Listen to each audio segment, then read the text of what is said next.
the sparkle on his skin, you know? Yeah.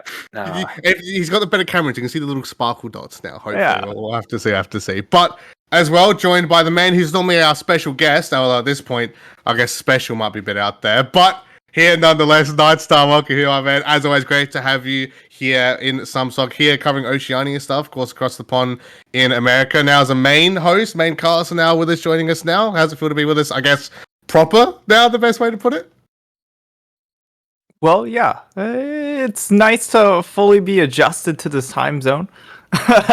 That's pretty much it now. So it's my life. And I figured, hey, if I'm living on this time zone, might as well live my life to its fullest. So here I am.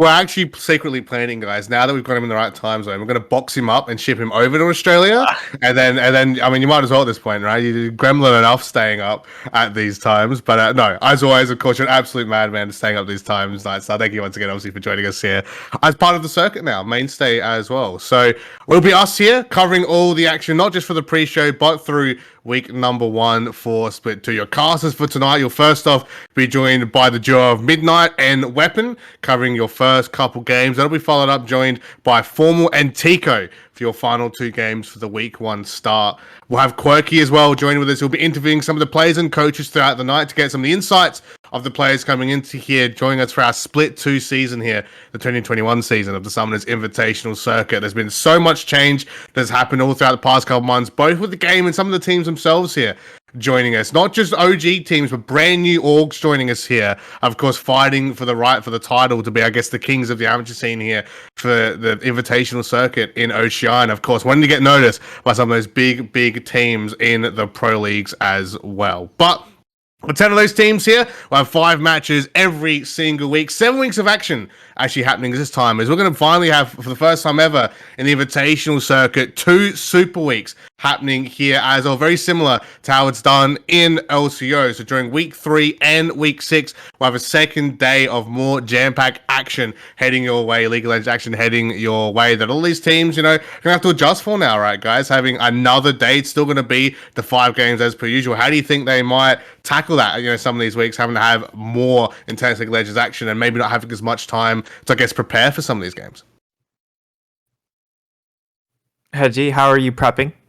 Yeah, I mean, it's going to be extra scrims. It's going to be extra prep. It's a lot. Obviously, just one game. Like for this week, obviously, I have to do some quick prep for the MCOM match. So, I mean, that's a lot. We try to scrim as much as possible, but adding on an extra game to that is a lot. You have to prepare for that second team.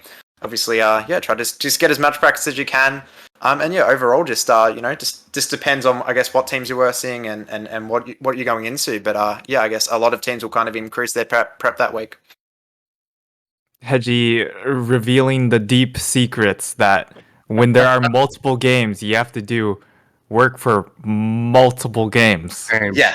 I mean, you never know. One of those Super Leagues might be an easy team. You never know. You might not have to prep for them at all. We know a couple teams are like that. So I mean, Hedgie just doesn't prep in general because all games are easy. I mean, going off of Exile standings last split, I mean, sometimes it kind of felt like that, didn't it? Too soon, man. Too soon. We've only just started. I mean, come on. When you get set up, we only just started and we're already coming through. You've got a whole 7 weeks of this plus finals, mate, to settle in. It's going to be great.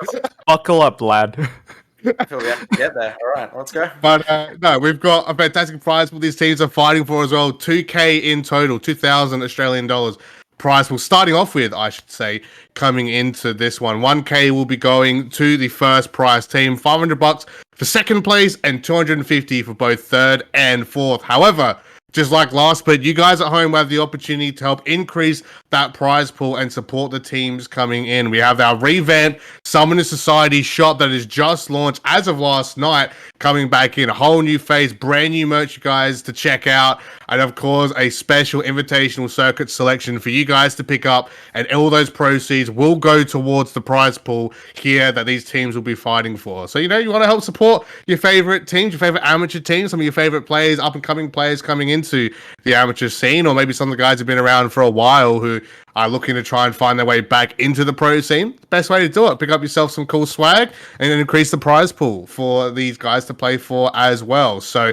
This link will be available very soon on all social media platforms, but it is summoners-society-oce.myshopify.com. Head there to check out all the latest cool merch, not just sick merch, but even to support some of our cool Oceanic community members as well. The shop will be continuously updated with plenty of cool stuff.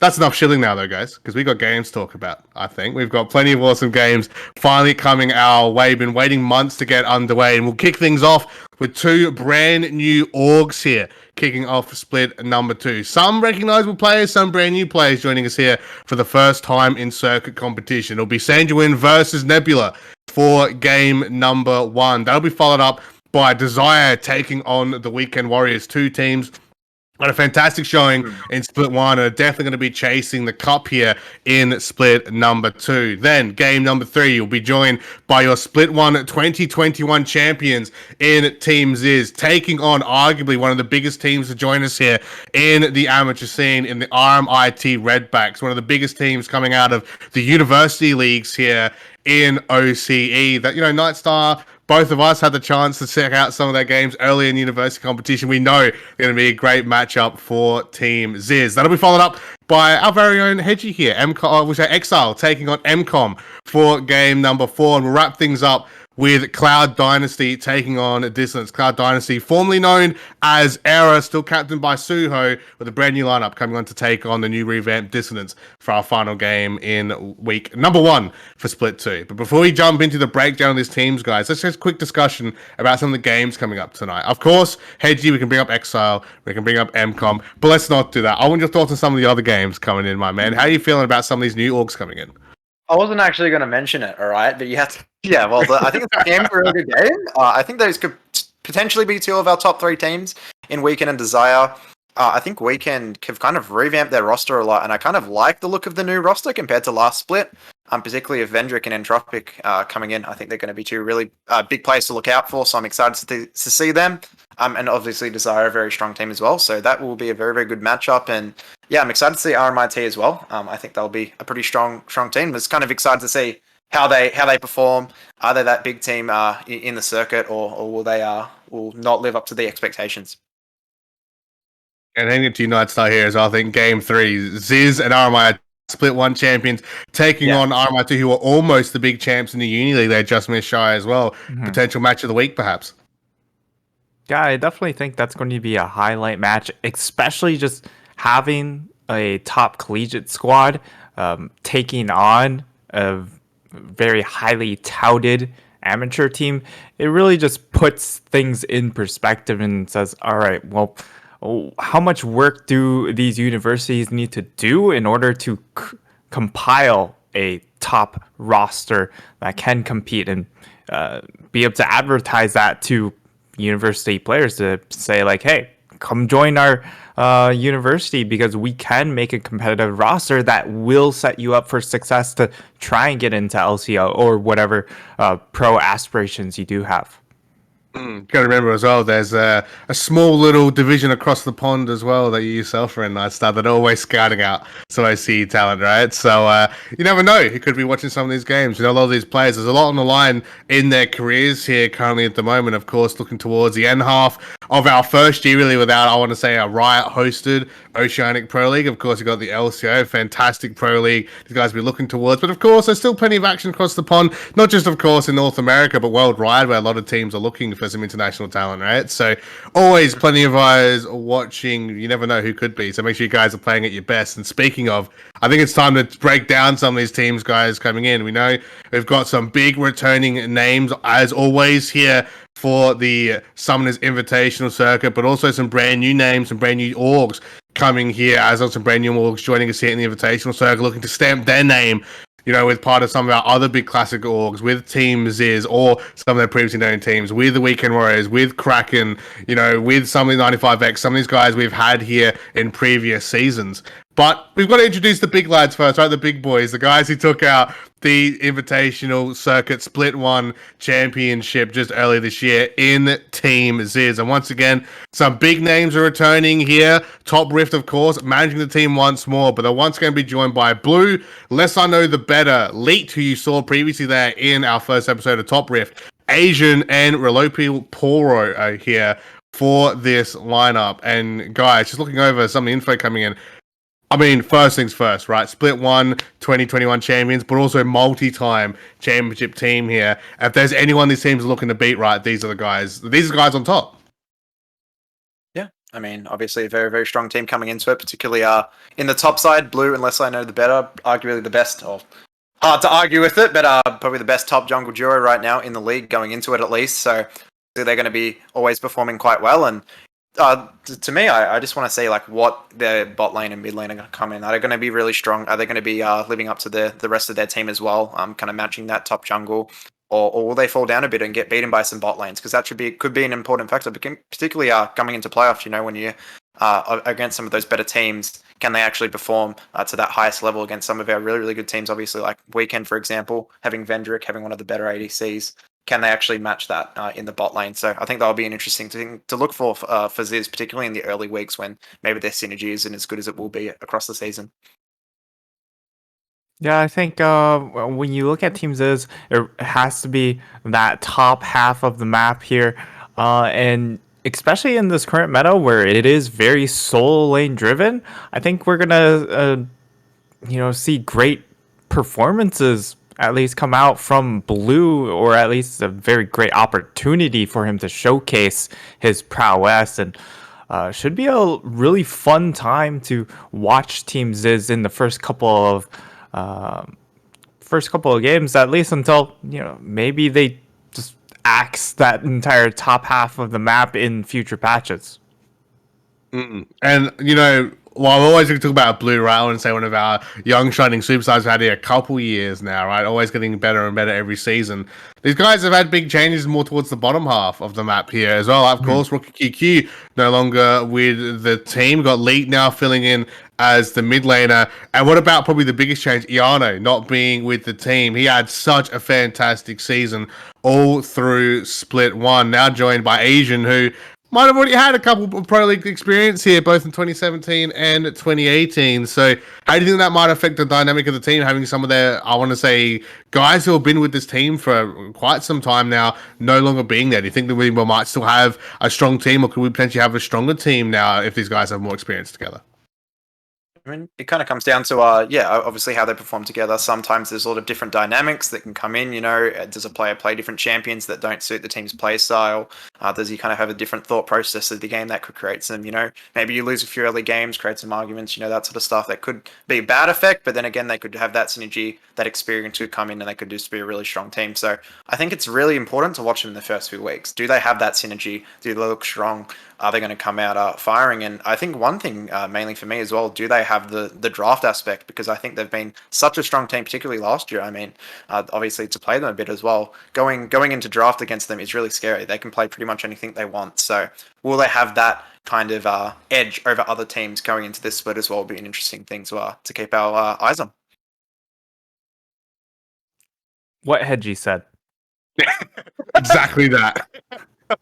I mean, it's true though, right? And these guys, like, obviously now that they've got a bit of a team change up, yeah, of course, they're the reigning champions, they're big champions, but there might be a couple question marks, right, coming into Split 2, at least in those first couple weeks. And speaking of teams that have had a major shake-up and our big orgs that have been with us for quite some time, Weekend Warriors, once again joining us here. As always, love to have the boys joining us here in the Invitational Circuit. One of those top orgs I've always strived to be at the top of pushing, the best out of the Oceanic scene, right? And here we go. Got some big names returning. Got some new players picked up here as well. Of course, got to mention Ken, as always, of course, the manager for the Weekend Warriors team. Their coach will be Ro for Split 2. And they'll be joined by Jack Valiant, Entropic, Refury, Vendrick Best AD, and Entrust / Sukahime as the support. And these guys have a stuck sub roster as well. Weekend Warriors actually with the most amount of subs coming into Split 2 here as well, with Sharblade, Ro, Zippo, Mad Maximo, and I'm assuming that's Viper, but with an X because he thinks he's special,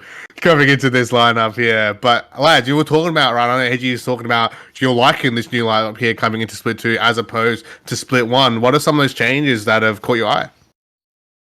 Yeah, well, the two key things I want to talk about is one, I think Vendrick is right now going into the split the best ADC in the league, and I think that's going to be a big thing. I think he's a very, very strong player, and now that he has a mid laner that's also very experienced and very good, has a good support with him, his jungler's insane and entropic, that could be a really, really big factor. I think they have a really good core there.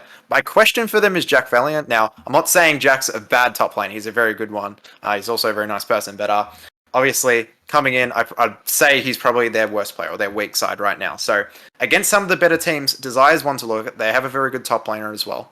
Can they actually stand up to that? Will they just get smashed topside and then they lose advantages a lot there? Can Entropic, smartly path around the map? What kind of champions are they going to be for? They're just going to be all pushing to the bot side, all pushing to the mid lane to try to get Refury ahead. So I think that dynamic will be interesting to see. And can Jacka, and he's got Shardblade sitting behind him as well on the bench. He's a very, very strong player. So that could potentially happen during the season where they just maybe decide if they get a few losses or something to sub him in. So all things to think about. And I think that will be the focus for them. I think they will target the bot lane. I think they will try to bring out the best in Vendrick and show his real carry potential. And they have a jungler to set him up in Entropic as well.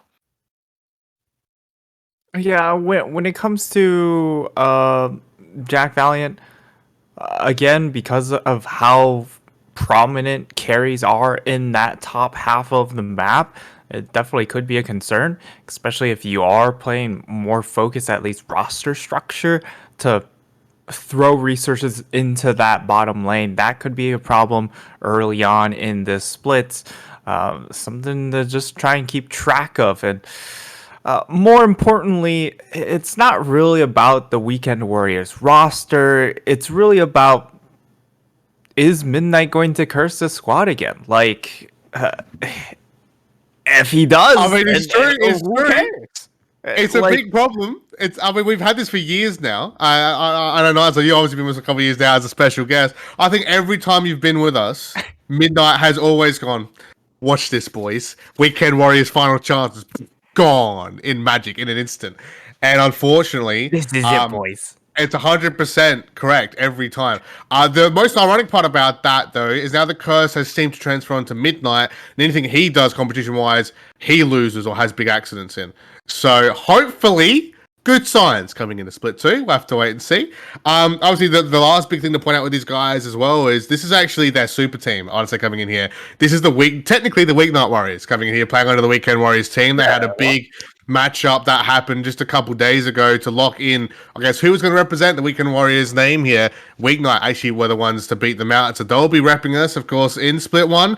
They had a bit of a rocky start in Split 1. They had a fantastic end season. They just missed out on getting the finals, but I mean, we've seen them outside of the splits, had a fantastic finish in BSV's latest big tournament. They had finishing in the top 2 as well, so these guys got a bit of a chip on their shoulder. I think plenty to prove coming out of Split 1, and with the Weekend Warriors guys just behind them as well, giving that extra support and being able to help fill in when needed. This could be Weekend Warriors, maybe one of their best chances to potentially take away the title from Team Zyzz. But moving on to our next team now as well is technically a new org, but also a rebranding coming in here as well. Formerly known as Era, we have Cloud Dynasty joining us here for Split 2. Name pending. They keep liking to change their name. Dynasty X, Cloud X. Hopefully they'll make up their minds by the end of the week. But they're managed by Chuckle here. They'll be joined by Rin, Shark, Totarific, Keister, and Suho in support. Their sub lineup will be Havoc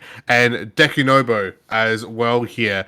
Your 2 subs for Cloud Dynasty. But Era, one of our brand new orgs, right, lads, that join us here in Split 1, ended up being, I say, one of our big midfield pack fighters here. Put out a bit of a fantastic show, but they've still got plenty to prove here coming into our Split 2, especially with Suho and Kaiser. Suho again returning one of our big names here in the circuit as well, looking to be that pillar for the team.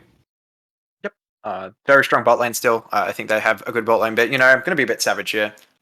I don't have super high expectations for this team, honestly. For me personally, as a coach for Exile, we have beat them in scrims. We have showed them up a bit. So you know what? I don't think they're going to do too well, honestly, as a team. But they do have a very strong bot side, so that's what I'll be focusing on. Can Suo get his thresh? Can he make some engages? Can he force some plays? Can he get his ADC ahead? In Keister will be the big question for me. But yeah, their top side not looking too crash up, but it is new as well. So will it I think over the split, it's potential that they can form that synergy, can start getting better, and can really put in a good performance. But yeah, for me, going into the split, wouldn't have them up there as one of my favorites. I think they're going to struggle a bit. All right, Cloud Dynasty Exile. Mark it on your calendars, boys. It better be good. Uh, I was about to say neutral casting here, by the way. We're absolutely fantastic here with the coach of Exile. Again, we know what happens when the Smack Talk comes out of the Exile camp. I'm hoping you can prove us wrong here. Hedgie, you're out later tonight. We'll find out. We'll find out, of course, if you can match up. But I think they do have something to prove here, there, Hedgie. I think you might be right, at least with that, right? I know Suho been with us for a couple splits now. They didn't have error. It was like about 50-50, right? We saw in split one. So obviously they're looking to see if they can move up the positions. Maybe they might not be a grand finalist looking team, but I think they could end up making a good chance to take it to some of the big teams here towards a quarter semi-final stage. But moving on to our next team now as well. We're joined once again by Dissonance, returning us here in Split 2 with, of course, some big names we've had in our circuit for quite some time now. Managed by Boss here. He'll be returning with Junior Burgers, Boss still again, of course, in the jungle. Mamacita Putte in mid lane. I'm hoping I pronounced that right. ADC, ZQ, support Chicken Soup, and the subs will be Lancet 1 and Bushy Boo Boo there for Team Dissonance. So these guys had a bit of a story last split, didn't they, gentlemen? to put it lightly. By the way, I want to say this never got credited, right? Everyone laughed at me. Before they played Weekend Warriors, I said I think Dissonance are going to beat Weekend Warriors. Everyone on the call laughed at me, and then I said it afterwards, and everyone was like, "Oh yeah, push it aside, Hedgie. Okay. You know, whatever." Okay, to be fair, Hedge, come on, man. Exile track record again. I don't want to bring it up for a third time in the pre-show, but come on, we've got facts. We got facts. You're coming at us with fiction. All right, with the Weekend Warriors. You're lucky that fiction worked because the Midnight Curse was at its strongest that day. All right, it's fine. It's okay. Yeah, but it wasn't Hedgie. It was Midnight. Yeah, it's the Midnight. Come on. You know? All right, Hedgie. You could never get a W here, man. Okay, it's first year. Once you get past that first year.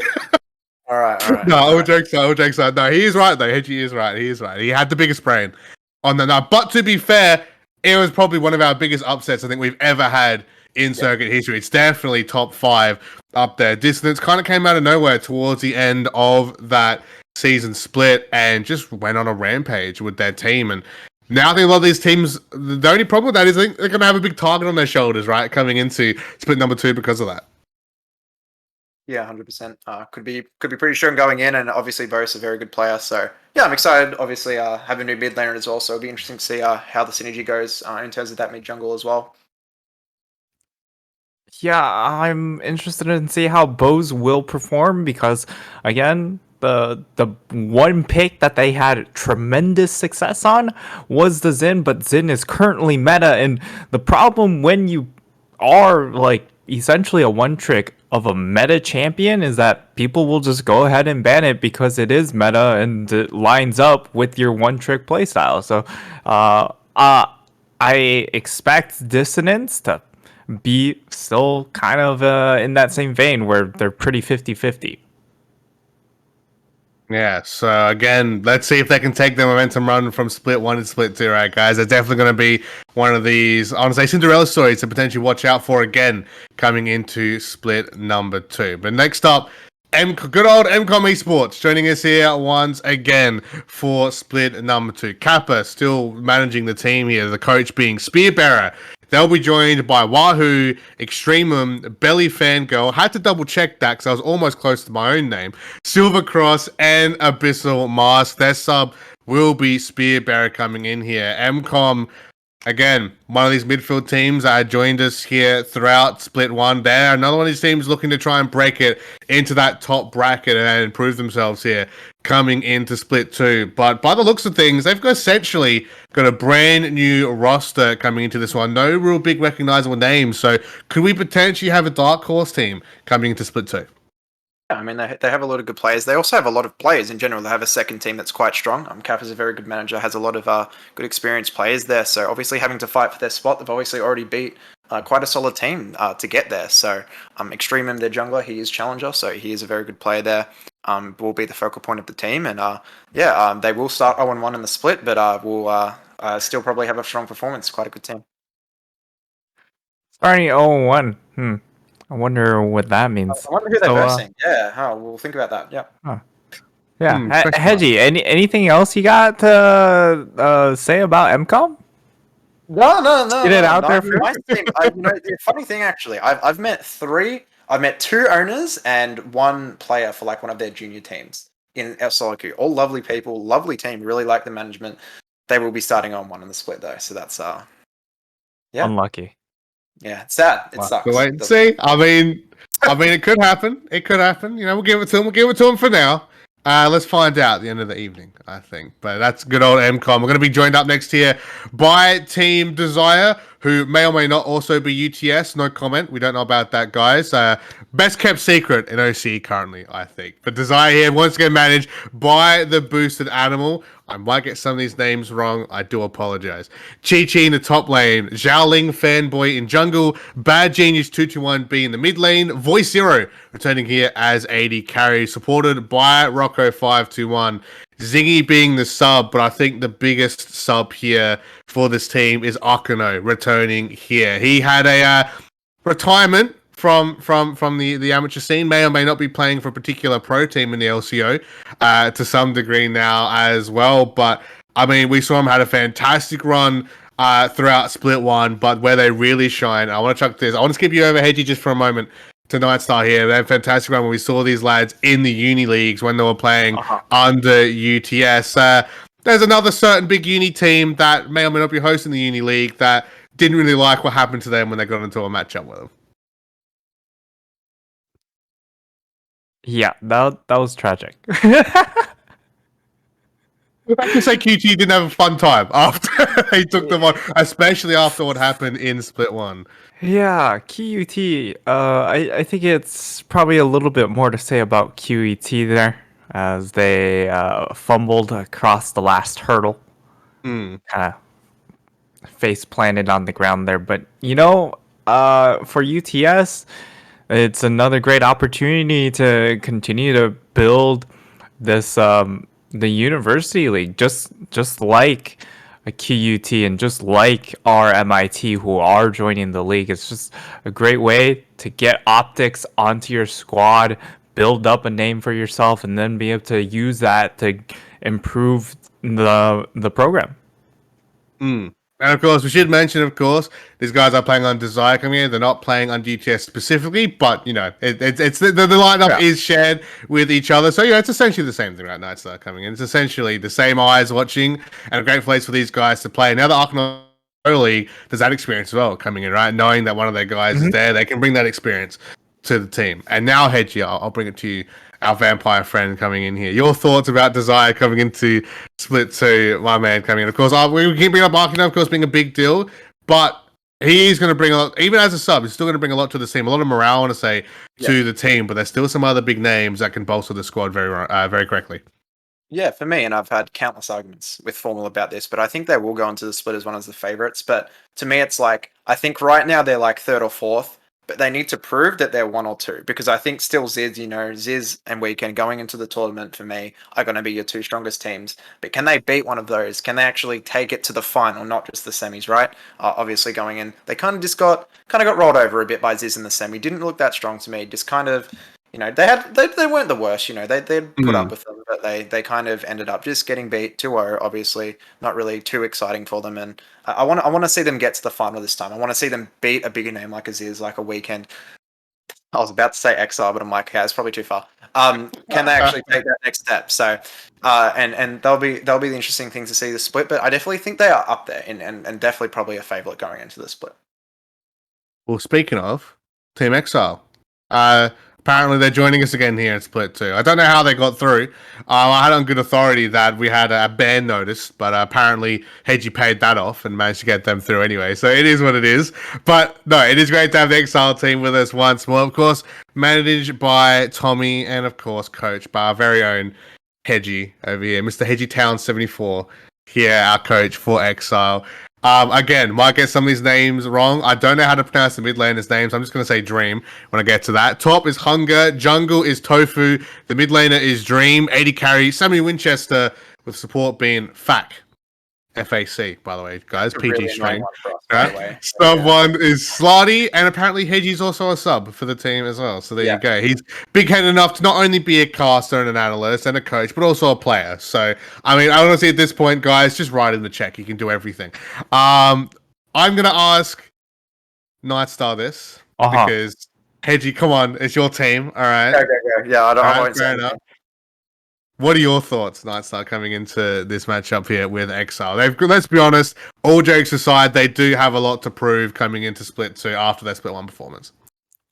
Yeah, I mean, hey, you've got Hedgie as a coach. That's already a tough start. But you know what? Maybe I'm just looking forward to when Hedgie steps into the jungle world. That's when I think this team is really going to take off. But in all honesty, this squad does have a lot to prove. They came out fairly flat in our previous split. So, Hedgie, you gotta get him into shape. Yeah, well, I think our jungle is our best player, so that might not happen too soon. But yeah, stop gassing yourself up. I definitely agree. We do have a lot to prove, so yeah, we're just going to come in with our best shot and improve over the split and try to get as many wins as possible, and yeah, hope to just improve and show that we're really made of something. So we'll have to wait and see if these guys will be able to prove that, of course, alongside Hedgie. But our final three teams coming in here, all brand new to the circuit split 2. Now, Sanguine will be our next team. They'll be managed by Ash. Their top laner will be Zoily, followed up by Lloyd, X-Stormer A or Leon. He's got two different names here. Ha and not nice. So I guess just not nice coming into it. Sanguine, of course, brand new org here coming into split number 2. They don't really have too much info coming into this one. Got maybe potential couple OCS experienced players coming in here with some sneaky new names, but another potential dark horse team coming into this one, gentlemen. That'll be followed up by Nebula as well, another one of our brand new orgs coming into this one, managed by KittyCat 1682. They'll be lined up with Tomasino, Slick Dastardly, Ryuski, Shaken Robot, and Maggie Green. Their sub will be Luck 1 for Nebula. There is a particular player, standout player from the circuit scene that I think we're all well aware of, who is a very caster favorite player, used to be part of one Weekend Warriors lineup that may or may not have a bit of a hand into this Nebula lineup. So we're talking about jungle focus, right, guys? And that top focus, this could be one of those teams, I guess, to watch out for when it comes to that. And finally, our final team as well here, RMIT Redbacks, or RMIT, of course, the big university team joining us here for Split 2, had an absolutely dominated showing in the University League earlier this year, joining us here for the circuit. They'll be managed by G Wiz. They'll have Zandon, Zuren, I believe that's pronounced, Wash, Vixar, and RNG Armadillo as their sub coming into this team. So we're going to see here, guys, with RMIT. I mean, again, this is one of those big teams coming into this one that, yes, they're new to the circuit, but they're obviously not new to the OCE scene. And with them taking on Zyzz later on today, could we potentially see another Titan team joining us here in the circuit? I'll start hitting with it. I mean, like, the big team, I think Nebula with the name branding with Jungle Man on the squad, that will certainly be a team to watch because of how focused it is around jungle being able to carry at the moment, or at least have a very heavy impact in the early game. And then looking at RMIT, just because it's a uni team, that's also something to just keep track of because, again, it's about building a brand for your university and being able to attract better and better talent. Yeah, I definitely agree. I think RMIT and Nebula will be pretty strong. I think they'll probably vie for a top 4, top 5 potentially spot. Even Nebula, I think particularly could even go higher. And RMIT, bit new to me, so not 100% sure where they'll land in the split, but I think they'll have a strong performance. And Sanguine, bit unproved, bit untested, so have to see how they go. But I don't have super high expectations going in, just because of the look of their roster and that sort of stuff. But yeah, I think they still have the potential to definitely have a strong performance. Well, I guess we'll have to see how things will fall out, guys, at the end of this one here, coming into our first week for Split 2. I mean, RMIT, I know I was a fan favorite coming into this one. When they got to top 4 alongside Desire, and of course, beating out those guys, beating out QUT, Desire beating out QUT as well. So you kind of got some of those teams in that top half of the Uni League. You can expect to see some top competition from these lads coming into our first split. Oh, sorry, our second split, I should say, for the 2021 season of the Summoners Invitational Circuit. But Hedgie, my man, we've got a quick analysis to go and deep dive in. Of course, we had a couple months here since Split 1 has happened. There's been a lot of big changes that we've had coming into Split number 2. What are some of these big champs to watch out for, some big meta changes to watch out for these teams we could be seeing here in our first week? Yeah, well, obviously there was a recent patch, 11.16 coming out, so obviously players, coaches, obviously analysts, all that sort of stuff have to really adapt to that meta. And there's a patch coming out just 5 days before. Obviously, it's going to have a big influence, and yeah, it's going to have a lot of changes. And Nightstar, you've got some epic stats. Yeah, I mean, like, the big changes are going to be in the jungle with Diana, J4, Zyzz, really dominant, and with the pick ban rates. And yeah, it really just comes down to how much focus is allocated to them, and then also some of the bot lane focus in Sona, Karma, Lulu, who did get changed on this patch, but more importantly, the Zyzz focus, as this has been an incredibly dominant bot lane champion. But we'll have to see how the dynamic of this bot lane does shift because of the nerfs and changes to some of the support and bot lane champs. Yeah, definitely some important changes, and yeah, particularly Diana, J4, and Zinzao all getting touched, all getting moved around. Particularly Diana and Zinzao being strong in the meta, so them getting hit obviously means as well J4 getting buffed means he could potentially come in. So yeah, definitely some important changes there in the patch, and they could definitely affect the games tonight and the champions we see.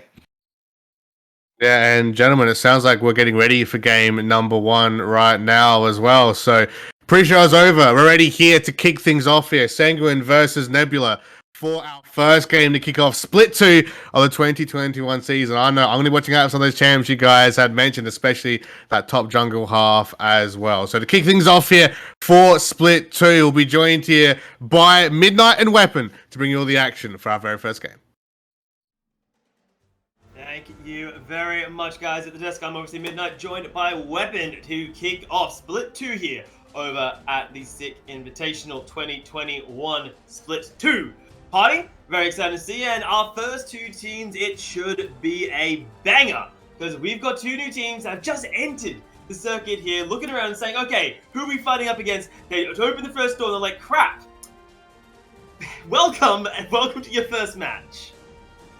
Yeah, we're throwing them in the deep end here, and I'm very excited. You did mention these are 2 of our newest teams to the circuit. So we've got Sanguine on the left side, basically coming in pretty much with very little experience. These are high-ranked players, but by their own admission, very short on competitive experience. So very much an unknown factor. We've heard a lot about the mid-jungle duo from this team from scrim results, but have yet to really see how they're going to perform and what they're going to be prioritizing in the draft.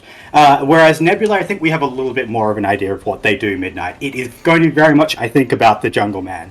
Or at least we assume so. There's obviously that we have yet to see what this team really does, but traditionally Jungle Man has been the focus of teams that he has been on in the past with Weekend Warriors. Unfortunately, wasn't the case in his little LCO stint, but hopefully that changes in future. But interesting to see the Diana taken off the board, because that was actually one of the picks I was thinking would be falling into the wheelhouse of one Slick Dastardly, but certainly opting away from it. We'll have to see what the priority is. I think things like the Kindred, things like the Graves, historically for this player do come out as priority picks. Really, intense jungle focus here. Wow. Yeah, it's a bit weird to see the team that, because I remember when Weekend Warriors, the split before Jungle Man went his own run, they did decently, but the moment they hit finals and Jungle Man just got all his champions banned out, he's like, well, I can't carry from here because I've got nothing to work with.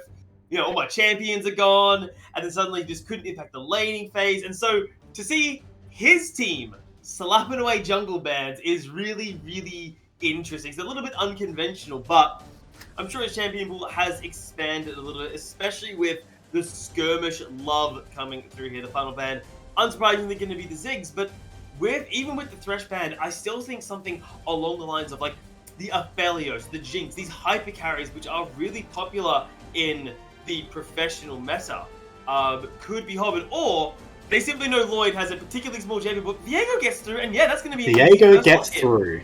Yeah, Viego gets through, so that's a power pick already let through the bans, and Trundle is going to be the pick up here. So this can go flexed into the jungle, can potentially be a support pick. Also want to say that the Aurelia has made it through, so that's a pick I'm expecting to see a lot in this circuit as players become more and more comfortable with it. I think it's an incredibly strong pick at the moment. You know, I love my Aurelia. Looking for that one to come out, see if that does make it through. But Viego picked up, used to be a bit of a mid-top jungle flex, but these days really is consistently seen in the jungle.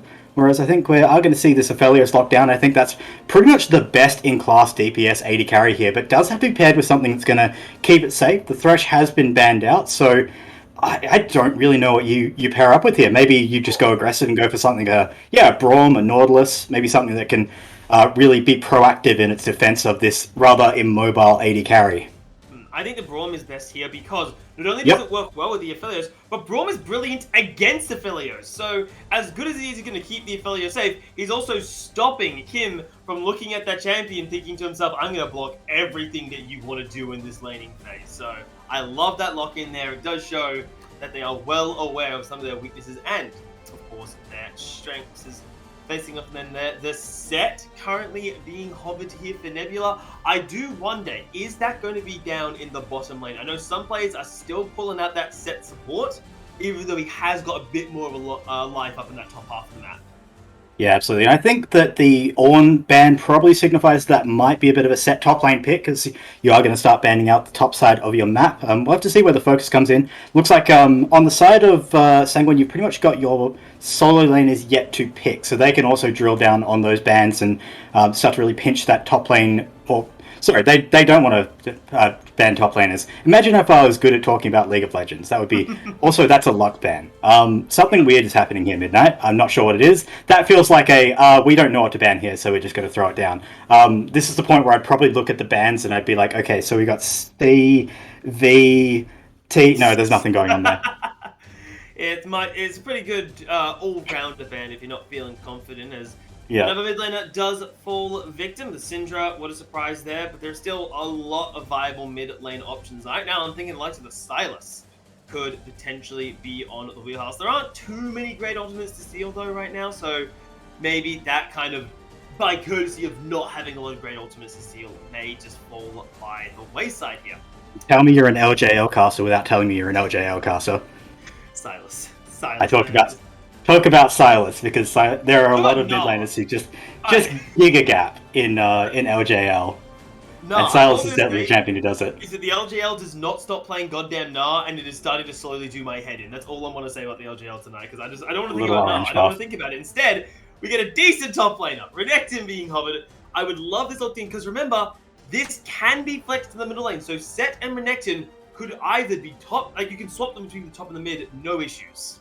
Yeah, it's aggressive here, and I kind of like the set support in that it is something that can really absorb the pressure that's put out by the Braum. And also, if Braum throws up that big wall, you just dump him on top of the poor Aphelios. So I'm starting to see the set support more and more as something for Chemo, who apparently has been called out as another player to really watch on the side of Nebula alongside Jungleman. So an aggressive support in the hands of this playmaker down the bot lane could work. We do see a set picked up, so that's really leaning to some safety for this Aphelios. So I like the front-to-back look that we're seeing from the side of Nebula. Had to see what rounds out. I'd like to see a control mage here, maybe something like an Orianna in the hands of Stormer, something that can play the ranges of the fight and really zone.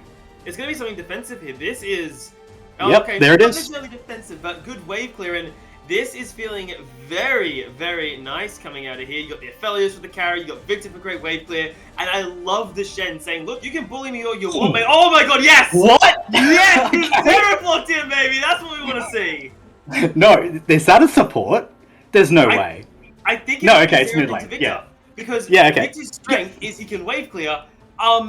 There's a bit of a problem with Victor's little death laser, which is Xerath has better range and has, I think, more damage on those ranged abilities. So Victor, anytime he walks up trying to clear that wave, he's getting slapped again and again and again. I love Xerath, in case that wasn't apparently obvious.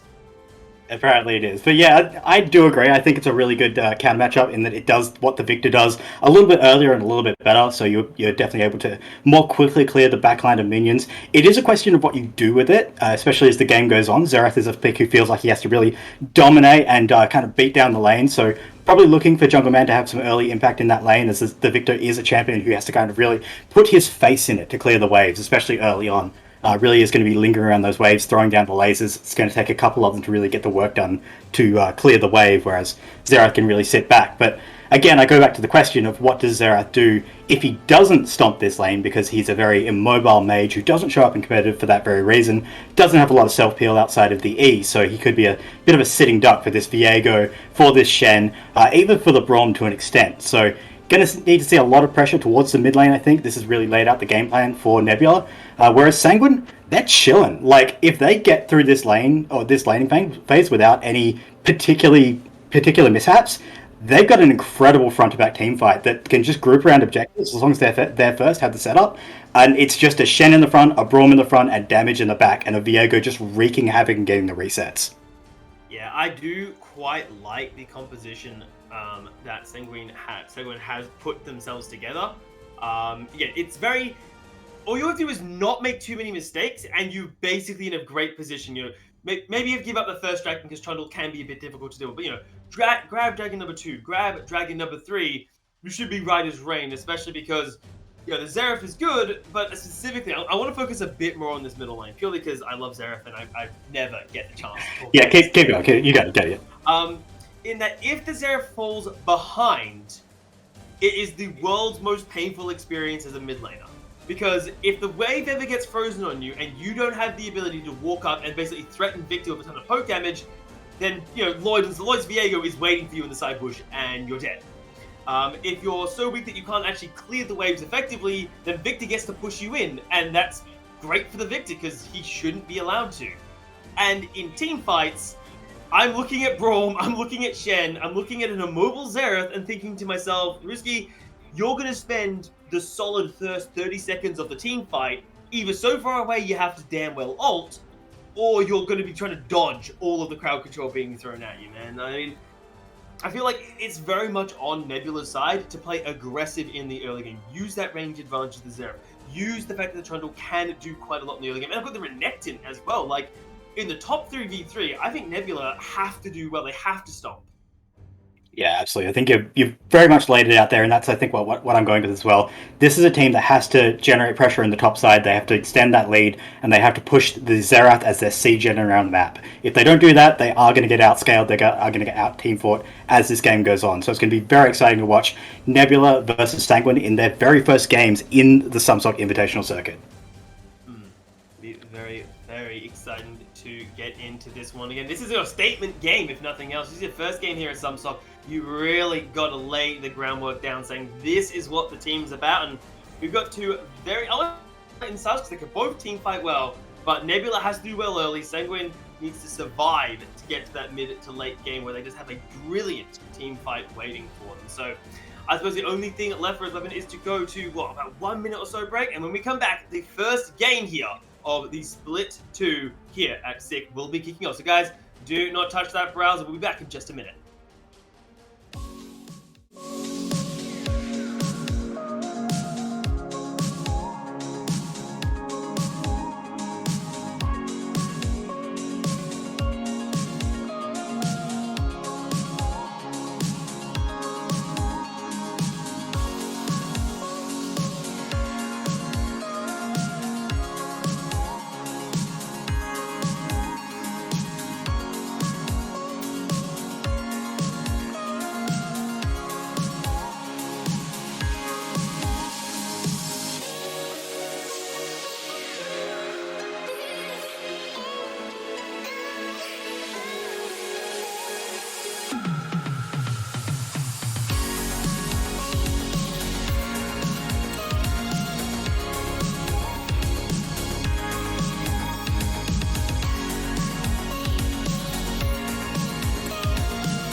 we're hitting the rift for the first game of the night here between Sanguine and Nebula. And these two teams are throwing down a gauntlet. And in this middle lane in particular, I've never casted a Zeref before in my life. And Ruski is doing what I love to see with this champion.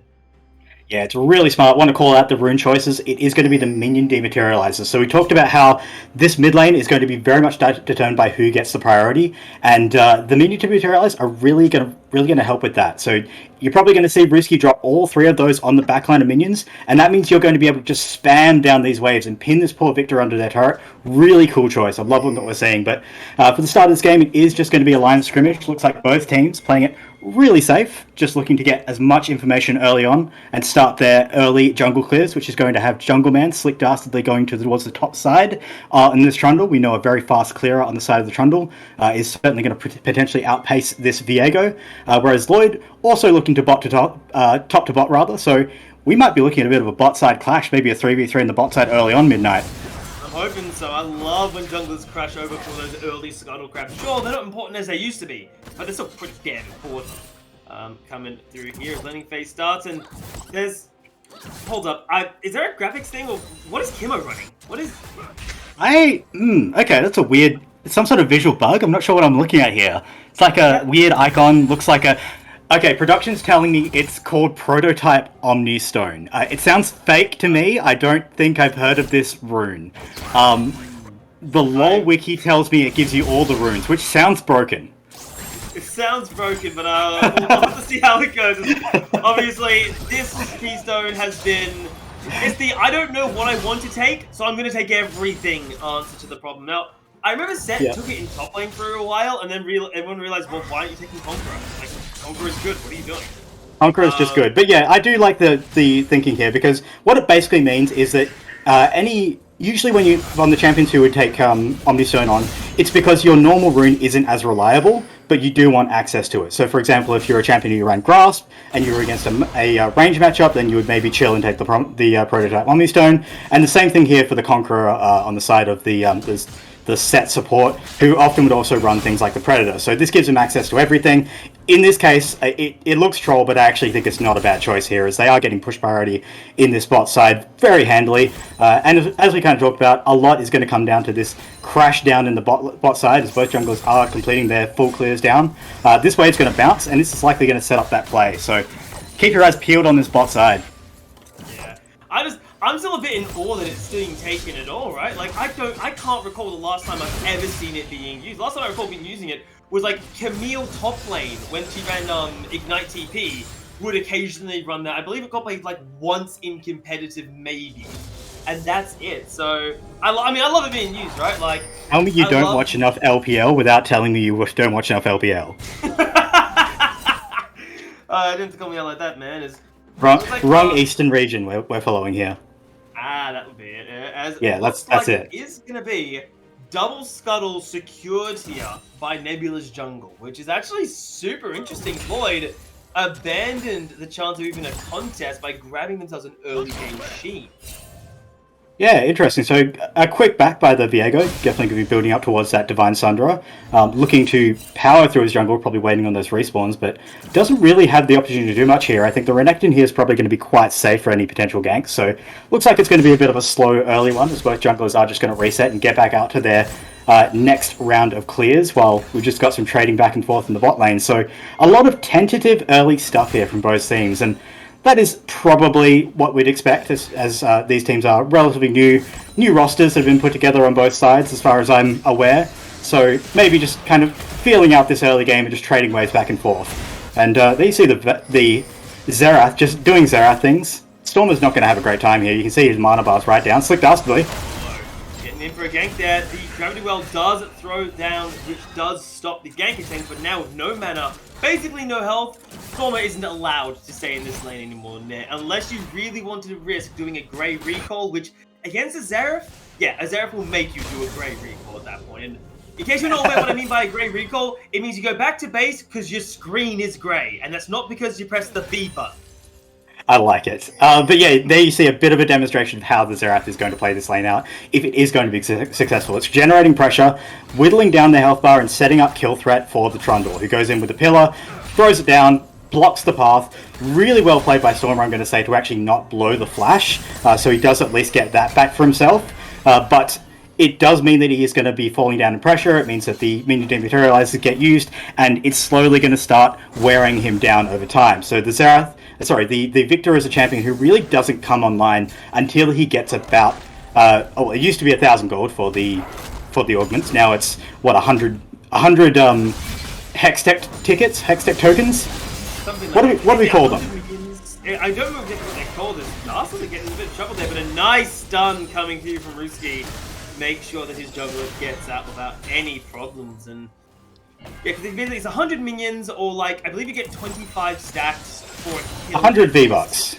100 cryptocurrency. Yeah, he's farming crypto. That's very on brand for Victor, I'm gonna say. Like if there is a champion who farms crypto, it's Victor, and he probably farms it in his own brain. Probably it is. I mean, he's like 80% machine, so Yeah. Like he's definitely got some sort of like graphics card in there. We think he's running a 3080. I would continue to make the joke, but as I probably have to call myself out on this one, I spent my first 3 years casting without a graphics card. What? I had I don't want to call it like an inbuilt one. Like it's not a separate thing. It was just part of the computer. Oh, like an onboard graphics card. Yeah, those things. I casted for perfect. 3 years of an onboard graphics card, so I'm not allowed to continue the joke, I'm afraid to say. Alright, I'm sorry you're having this experience, and thank you everyone for putting up with our application to cast LCK. Can you talk rubbish? Yes, we're in. As we see, it is going to be a bit of a even lane state. Tomasino looking a little bit frisky here. Zerathol. Yeah, the Running Arcane firing down those artillery shots does only hit one, but Zoily does have reinforcements. I don't think they can commit to this one here. The stun does miss because of another stun. Zoily not going to burn the flash unnecessarily, but first blood coming in from the top lane of Nebula. Yeah, this is going to be significant because we talked about how it's going to be the top side of Nebula that needs to start rolling early on. So the mid lane winning kind of by default with the push priority. It is the top side that does benefit from that, as the Xerath is able to rotate up to the top side and throw down the ultimate and cut off the Shen in the river, who doesn't blow the flash, you are correct, but is going to lose out on pressure in this lane and is going to start going down as the Renekton is going to start building towards that Gore Drinker. So as soon as he hits that item spike, and if he hits it on a decent timing, this is going to be a big, very scary crocodile that is going to be able to jump onto your very immobile backline on the side of Sanguine. So Yes. threats are definitely there. Yeah, specifically Ha here. The reason, one of the strongest bot lanes in the game right now is Thresh Aphelios. Because Aphelios does all the damage, and Thresh, with the Lantern, gives Aphelios the gap of his one weakness, which is that he's immobile. Now, obviously with Thresh banned, you're still taking Aphelios because he's strong, but there's the ever-constant threat of a Trundle, or a Renekton in this case, diving your backline, and if you don't get them the hell off quickly, I'm sorry, but as much damage that Aphelios can deal, he's going to be taking as well. So, got to be very, very careful with there. Dragus, that was really nice as damage comes through.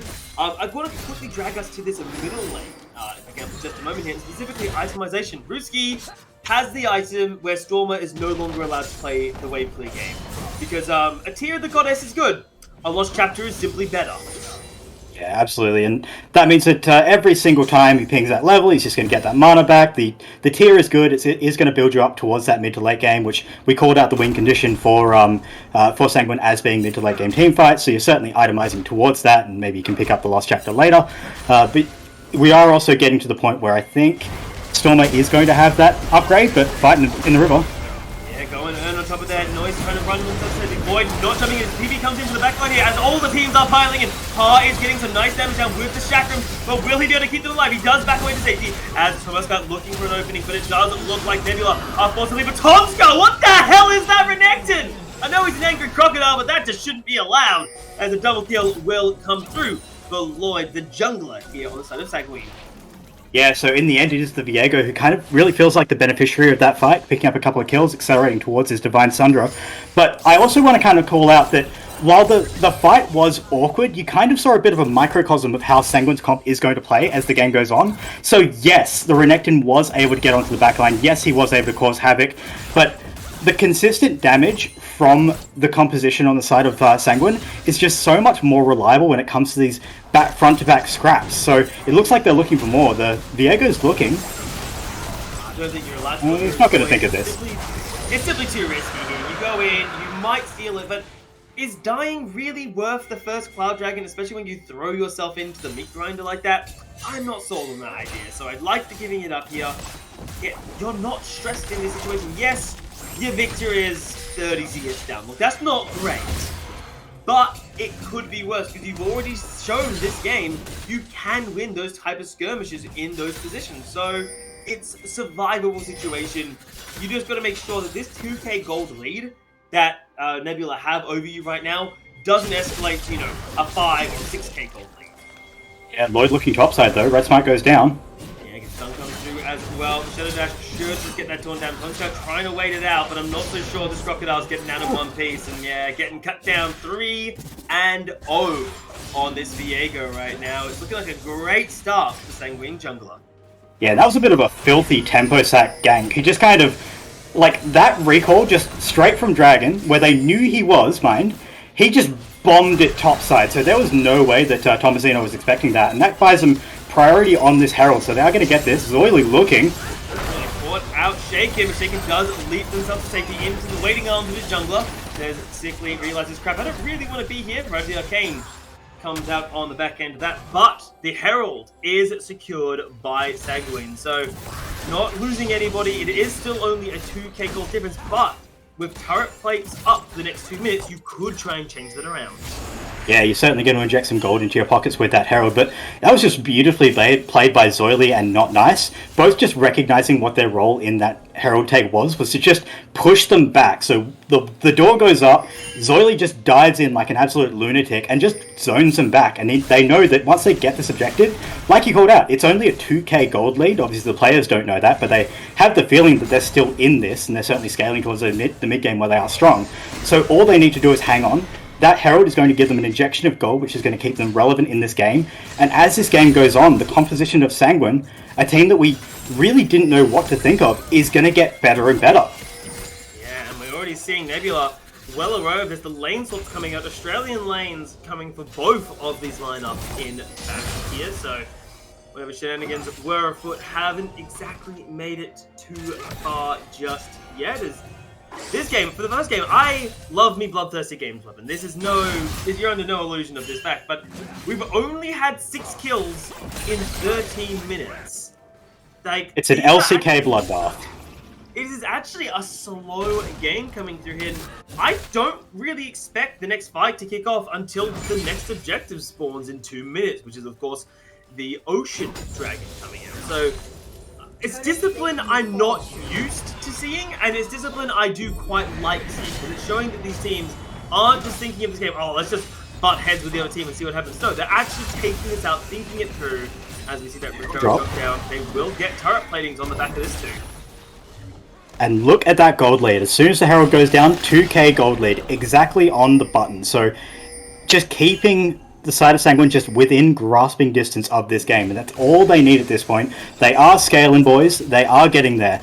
Turret plating is going to go down, so we're likely going to see some objectives start to get traded across the map. But at this point, this game state, even though it's a 2k gold lead for the side of Nebula, it feels like this is just creeping. It's just creeping slowly and slowly into the favor of Sanguine. Yeah, but it might not look what's happening right now. The lanes, specifically the Nebula bot lane, has just recalled, and there were teams on Dragon. They're rotating back down. Nebula have correctly identified Dragon spawns in a minute. We need our bottom lane down there to actually be allowed to contest for the objective. And Sanguine, I don't know if they realize that or not, because Ha is still on the top half of the map here, so they're going to have to give up that objective or do a very unfair fight for it.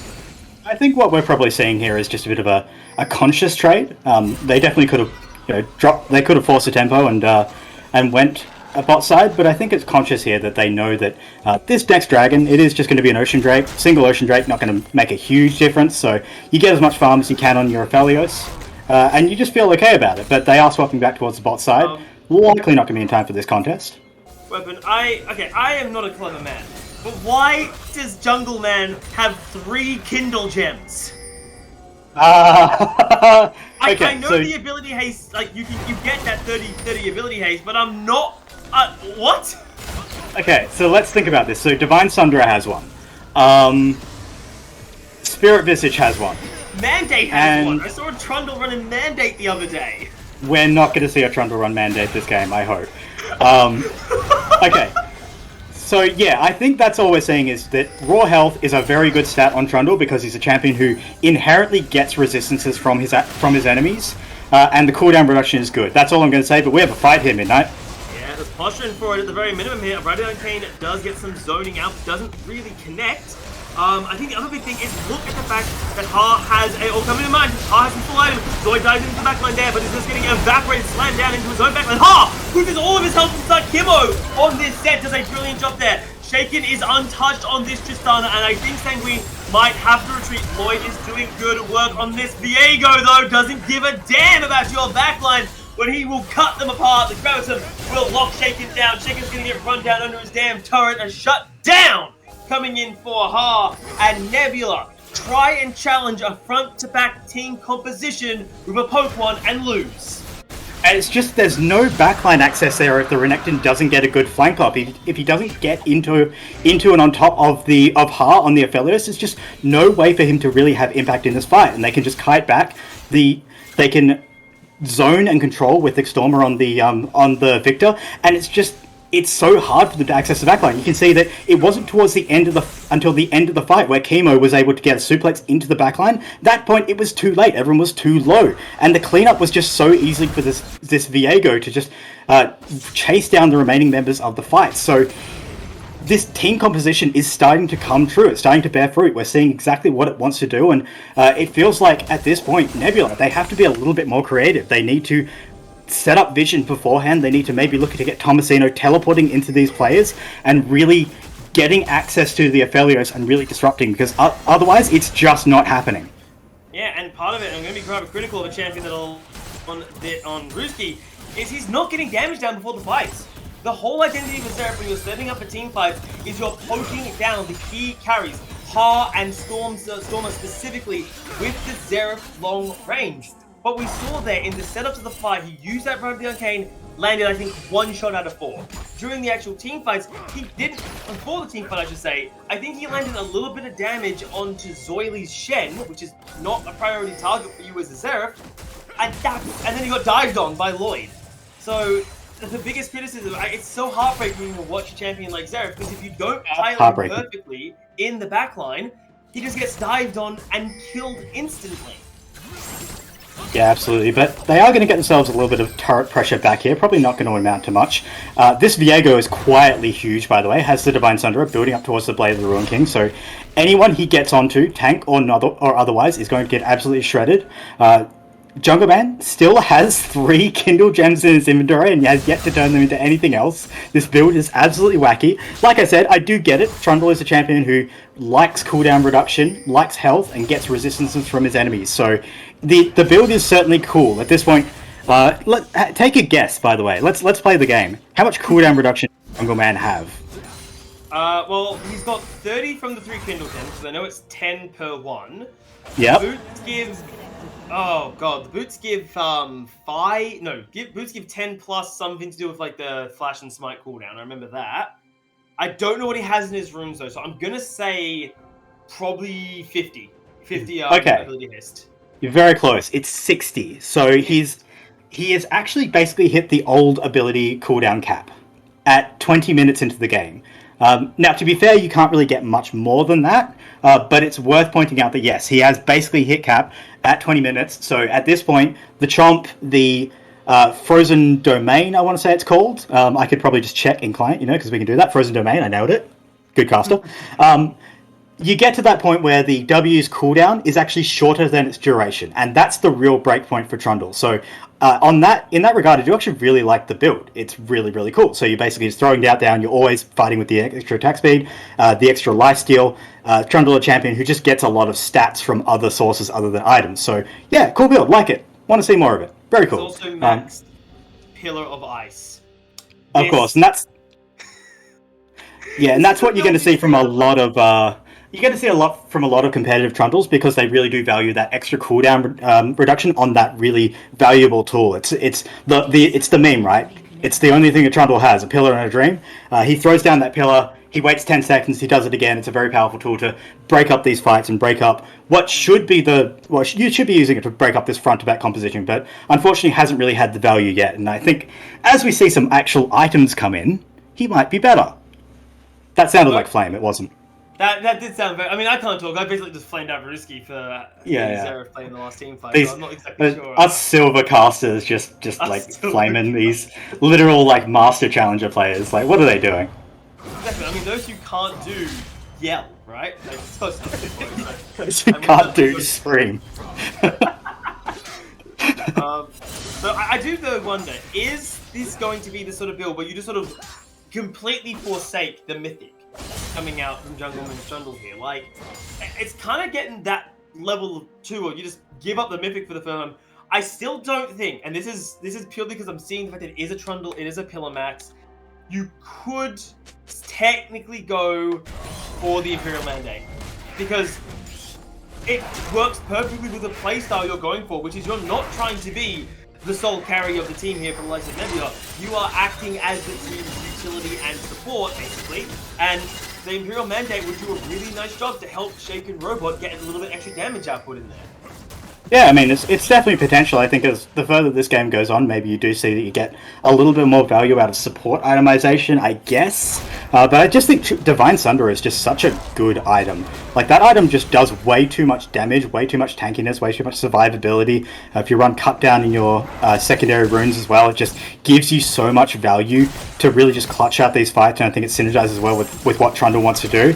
But we are seeing that this game is going to be dropping into a bit of a lull state, as these teams do probably wait for the next objective to spawn, which will be that dragon in 1 minute 20. You can see the side of Sanguine is laser focused towards that bot side, looking to get secure vision control in their bot side jungle, and then likely creep that forward into the Baron, into the Dragon Pit, so they can be there first for that objective. You can see that on Nebula, very much the same deal here. So that next objective, absolutely where both of these teams are going to be looking, and where the next explosive fight is going to happen. It's a battle song. It's a battle song Trundle. I'm sorry to go completely off kilter. What? But it's Okay, yeah, cool. Support. No, I love this. This is cool. I mean, if you talk about getting access to the backline, yeah, battle song's the way to do it. You get in there. This is so spicy. So there's two things that are happening here. Yes, you are right. It's going to be the active that gives you the access to the movement speed to just dive in there into the backline, which is what they sorely needed. But also, Midnight, the mythic passive. It gives you more cooldown reduction. This guy's going to hit like double cooldown cap. It's going to be absolutely absurd. Like, he's going to be... He won't have an auto attack anymore. He'll just have a chomp. That is the level this guy's going to get to. Well, he's currently sitting on 41% cooldown reduction. That's 70 ability haste currently. We'll see if that works out here. It's pretty good. Is lurking around the wings here. Infernal Dragon, of course, for the Infernal Soul, is lurking in the wings for us, and it looks like both teams are looking to contest this one. Zoily still heading top side, but again, he's a Shen. No real worry on that one here. The positional advantage, though, coming in for Sanguine and Nebula.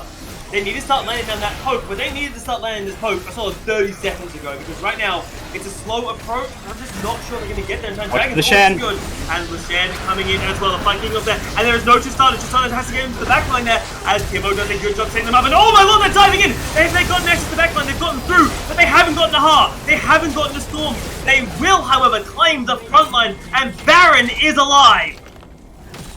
That was an emphatic teamfight victory for Nebula there. They just shred through the front line. Ha is at the back untouched, but it's an awkward position where he's just not able to quite get the impact into the fight that he wants, and just doesn't quite have the guns to get it done either. Would have loved to have had the sniper rifle, but didn't get the chance to. So the damage comes out from Shaken Robot, does come out from Reski, funneling into that choke point, and that was a huge set punch as well to get it all done. So in the end, they are going to get this Baron. This is going to be the first, it feels like, major advantage for Nebula. Even though they really have had a decent gold lead this entire game, it feels like they've been really much, very much on the back foot, at least in terms of pressure in these fights. But finally they are going to get this Baron. This means that they're going to be able to start enforcing their will around this map, and this gold lead is going to start meaning something. It means they're going to start being able to force things with this advantage Midnight.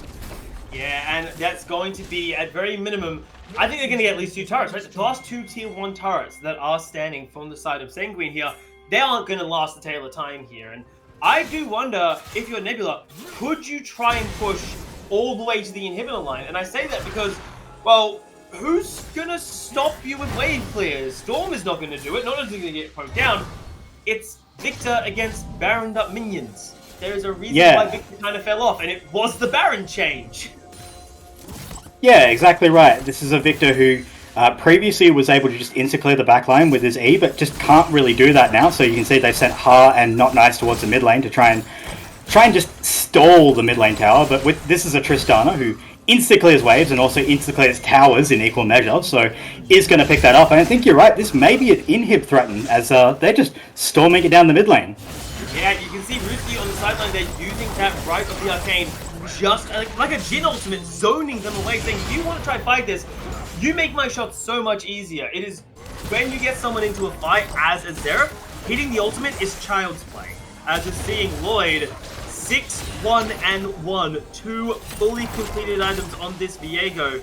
Had a beautiful start to this game, but that last team fight has really rocked the boat, making it, I think it's fair to say, a lot more of a Nebula situated area, because now it's not an inhibitor turret, but the last tier 2 on the bottom half of the map there, I don't think they're going to be able to defend this one. Baron plus a poke coming out from Xerath. Oh, yeah, you're absolutely right. There's just no way you get to stand against this. It's Not Nice. Doesn't get the door up in time. It doesn't really matter. He's still going to get chunked to half health, and Tomasino is going to be able to exert his will on the top side as well. Both sides do have the healing reduction now, so it's kind of just a wet noodle fight that eventually the Renekton will win. But they are just generating pressure in 3 ways, so it's just a full court press coming out from the side of Nebula, who really have just shown really good proactive macro throughout this game, Midnight. Really good understanding of where to put their pieces to maximize the value of their composition. So as much as this game has been slow, and as much as it feels like when it comes to the fights, the advantage has been on the side of Sanguine, we can see that Nebula really are going blow for blow in terms of maximizing what they can gain. Really giving me shades of a certain Zyzz. Well, with that Baron buff basically timing out now for them, if I did read that timer correctly, the gold has changed pretty dramatically from what was about a 2,000 gold lead for Nebula give take into a team fight, into a Baron, into, what's that, a 7,000 gold lead, which is a little bit of a problem, but there are still signs of life for Sanguine. Specifically, I'm dragging us down to Ha. He has the Lord Doms, forsaking that early collector that I know some Viegos love to go for, and hopefully that pays out, because 30 seconds, we may or may not have another fight lurking around. Yeah, absolutely. This feels like it's going to be the most important fight in this game, Midnight, as it is going to be this third dragon, but more importantly, we're at this 26-minute mark where it really is going to feel like the tipping point. I feel like what we're looking for from the side of Sanguine is getting this vision control early, but you can see the heads-up vision control from Nebula is coming out. They're making sure that they're in first, and they're making sure that the side of Sanguine has to check into them. They don't get wards. They just don't get wards here. Yeah, we're seeing them now posturing up, but they've got to be so careful here, and partly because, look at Shaken. 3 fully completed items on a Tristana. If you do not kill Shaken at the start of a fight, I'm sorry, you're not winning that fight. And you've got to deal with the fact that Ruski is at level 16 with those Rites of the Arcane coming firing out there. Soily trying to threaten the backline, but not going to find anything for it, as they will look to the dragon. Their second robot still left on the dragon is taken away by Jungle Man, and that might be the nail in the coffin. Sanguine are forced to flee for the hill, but they're going to lose yet another member. Not Nice will get cut down to size. That's 2 members, and they lost the dragon to boot. And it's another MVP performance by a support there. Chemo just running boldly into the face of Sanguine and just made it so easy for Slick Dastardly just walk in there and just bite the dragon. Like, that was the take. He smited and boated, and that was all it took. So They resoundingly win this fight. Now they're just back to the plan. They're just walking around the map, taking down towers, and they're forcing them at this point on the side of Sanguine to engage on them, forcing them to actually do something. And the proactive tools are starting to run out. It has to be a miracle engage here by Willie, who is respawning. Yeah, and we just saw Lloyd getting zoned out by the pillar, forced to burn a flash over the wall after losing most of their health to Ruski there. This is really unfortunate. Lloyd, who controlled the early stages of this game on this super fed Viego, unfortunately the power of support Trundle, who has in their possession not only the 4th Kindle gem of the game, but has gone for a second item protection. This is so good. He's just building support items.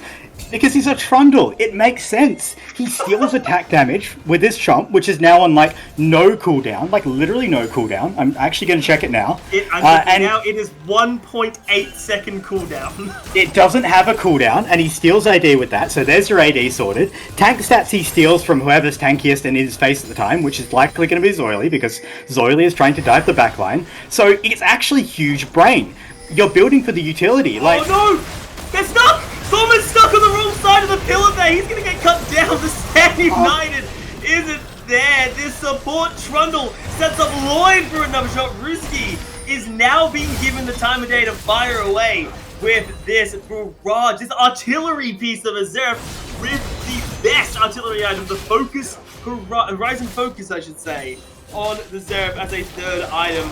Nebula, they're in a fantastic position. Sanguine, they can't contest this objective without dying to Ruski's Zeref. It's absolutely devastating. There's just no way to access the backline now. The script has flipped where there is so much in your face. You've got these Trundle pillars that are catching you out. You've got a Xerath who's poking you down. You've got a Renekton who now doesn't really have to play the dive game. He just has to play the kind of bodyguard. And then Chemo as well, just getting in the face of Sanguine. So right now, it feels like Jungleman and Co. really just saying to Sanguine, welcome to competitive League of Legends in Sumsoc, and enjoy your stay, fellas. And Ha is, I think, suffering the most, right? And one of the strongest carries in the game on this late team of Aphelios. Normally, I look at this champion and think you're in a great position, and then you realize that for all the strengths of the Sanguine composition, for all the power that this Aphelios can bring to the table, Aphelios specializes. Like, he's good all around, don't get me wrong, but there is one area of League where he thrives, where he is gunning down people as they run at him. Now, I'm looking at Tristana, I'm looking at Zeref. I don't see them running at him, I see him running at them. And therein lies a little bit of a problem where you can't kill their carries, and the people you can kill is a 4 Kindle Gem Trundle as you basically lose your support. That is not nice. This is disgusting, is what this is. Because what can you do here as Sanguine? If you can't engage, because who is engaging for you? It's not the Braum. It's certainly not going to be Lloyd in this situation. He's strong, but he's squishy as all hell. As we see a single ability from Ruski slap away basically half of the health bar of the jungler from Sanguine. Yeah, they're just pressuring this in here. They could just walk in here. They're so tanky. There's so much utility. There's so many ways to disengage these fights. If they do start to look for it at this point, they're just walking around the base, just taking whatever they want. I'm still looking to Zoily. I'm still looking for Not Nice. I want to see something miraculous here, but the Shurelias get popped. That shield is the only reason why let's get the but Zoily gets the back line, but that's just onto Dynasty and to Kimmo. You don't give a damn if they're injured because they're not the threat. Ruski is left untouched. The redemption even dropped to keep them plenty healthy there as Zoily trying to posture. But the Sanguine, they don't know what to do here. They don't have an easy way to access the backline because they were thinking, you're coming into our backline. And that's not the case here with Baron, with Zeref. If Sanguine don't engage, I don't see how they're meant to survive this. Yeah, they really have to pull the trigger. They really have to do something, but they can't reach them. This is the 3rd time we've seen Zoily walk forwards, try and engage, but it just doesn't work as his team has no help. And now the go button is pulled here. Nebula having enough waiting around, enough sieging. They're going for the throat, the jugular, as Tomsky holds on that front line there. And this is going to be Sanguine's first game in the Invitational Circuit, and it looks like it might be their first loss as Nebula take a convincing first game.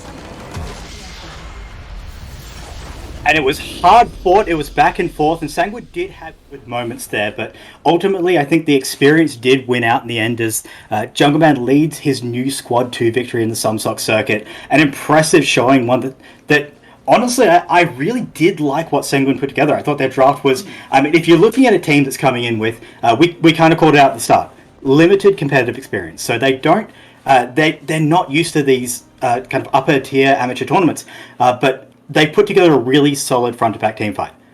But in the end, they just got out executed and really out macroed. It was the macro play that really helped, and also just the paralysis. What you really want to see from a team in that position where they did get out fought around that one dragon is something creative, like a flank or something that's going to come in to give you access to that backline, but it just never came. So back to the drawing board for Sanguine, and I think Nebula are going to walk away feeling really happy about that one and support Trundle. Keep your eye on at Midnight. Like, no, that's a dick.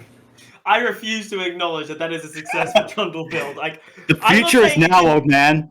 I'm not saying it didn't work. I'm saying I don't like it because that is gross. I mean, like, it's the future, but it's also the past. Like, it's not new. It's not, but it doesn't give you the same vibe of Redemption First Item Olaf. If you remember that meta, and I was very vocal how much I disliked that then. I'm vocal about how much I dislike support Trundle now. You cast the LJL. You can't be disappointed by cheese picks. I absolutely can. You can't stop me in this case. Weapon is this is again brilliant showing there. But I just want to quickly look at Sanguine a little bit before we do throw it over to the likes of the Destiny, and specifically Lloyd. Lloyd had an amazing early game there, and in the team fights was getting access to the backline. Like, we saw him just dive on top of Ruski, slaughter him, and end up at that 6-0 point. And that is where you'd like to think that Sanguine would have been in almost an unstoppable position. But it felt like one team fight. That one team fight where we did get to see Kimmo just grab someone, slam him into the backline, and pop that haymaker. It felt like from then, Sanguine were playing catch-up. Sanguine just didn't know exactly how to match, then handle the pressure that was just being thrown at them. Yeah, look, I think we're going to hear about it from the desk, but I think what we really need to look at for this team is solid foundation, good start, some coaching, some ideas. We'll really start to see this team pop, because I think we saw some moments of individual brilliance, some early domination that really helped in the team fights, and they just need a hand putting it together. I'm really excited to see what this squad can do in the circuit. Yeah, it should be quite good. I just need to find out if the desk is ready for us, so we'll have to check until then, but assuming that they are not, I do want to see... That's just going to scream in our ears. just wait for it.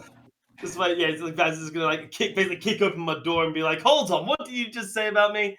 Alright, it looks like I'm getting a lot of capitalized R's, so I'm going on the impression that the desk is... I hear a wave.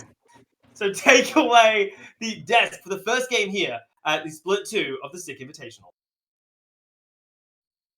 Cheers for that one there, Midnight and Weapon. Of course, our first game there for Split 2 of the 2021 season of the Summoners Invitational Circuit. Of course, you're all joined here by Baz, Hedgie, and Nightstar. And gentlemen, what a way to kick off our split here with two of our newest teams in a fashion that I don't think we were expecting here for our first game. What a match of League of Legends. Both drafts pretty weird, pretty solid, pretty interesting. Sanguine having a really good start to the game, and honestly, with their composition, I thought they'd just take the game out, but in the end, they're going to be able to. And Nebula, really good comeback, massive team fight to bring them back into the game, get the Baron, and from there it was kind of lights out for Sanguine. Yeah, I mean, just like breaking down the draft, if you're on the side of Sanguine, you're somewhat pleased with how the draft went because of the fact that, I mean, you got first pick Viego. That's it. Let's not fool ourselves. Like, getting first pick Viego, a lot of things, it feels like a lot of things go wrong just from that point alone. But really good responses coming out from the side of Nebula, and the fact that, I mean, you go for Trundle, and I believe it was Trundle's Tristana as a response. But the big thing was the fact that Sanguine, against a Trundle that was already revealed in the first phase, they go ahead and draft two very immobile carries in the Aphelios and Victor, and that really hampered them towards the later portions of the game, because you just can't play around the Trundle Pillar if you don't have the ability to get over terrain. The moment it goes down behind you, you're essentially dead, or you have to just like fight your way out with a stopwatch or something like that. And you saw as the game progressed, Trundle Pillar comes down, the Xerath poke becomes undodgeable because you're essentially stunned. That's just how much the slow is. It's really disgusting combination. And I want to bring that up real quick with you guys. Speaking of the Trundle, right? That was a very magical, mystical build, wasn't there? That was coming out of this one Trundle here, the one Slick Dastardly. He was very slick and dastardly, I want to point out, because this man's too busy trying to collect the Infinity Stones. I don't like. Well, I think most of the game, majority of the game, we're at a point where this man had always 3 Kindle gems. Gems. Yeah. Okay. You boys are the analysts. Okay, it's not my job. I'm just the monkey man that reads and does all the loud intro stuff. You guys are the analysts. Yeah. What? Baz is like, oh look at all these shiny things. Oh my god, shiny look at gems! those gems. Boys. Look at the shiny gems! Oh my god, like I don't know what's going on. Like why we got shiny gems for? What's happening? They have a Tristana and a Renekton, so Trundle doesn't really need to do damage. You can just max E, have a bunch of cooldown reduction. Your E is really important here because essentially, as Nightstar was saying in the point, the reason this comp's really hard to play against if it gets ahead is Trundle just puts the pillar down. Xerath's one of the strongest champions in the game in mid lane, where he can just poke you to death, and then you're going to either get chunked by 3/4 or flash, but you're pretty much dead if you don't flash, particularly if you're Victor or Aphelios. So like, maxing it and just having it constantly on cooldown, Xerath's cooldown on his Q is pretty low, you're just firing off damage, and then there's a Tristana standing there still doing a lot of damage. So and obviously the Renekton and the set providing a bit of CC, just body bulking for that Xerath and the Tristana. So yeah, once you get ahead with his comp, very hard to stop. But you did see for a bit Sanguine had got ahead, and I think if they had kept getting ahead, it would have been very hard to play into then. Because for me, whoever gets the setup, whoever gets on the Drakes first, whoever's in control is going to win these fights. Because you can't run into Victor and Aphelios if you're Nebula, but then you can't run into a Xerath Trundle if you're Sanguine. So it's a bit of a whoever kind of gets ahead, whoever gets that early game advantage, whoever gets the setup, whoever controls vision better is going to win. And in the end, Nebula got that big team fight, won that out, and then from there, they were able to just set up and just rinse them in every single fight, and it's just really hard. Yeah, and just breaking down the build again here, coming in from the Trundle, and just the fact that, well, you have Shurelia's, which gives the team speed boost. You also have the Redemption, which gives AoE healing. It's a lot of utility built into the build, and also just the fact that it amplifies healing. So you actually get bonkers amount of healing when you use your ultimate. It's very similar to building something like Moonstone Renewer on Mundo, which was seen in a ERL game. So it just provides you just a whole lot of healing when your base stats are pretty darn good. I want to point out that the big health stat boost off that as well, right? It's a bit nuts, especially when he's stealing stuff from the Shen on top of that as well, the Braum, right? So that is one scary troll to deal with. But how about looking forward here? Because again, obviously Nebula, they had a fantastic game here. They got their first win. But both these teams are brand new orgs, right? Entering the circuit for the first time. Yes, there's 1 or 2 players that we've seen around before, but these are brand new orgs coming in. How do you think this might affect going into the next couple weeks? Of course, we've got week 2 coming up. We've got the Super Week and week 3 just around the corner. Do you think Sanguine will be affected by this game at all, especially when you're seeing like a Trundle come out or something like this? Or do you think it'll just be, all right, boys, that's fine, just pack it up. We lost this one. Let's move on to the next one and maybe try and work around this Viego pick once more. Because we did see Lloyd was very strong on this champion when he wasn't being displaced by the Trundle. Look, for Sanguine, and Baz, you probably the first time you've ever heard me say this, but I love their draft. I think it was great. I think hang on they a have moment. great team fighting, great scaling. Not going to lose any lanes particularly hard. They have disengage options. They have engage options. Probably lacking in the engage department just a bit, but they have a strong early side jungler in Viego. Nebula gets so much here, obviously, in the draft. I think it was really, really solid. And, that probably means I have to do a lot of prep because we're versing them next week. So that's exciting. But yeah, I think that was really solid. They had a very good early game.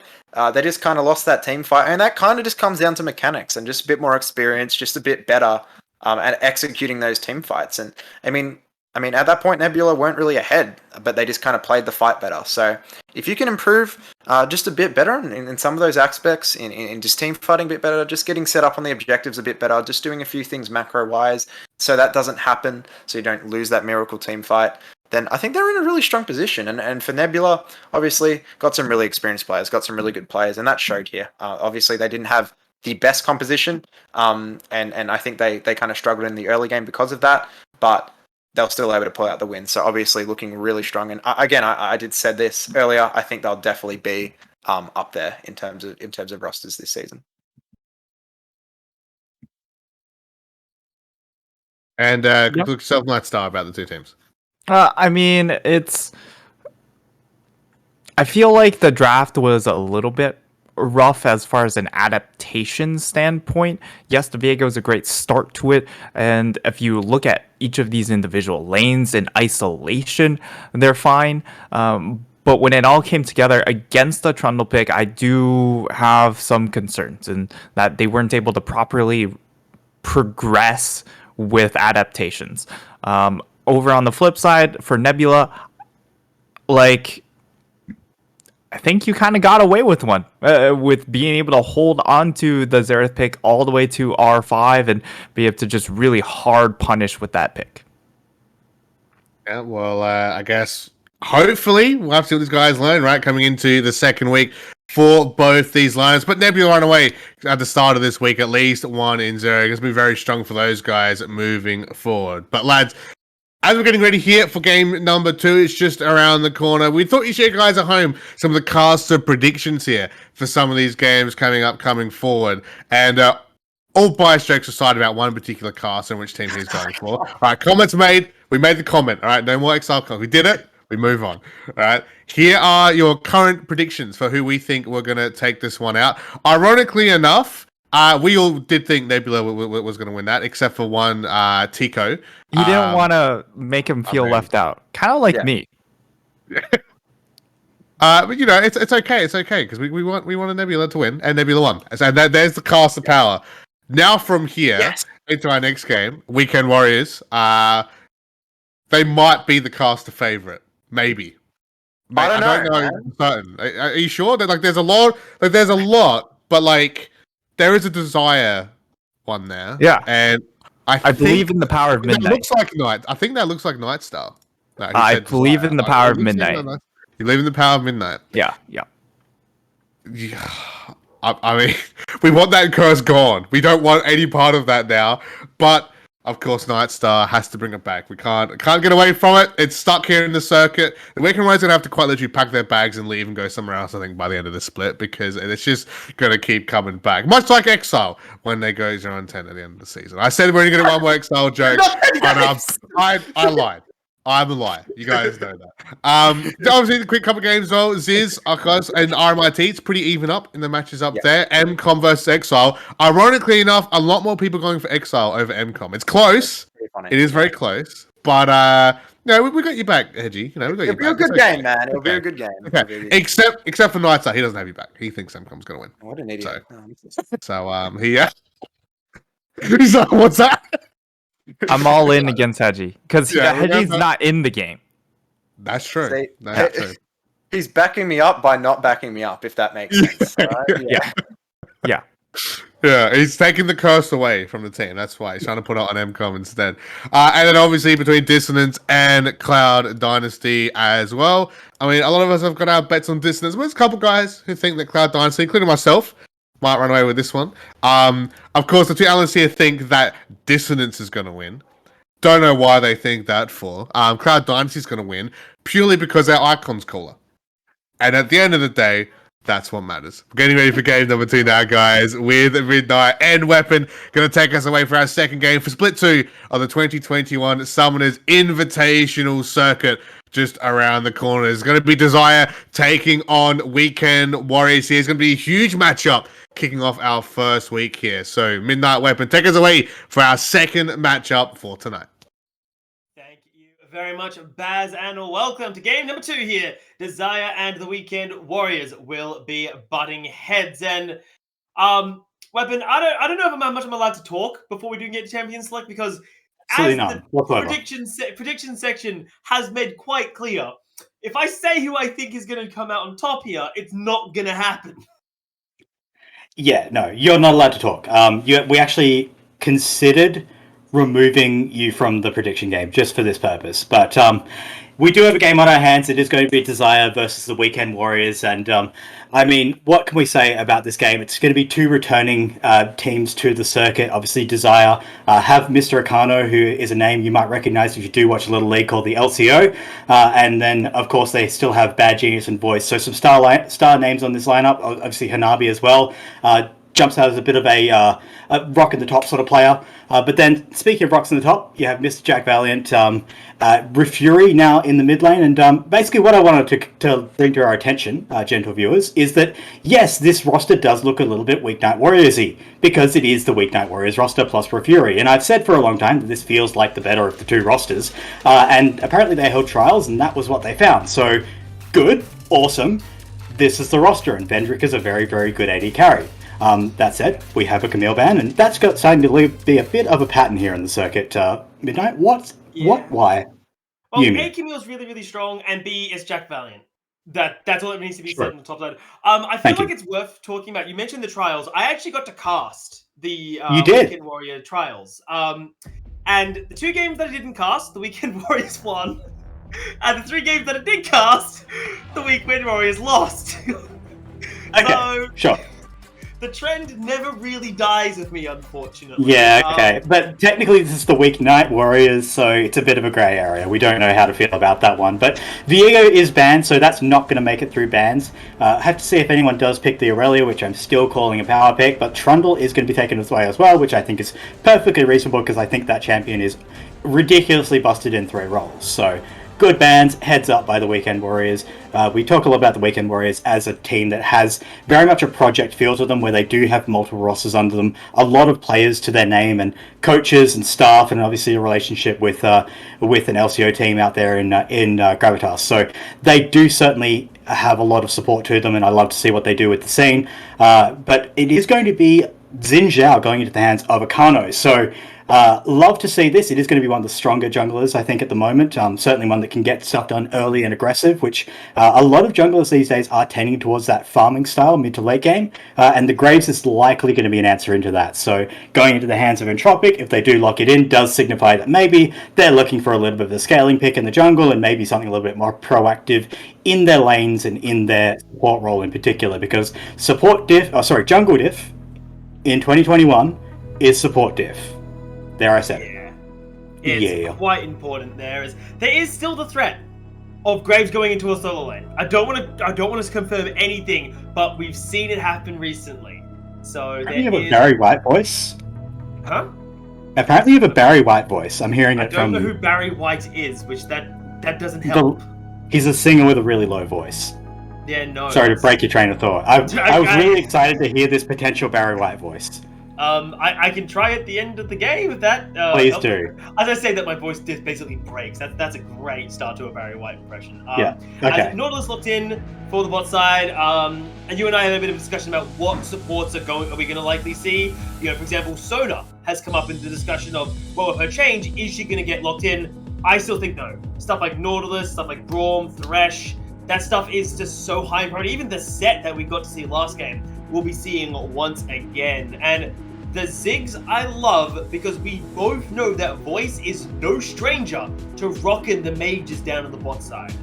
Yeah, I think at this point you'd have to imagine that every single every single player, every single AD carry in this, or AD carry or bot laner in this tournament has now picked up and has played the Zyzz. It's very, very strong, puts out a lot of pressure. You can do so much with the pick in terms of damage, but mostly what it is about is just rolling around the map and taking down towers. Also, I've been informed by production that we do have the soothing silence of our buddy Ruse in our ears, bringing us his track home for the Champ Select, so love that. Check him out on Spotify. That's awesome. Quick plug. Yeah. And the other big thing for the Zyzz that I do want to talk about is we're not going to see an Aphelios ban now, because Zyzz is brilliant into that champion here. So that opens up Desire's banning phase to really hammer through. Well, in the first case, it was the Twisted Fate ban coming through. And here, if they're really looking for an AD carry to hit down, they don't have to worry about the Aphelios holding that list there. Yeah, and also want to call out that there's the Vladimir picked up. So I have feelings about Vladimir, but I think in the hands of a good player, he's certainly a champion who can do some work, especially if you have a front line, something like a Nautilus that can engage and help set him up. And then really his job is to just throw down a bunch of damage and let other members clean up. So in this case, you've got the Ezreal, you've got the Graves, so I like what we're seeing in terms of setup, no matter where that Vladimir goes. I'm not sure if it's in the wheelhouse of one Jack Valiant, but I certainly think that I wouldn't put anything past Mr. Refury, otherwise known as Hop Pyong Gong Gyog. Yeah, that's I'm gonna stay away from that one, just call him Refury. But we do see the Leona picked up, so that is indicating that this is going to be a set in likely the top lane, can go mid if we want to see it there. But also want to talk about this set, Mr. Midnight, because here's what set does really well. Okay. When someone wants to engage on you, you ready for this? Set picks up that big tanky boy and drops him on your backline. And Nautilus likes to do that. And Graves and Ezreal don't like to have big heavy Nautiluses dropped on them. So good pick in terms of a counter engage regardless of where you put it. So that does indicate that's maybe how they're looking to play this. You've got the Leona, you've got the Zyzz to look for something proactive. If all else fails, Hanabi gets to just dump the tank on top of basically whoever he can see. Yeah, and of course it is going to be... Oh my god, yes! Yes! Okay, no, this is the thing. This is a game. During the best of 5, when the Weekend Warriors were trialing for their team, they ran Tryndamere mid into Lucian and won. They ran Tryndamere 2 games and they won every single time. So this is more than likely a Tryndamere mid, unless Entropic has been doing something really weird in the jungle. Yeah, so it's almost definitely going to be the Tryndamere mid, popularized by Nemesis over in the Korean solo queue ladder, where he has climbed the ranks really quickly with this pick. Yeah, and there it is. So there's a couple of things that Tryndamere does really well. The first of them is not die. The other is that he just does a lot of damage. So he's actually a very proactive champion. You're likely going to see, if it is going to be the solo queue style, we're going to see Refury take the, it'll be Flash Ghost as his summoners, and you're just looking to create a huge advantage in lane. You crit people's faces off, you spin on them, you run them down. LeBlanc is a champion who has exactly one dash to her name, and then if that dash gets interrupted with the slow, Tryndamere is going to crit her face off. He is going to rinse and repeat this process, generate a lot of pressure, and then just roam around the map just to murder it. This is an awesome pick for Refury. I love this as it fits into his wheelhouse and also really gives him a strong win condition to play around in the lane. And also, incidentally, just like, weirdly enough, a second tank. Like, this is a guy who can just throw down in there and just pop the ult and really buy so much space for them for the Ezreal, the Vladimir, and the Graves to really do a lot of work. So this is really, really cool stuff. I love this from the Weekend Warriors. Yeah, this is great. And I've seen this before, and you talked about Ghost Flash and running people down. I saw how this was run before.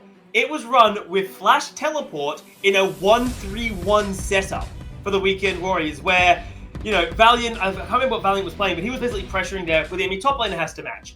And then you're dragging a mage, in this case a LeBlanc, I think it was a Lucian last round, who just can't go toe for toe against Tryndamere into a side lane, into an exclusive one-on-one.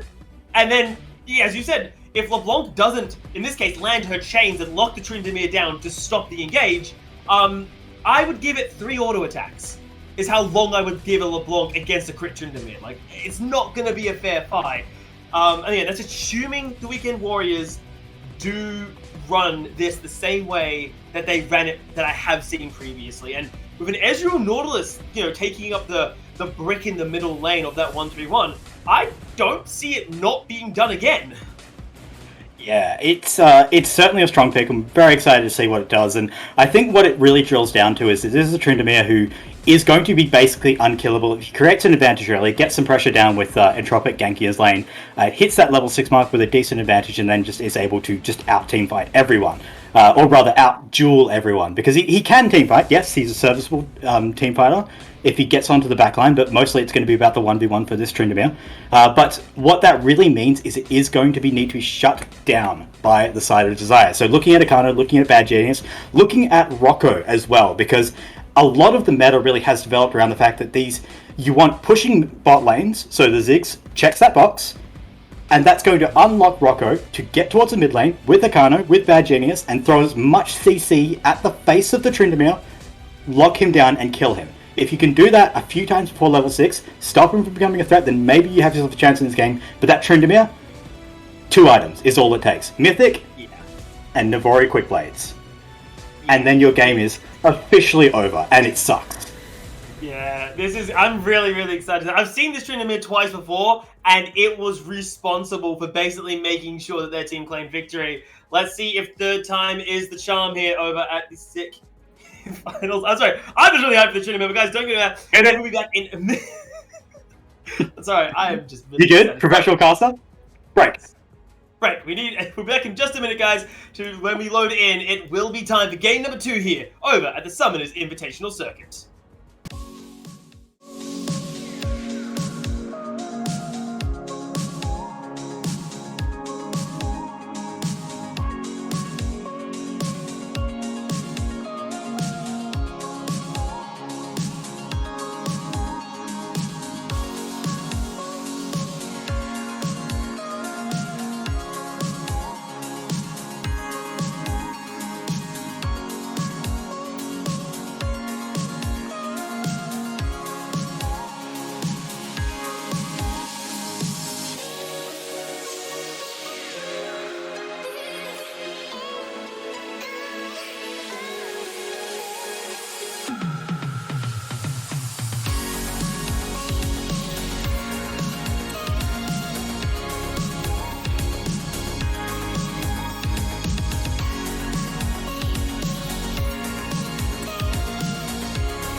We've hit Summoner's Rift for our second game of the night as 2 teams charge out forwards, and looking like no early game shenanigans. Similar to our first game of the night, just a line of scrimmage, not wanting to risk anything early. And I mean, you don't really want to throw away early when you've got the ultimate of late game insurance policies in the middle lane. As Kano postures, just gets a ward down, it will keep the vision on Raptors. Okay, so there is a little bit of vision gain there, but you are right.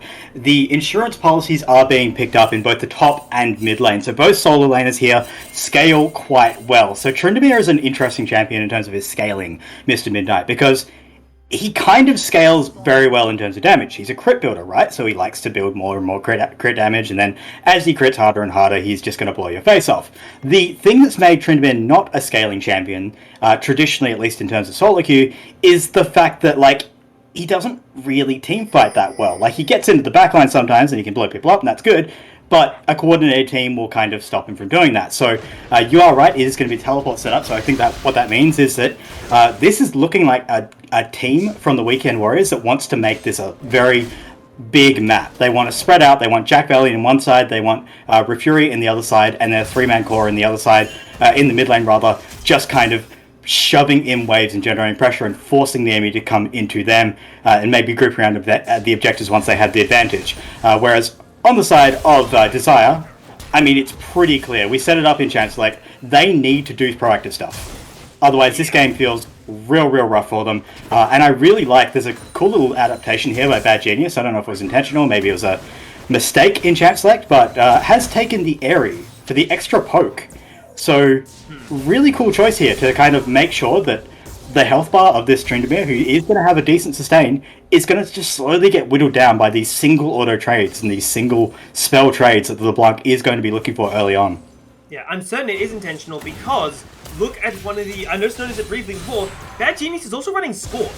So it's all about just trying to get what good damage you can, because while, you know, he does have that sustain with the heal, and while he can be difficult to put down courtesy of the Doran Shield, this is the only time you have to stop the Tryndamere, because the moment he hits level 6, it's a very uphill battle for them there, and he's not the only one on that kind of duty. Hanabi in the top lane, you talked about it before, the Vladimir scales like a monster.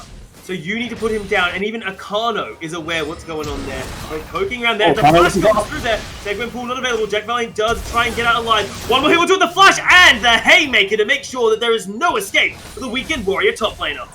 Yeah, and it is unfortunately Jack Valiant going down early. I was going to talk about this player, actually, someone who has been, I think, has had some really good moments and has had some not so great moments, unfortunately. Has just teleported straight back in and is looking to secure the farm. But you can see the game plan spelled out in his items. He's gone for the cull. He's just looking to farm up. This is the Nuggery build of old, where you just literally just play for farm and nothing else. So he is playing for late game, but he can't afford to be caught out too many times like that, because he is just giving gold over to this aggressive jungler who is going to start rolling around that advantage around the map. Already has a kill to his name, and has certainly the lanes to set him up if he does start to get rolling. Absolutely there, and that's kind of why when I did see the cull start there from the Vladimir, I got worried, and that's me, the person who loves first item buying a cull, because it means that you're not allowed to play the laning phase, right? You don't get any extra real AP, you know, if you started something like a Doran's Ring, right? You get an extra AP and healing on hit, but instead it's all about just surviving those first 100 CS as laning phase takes itself out. And the only saving grace for mid lane Tryndamere here is the fact that Genius is going to be limited by, you know, something that isn't really going to be facing them. Mana! I was looking for the crit, we didn't see it. There's a spin. That's the other thing about this Tryndamere, by the way, is like, with the Navori Quick Blades, and even without it, your cooldown on your spin is actually disgustingly low for a champion who doesn't really build a lot of cooldown reduction at all. So it just gets to the point where your agency to really determine when the trades are going to happen just gets out of this world. But it is good news so far for the side of Desire. You can see both side lanes are winning pretty consistently. Trades going in the favor of Hanabi. The push is going in the favor of Voice, which is unlocking Akano to pretty much do whatever he wants, although a farm lead is being generated by Entropic, which is kind of what we expect on the side of the Graves. So looking for the Xin to have more and more game impact as this goes on, and he is looking mid. Yeah, speaking of game impact there, the chain looked like I think it hit a minion and was not locking them down there. So they get out in one piece. But again, good pressure coming out from Akano. But this is what you need to see out of Desire. We talk about it. Vladimir scales like a monster. Tryndamere is going to be unstoppable on the side lanes no matter who you send at him.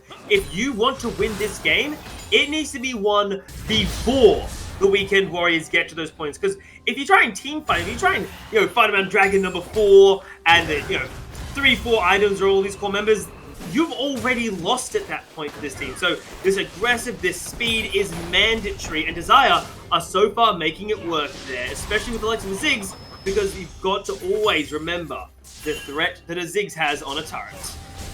Yeah, and this is actually really good. So they're mining this bot tower for plates and gold. They're going to be able to probably knock this one down pretty quickly if this does continue like this. As that satchel, by the way, that buff. Hold on. Okay, fine. In a little bit of trouble there, as it looks like Entropic is on the sideline there. The smoke does not connect.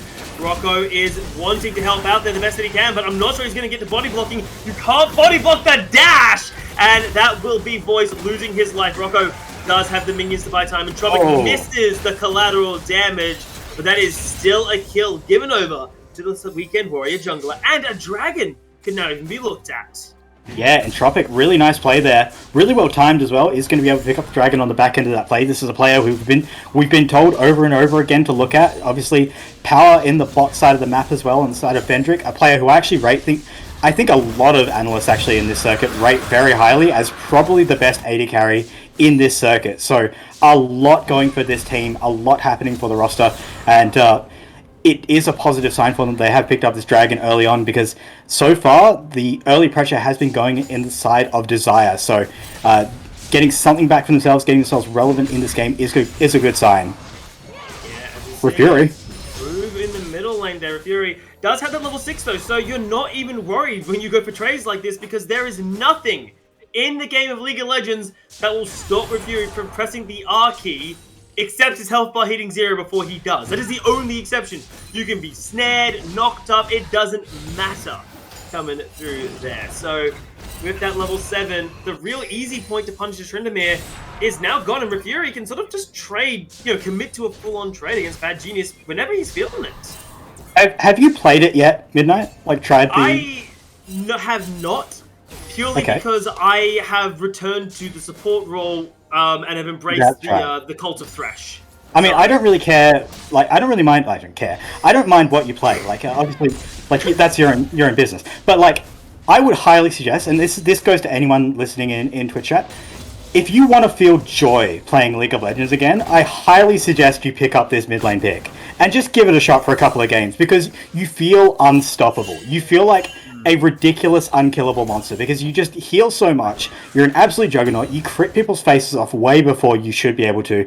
I can see why Nemesis picked this up as a potential strong pick, like recognizing what this pick can do, and it feels so good. And like you kind of said, it is a ticking time bomb. As the game goes on, yes, your execution in teamfights is going to get harder, but you just do not lose in side lanes. And if you get to that point, it feels so good.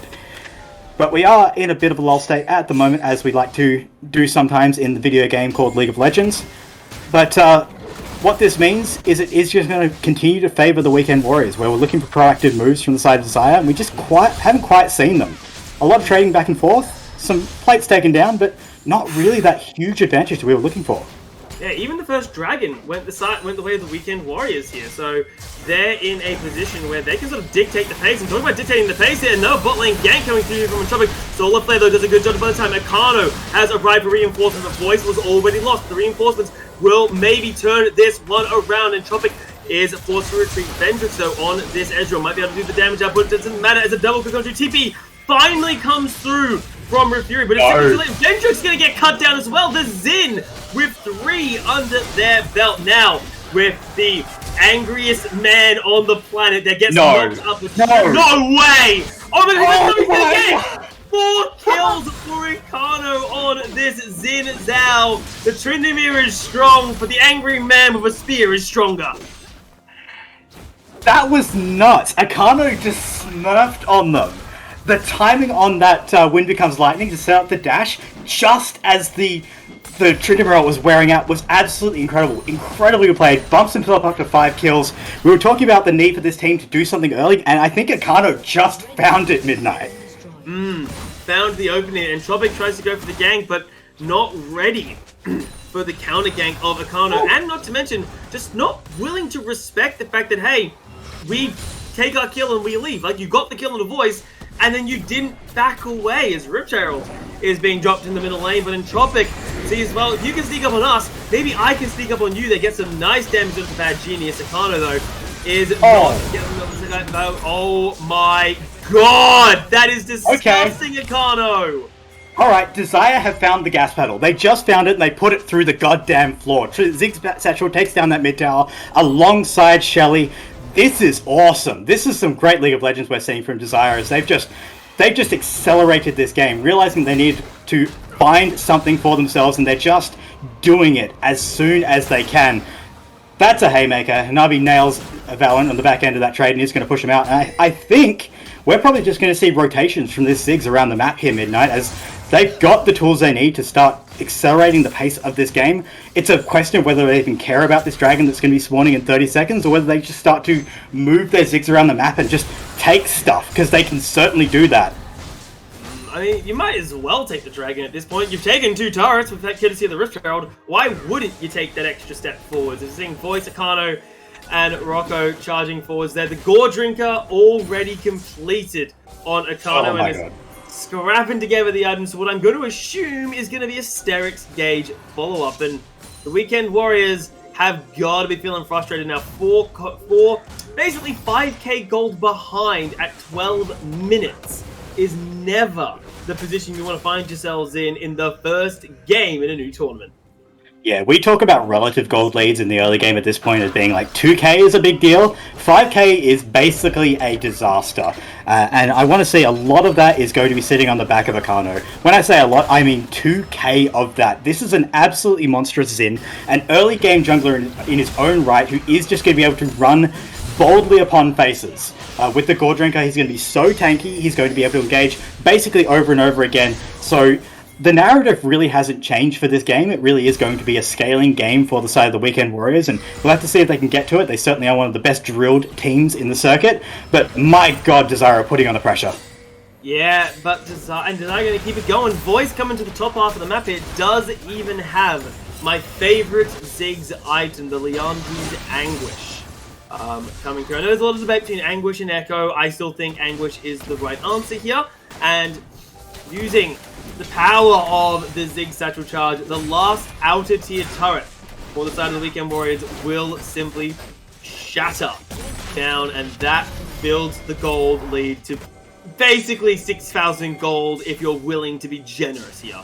And yeah, I think what's the most worrying is, yes, there is a 2,000 gold lead. Never mind, Entropic's caught out completely, and that is a Graves in trouble. He's pretty tanky as Bad Genius throws themselves in over the wall with the double dash, and Akano picks up his 7th kill of the game. I'd call it 100% kill participation, but instead, Akano, he's basically a serial killer at this point. He's made sure that 100% kill participation is 100% of the kills claimed. Yeah, he's kind of popping, if I would use the lingo that the kids sometimes use.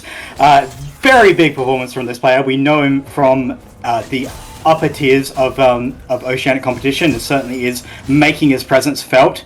And this is just an absolute shellacking. And I want to call our attention to a certain prediction graphic. And I'll wear this one. Oh, no. There was a lot of yellow in that one, but yes. It seems like we may be getting a bit of egg on our faces here, because we all have the faith in the Weekend Warriors, and they're certainly not out of this game yet. There's certainly ways that they can get back in with some miraculous team fights. They scale, maybe they put the Tryndamere in the side lane and maybe out-duel someone like Bad Genius. It's possible, but it's a real rough hope, and Akano knows it, so all they're doing is just going to this Rift Herald. They're taking Shirley for themselves. They're probably going to use this to bust down a tier 2 and probably get a decent charge on a tier 3. And this game is just getting out of control for the Weekend Warriors. Oh no, Genius. Oh no. Oh no, Valiant's even safe from the sideline. There does flash to safety, but it is a rough position for the Weekend Warriors. They just need to scale. But part of the problem is, well, if you want to get to the late game, you need to have something for the early game, and right now that was meant to be Entropic's Graves, but we did see how quickly that fell apart there as Bad Genius getting forced away by the Weekend Warrior jungler.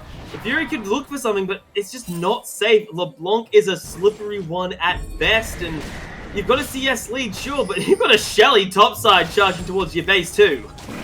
Yeah, and tempo is a concept in League of Legends, and sometimes it looks like this, where you've got a jungler ganking bot side unsuccessfully on a LeBlanc, and then you got a Herald doing Herald things. So they're going to trade a tier 2 for a failed gank on bot side, and that is rough. It does mean that they're going to get some damage down on this bot side, but I think Badger is going to show up and probably clear this wave in front of the Tryndamere, and Tryndamere is going to feel really sad about it, so that sucks, but it really is just pressure around the map. They're just keeping this Tryndamere at bay while the rest of the team just makes it work, sieges these towers, and this Zyzz, I want to see his tower damage at the end of the game, because I think he's probably going to be like, he's quadruple digits at this point, for sure. Like, possibly 5.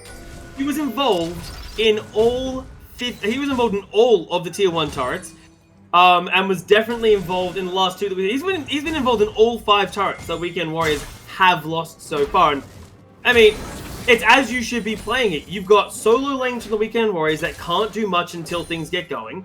You've got a bottom lane for the Weekend Warriors that tried to play aggro, and Akano said, hey, no.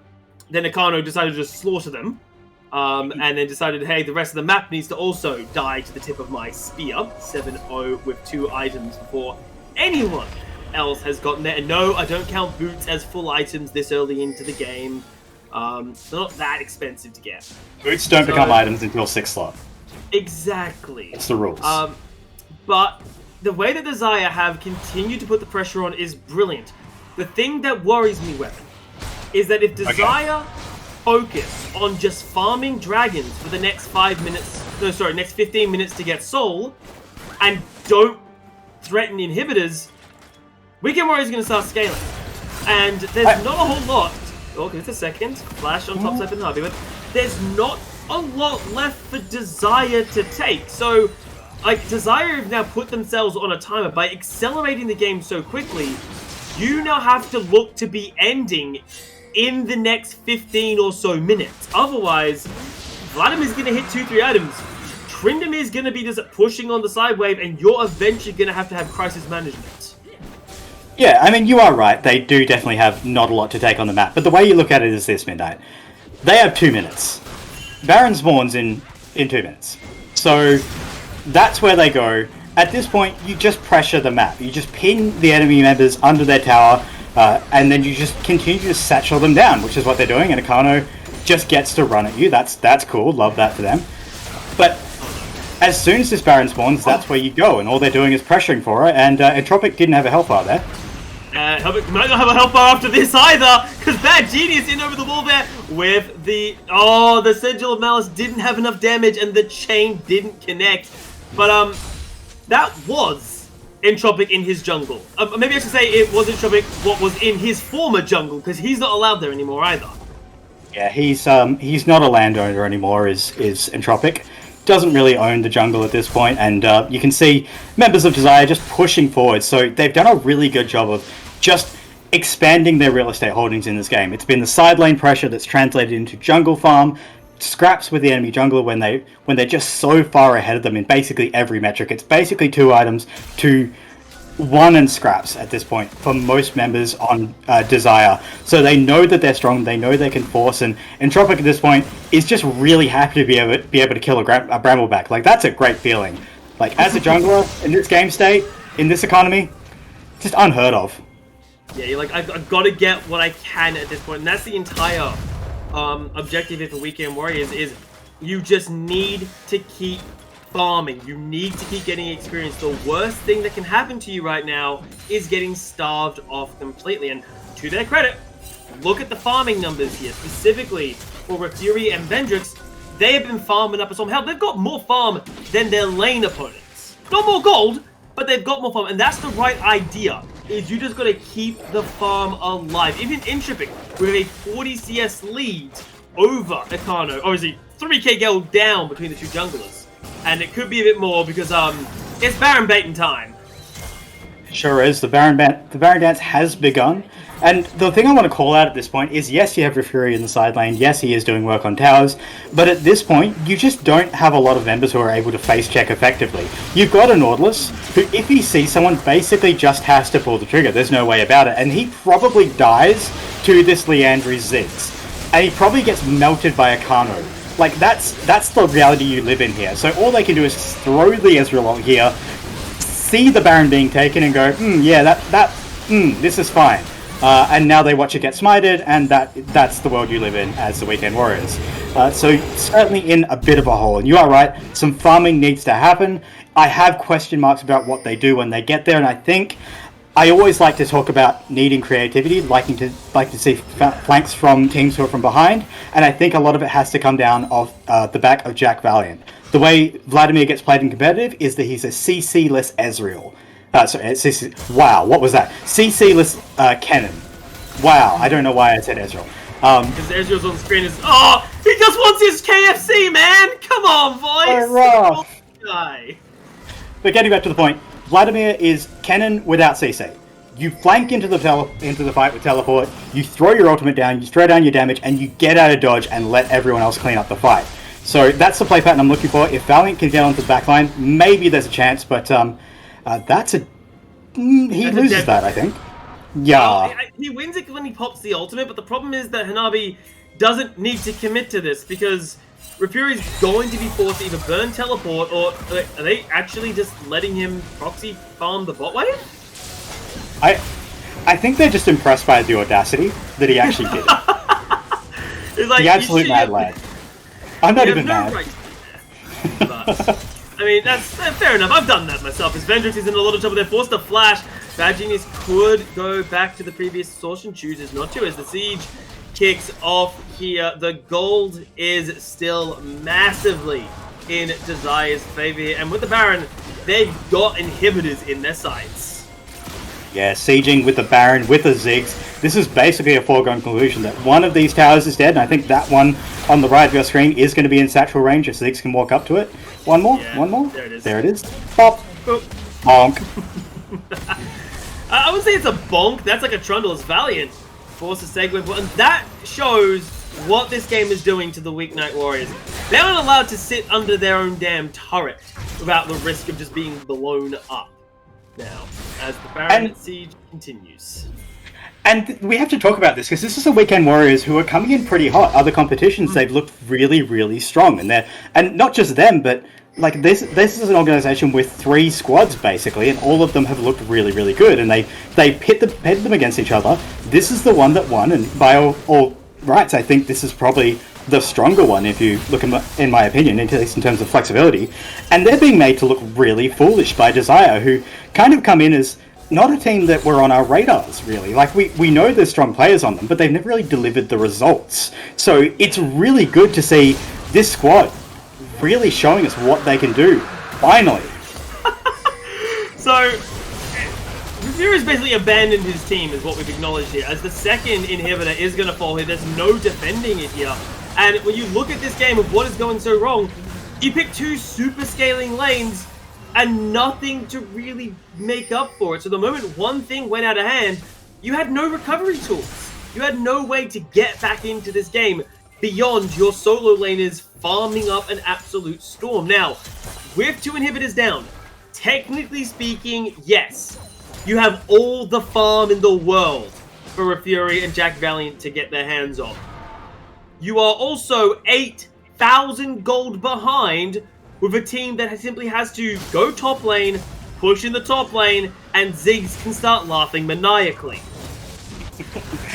And I think a lot of it is going to come down to this. Unfortunately, I said he's a player we have question marks around here, but I don't think it's necessarily his fault. But this Vladimir pick feels like it's a bit of an outlier here in terms of what the Weekend Warriors composition wants to do. It gives you a lack of proactivity. I think Vladimir is a champion who works the best when he has other people to set him up. And in this composition, the only thing that really sets him up is going to be this Nautilus. So if Tsukihime can find a miraculous hook or find a miraculous ult, then maybe the Vladimir gets onto the backline, does a bunch of damage, and they can clean up a fight with their honestly ridiculous damage composition if they do get forced into a fight. But at this point, the Vladimir, I'm not sure what it really does or what it really offers. It's an awkward choice. I hate to say it.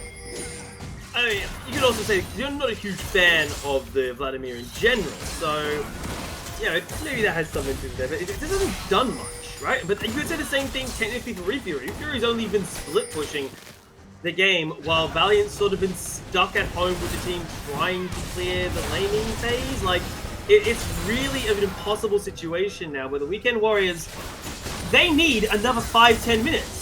Maybe even 15 minutes. Desire aren't going to give them 15 minutes to survive there.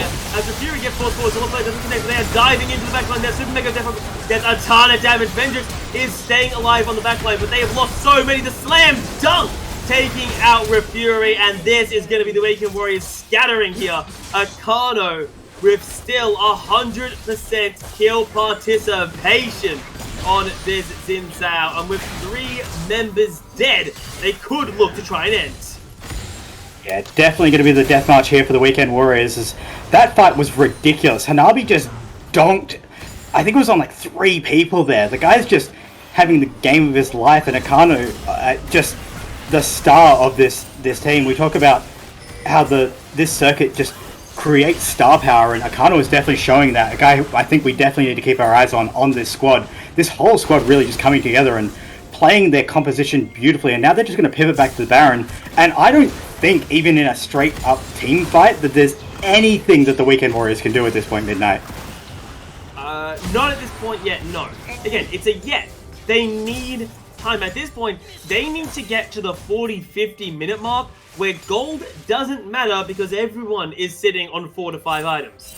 But even then, like, the set's going to be so tanky, the Leonie's going to be so tanky, this Zyzz is going to hit like a truck. The only person who really falls off, I mean, okay, the mid and jungle fall off, but they still get to do their job. They still have utility, so there's just so much agency on the side of Desire, and I wanna do the theory crafting thing and be like, here's how they get back in the game. I just don't see it.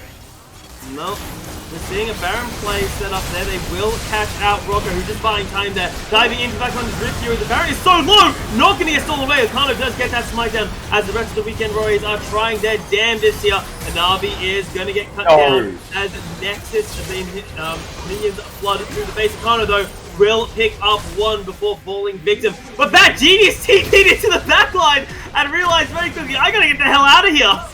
But the turret goes down! Okay, alright. I don't know what we're witnessing here. I was literally just... I think we found a new curse. I think I'm a curse for Desire. Because I was ready to write the Weekend Warriors out, but off the back end of Tsukihime, they find an engage, they find a pick. It's a bit of a disjointed affair for the side of Desire, and they do get killed off the back end of that fight, but they get the Baron, at least on one member. Bad Genius with the heads-up play teleporting into the base is good. Still feels like a foregone conclusion that they do just march in here, probably take this dragon on the way in, and look to end the game, but look, I'll take it. They scrapped a fight out. Good job, Weekend Warriors. Yeah, signs of life in a team that has 1 foot in the coffin already, but how many... You're going to have to do that perfectly 4 more times, minimum, if you want to try and recover this game, because Dragon number 3 will be secured by Desire, giving them brilliant sustain coming through. And the worst part of that is it's going to get worse before it gets better for the side of the Weeknight Warriors here. So they have got to make the ultimate survival game in the base. Like, forget Left 4 Dead, alright? Forget Back 4 Blood. This is the ultimate survival game for the Weekend Warriors. Yeah, the waves are coming in. This is that Giga Wave where they give you the alert for it. Like this is the one with the witch. Because they are just storming down here. Akano is looking for that wind versus becomes lightning. He is looking to go in. He's got the Guardian Angel on his back, so he's just looking to buy space and set up the members of his team to just throw down damage and siege these towers. They are just navigating this composition beautifully. Yeah, and the Weekend Warriors are saying, well, crap, what do? We can't... we have to wait until the last possible second to fight. But when is that? Because we are running out of time as the second inhibitor does fall once again. And now 3 inhibitors down, double supers will start crashing in. And there is but a single turret to the Weekend Warriors' name right now. Super minions will be flooding in. Baron up, buff coming through to boot. Valiant forced to back away as two-shot barrage comes across multiple members. This could be the final fight there. Bad Genius looking forward, but a dive into the backline there. Valiant, though, stays alive, but it might not matter. The rage of an angry man as his team is slaughtered like cattle there. Vendrix trying to do the best that he can with Valiant on the back end of it, but it just doesn't matter. It is too little, too late. The Weekend Warriors will fall in their first match here at the Summoners Invitational Championship. And that was an awesome game by Desire. They picked their composition. They knew exactly what they needed to. They executed. Akano was an absolute monster in that game. 10, 1, and 5. Keep your eyes on this guy. If he does get to play in our circuit consistently, this guy is going to completely pop off and probably bring Desire to dizzying heights in this circuit. Weekend Warriors, I think they need to go back to the drawing board in terms of the draft and in terms of what they were bringing to the table, but they looked like they just got outplayed at every moment. And Croaky's going to love this one because see what Desire did there, Midnight. They weren't playing PvE; they were playing PvT. The T stands for towers. They were just killing towers. That's all their comp did. They just drafted a siege comp, and all they did. So Akano was strapping, that was great. But really, look at how they played that game. It was just rotations around the map. Get the Zyzz to the towers. He's your siege engine. Roll up the Lily Yordle and blow up the tower. Okay, next. That's all they did, and it was spotless. Like, Yeah, I mean, so good. all turret plates were taken by Desire What? that game. There was all 15 of them were secured at some point, and Voice had a hand in pretty much every single one of them. But for a closer look at that game, I do have to hand it back to the desk in the hands of Baz, and I get very worried that Nightstar is going to enjoy this far too much. So, boys, it's all yours. Here's that one there, Midnight and Weapon there for the coverage for Game 2, Split 2, the Summoners Invitational Circuit in the 2021 season. Yeah, Mr. Nightstar, huh? The only man out here choosing Desire who think we're going to win because no one else wanted Desire to win. We wanted Weekend Warriors to win. Turns out what we know. There you go. Yeah. And just to prove a point, you were right that the Midnight Curse is still in true fashion here in the Invitational Circuit at the moment. Thanks for that, Nightstar. Fantastic. We thought we got rid of it, and you brought it back. So there you go. Tell us why. Why'd you bring it back, Nightstar? Come on. Why? What's your reasoning? You think it's just funny? You think it's a big meme? I mean, you could really just say it was because it was the most desirable outcome. I'm out. See, I'm going. Cool. Yeah, that's I'll be fine. here all night. I'll join you, Hedgie. I think I'll we're be going here to all get night. Star to it. Nightstar is going to now be the single analyst for the rest of the stuff. He's coming out with stuff like that. I mean, but just like breaking down the draft, like mm-hmm. they get both Xin and Ziggs. Ziggs probably the premier bot lane champion still, even after the nerfs, just because of what he does to towers and in the macro gameplay. And then you get Xin, who's still one of the premier junglers, who can bring just unruly amounts of early game aggression. And over on the side of Weekend Warriors, they've got very good lane setups. You have the Vladimir, you have the Tryndamere. However, these are lanes that need levels, need scaling. They sit back, wait for their levels to come through. And if you're playing a Ziggs and a Xin, the other team never is allotted the time or the gold gap to actually scale up. Yeah, 100%. And I have like a list of problems about Weekend's draft. So, one, they lose absolutely every lane. Zin's going to out-pressure Graves in the early game. So, even if you don't, Akano obviously played very well. He got massive advantages. Mm-hmm. Even if you don't get that sort of massive advantage in what they get, right? You're still objectively looking at these comps. If it's dumb on gaming versus dumb on gaming, the same team versus the same team, the blue side comp is going to get ahead. Desire is always going to get ahead with the champions. They got all three pushing range. They're going to get the first two dragons. They're going to get the Rift Herald. They're going to get plates. They're going to get early game advantages. Then you kind of get to 2-3 items, right? All LeBlanc and Ziggs have to do is build Rush Morale and Nomicon second item. They're very, very reliant on healing, particularly in the Vlad and the Tryndamere. And then they're a very squishy comp when you actually look at it. They've got Vlad, Graves, Trynd, Ezreal. No tank there, right? Obviously they have the Nort, but he's going to have a hard time playing into LeBlanc Ziggs, right? And Set can just ult him into your entire team. So obviously at 2-3 items, you're kind of going to lose naturally as well, just because of the comps. Ziggs is going to do a bunch of bursts. LeBlanc's going to do a bunch of bursts. They're going to have a really good time, right? And then the only real time they win is 5-6 items when they're completely scaled, when obviously they have advantages. So, and it's just really hard to get ahead. So there's a lot of problems, I think, in the draft. So I think they kind of need to look at that first, because you just got a bunch of scaling champions and you're never going to get there, particularly with the team as competent as Desire. And obviously they played really well. Like, you got to hand it to them, right? Mm-hmm. They got the early pressure, they got the plates, they got the objectives, they pushed them out of the game. Really good macro. Everything was fine.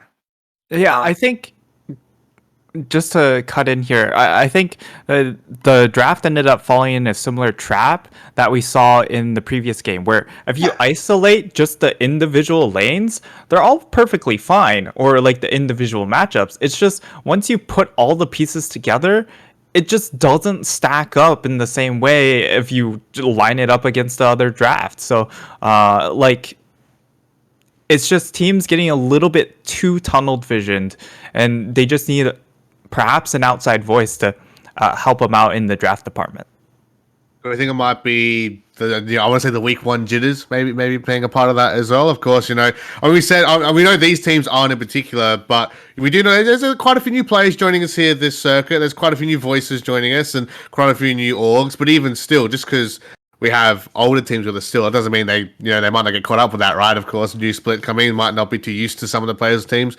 Could that maybe a focus coming in? Of course, we had quite a few patches, quite a few champ changes, item changes coming in. Could that be a reason where teams are still trying to, I guess, balance it out and find the balance between what they're comfortable on and also, I guess, what's meta currently?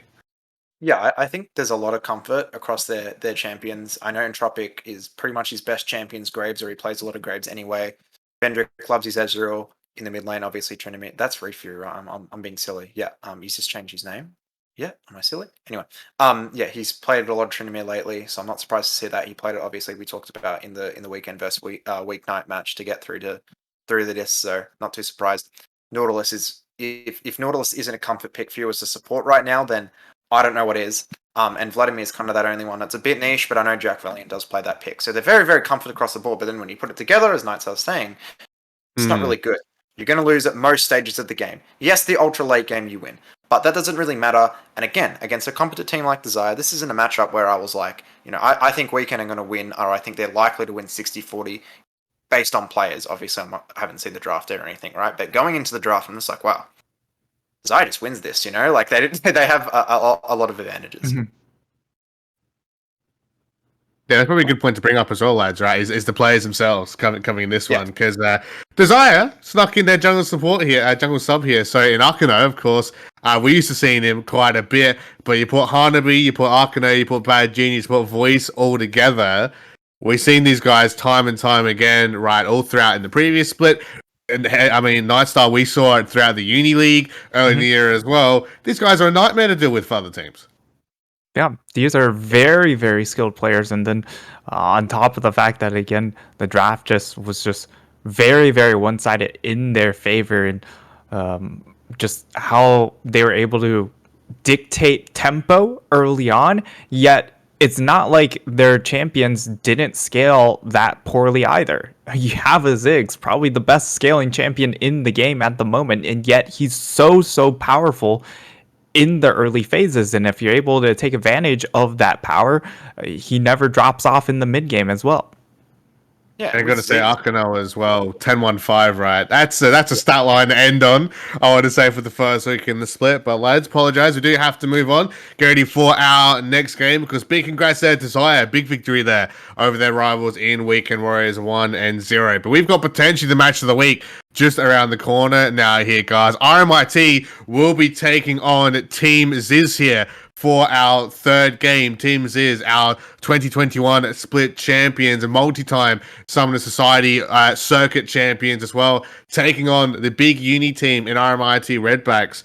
I'll just get quick thoughts and opinions before we hand it over to Weapon and Midnight, lads. Do you think this might be in Zyzz's favor, having all of that momentum coming in, or RMIT, of course, a very strong uni team, maybe one that Zyzz haven't really faced before, a team like this? I mean, I would still favor Team Zyzz for the as far as pound for pound, but gonna have to stick with my pick. I did pick RMIT, so supporting the He's boy. like this now. He's like, we're gonna come back, and if I Zyzz gonna win, it's like, oh guys, I had Zyzz selected the whole time. What do you mean? I just go on the paint, just edit, Photoshop that, check that on there, check that Zyzz logo on there. We're well and good. How about yourself, Edgy? Zyzz or RMIT? You think's gonna take this one out? I think I'm actually going to go RMIT, just because I think Zyzz always start bad for some reason. Last week particular, like the game one was so weird. They lost and then obviously came out the next few weeks bang. So I think they'll fall here, but that's also kind of due to like looking at their roster objectively. They have a lot of new players, and I don't think the synergy will be there for them to perform at the top level yet. So I think they'll definitely be one of the strongest teams in the split come the end of the season. But for now, I think they might actually suffer a loss too. Unfortunately, I might have just lost Hedgie right at the end. We He's entered the fourth dimension to go in to help Exile in Game 4. But guys, that's it now. I'm going to hand over to Midnight and Weapon to cover game number 3 here between Team Zyzz and RMIT. A lot of questions for Zyzz coming into this one, and for RMIT. Potentially, either of these teams could be our number 1 Titan team at the end of the split. So, lads, take us away here for our match of the week. Thank you very much. Hopefully, Hedgie does recover, but we'll see when we get back to it. But game number 3 here between Zyzz and RMIT should be an absolute banger. We've talked about Zyzz quite a bit in the past after their strong showings, I think it's fair to say, but the criticism laid at them by the desk, I think is relatively fair. Zyzz, for all of their strengths, their early game isn't brilliant, and that could be something that RMIT looks to punish as is it worth talking about for your bands at this point against Blue? No, it's a given at this point. The champion's really strong. It's fine. But yeah, you are right. So Zyzz are a team who start slowly in basically every aspect of the word. They tend to play out their lanes very slowly. They grind them out. But also in terms of competitions, they tend to start slowly. That's where they tend to do a little bit more experimental stuff in their drafts. And I wouldn't be surprised if we do see them experiment with a little bit of a different look for them in terms of how their composition is placed and where they're looking to put their carries, and maybe looking to put Blue on, not a carry. I've said before I want to see the guy branch out and expand his champion pool, but it's how they tend to play things in the early game. But I mean, let's talk about this matchup holistically, Midnight, because this is a really exciting one for me personally, because we're looking at Zyzz. This is a team that's been incredibly dominant just over the course of Oceanic semi-pro / amateur League of Legends. Like, this is the team to beat. They're the villains of the circuit, basically every competition they go into, against RMIT, a team that has been touted, at least to me personally, as very much just pub stompers in collegiate. Like, this is basically the equivalent of Zyzz in collegiate, if I've ever been told. I think there was one other team that kind of pops up in that conversation, but this is one of the top of the tier teams in collegiate. So I'm expecting a really tight game here, and I'm really excited to see what comes out, as we do see that the Viego has made it through, and the Jarvan, recently buffed on this patch. I think the AD Jarvan has come up as a very strong pick, has been picked up. So have to see if this does go into the hands of Zur and Zai, or if it is going to be a bit of a lane pick, as, hey, that's a shout out to you, no doubt, they know. Oh, please. I know you're not going to do it, but please, come on. The Pog Dog. Come on. Give me the... Because that is there's no way it gets locked in, because against Blue, you don't pick Nasus. Like, I'm sorry, but that's you begging to get punished there. Instead... They pick the other dog boy. Yeah, I mean, you can also flex the set down to the bottom lane, and there is always that. Actually, I want to talk about flexing Jarvan. Completely off topic. Do you remember when AP Jarvan support was a thing? Oh god, yeah. So that's another possibility, I guess. Oh yeah. I ran into it in a normals game. Don't ask how, but it came out of nowhere. Hate it.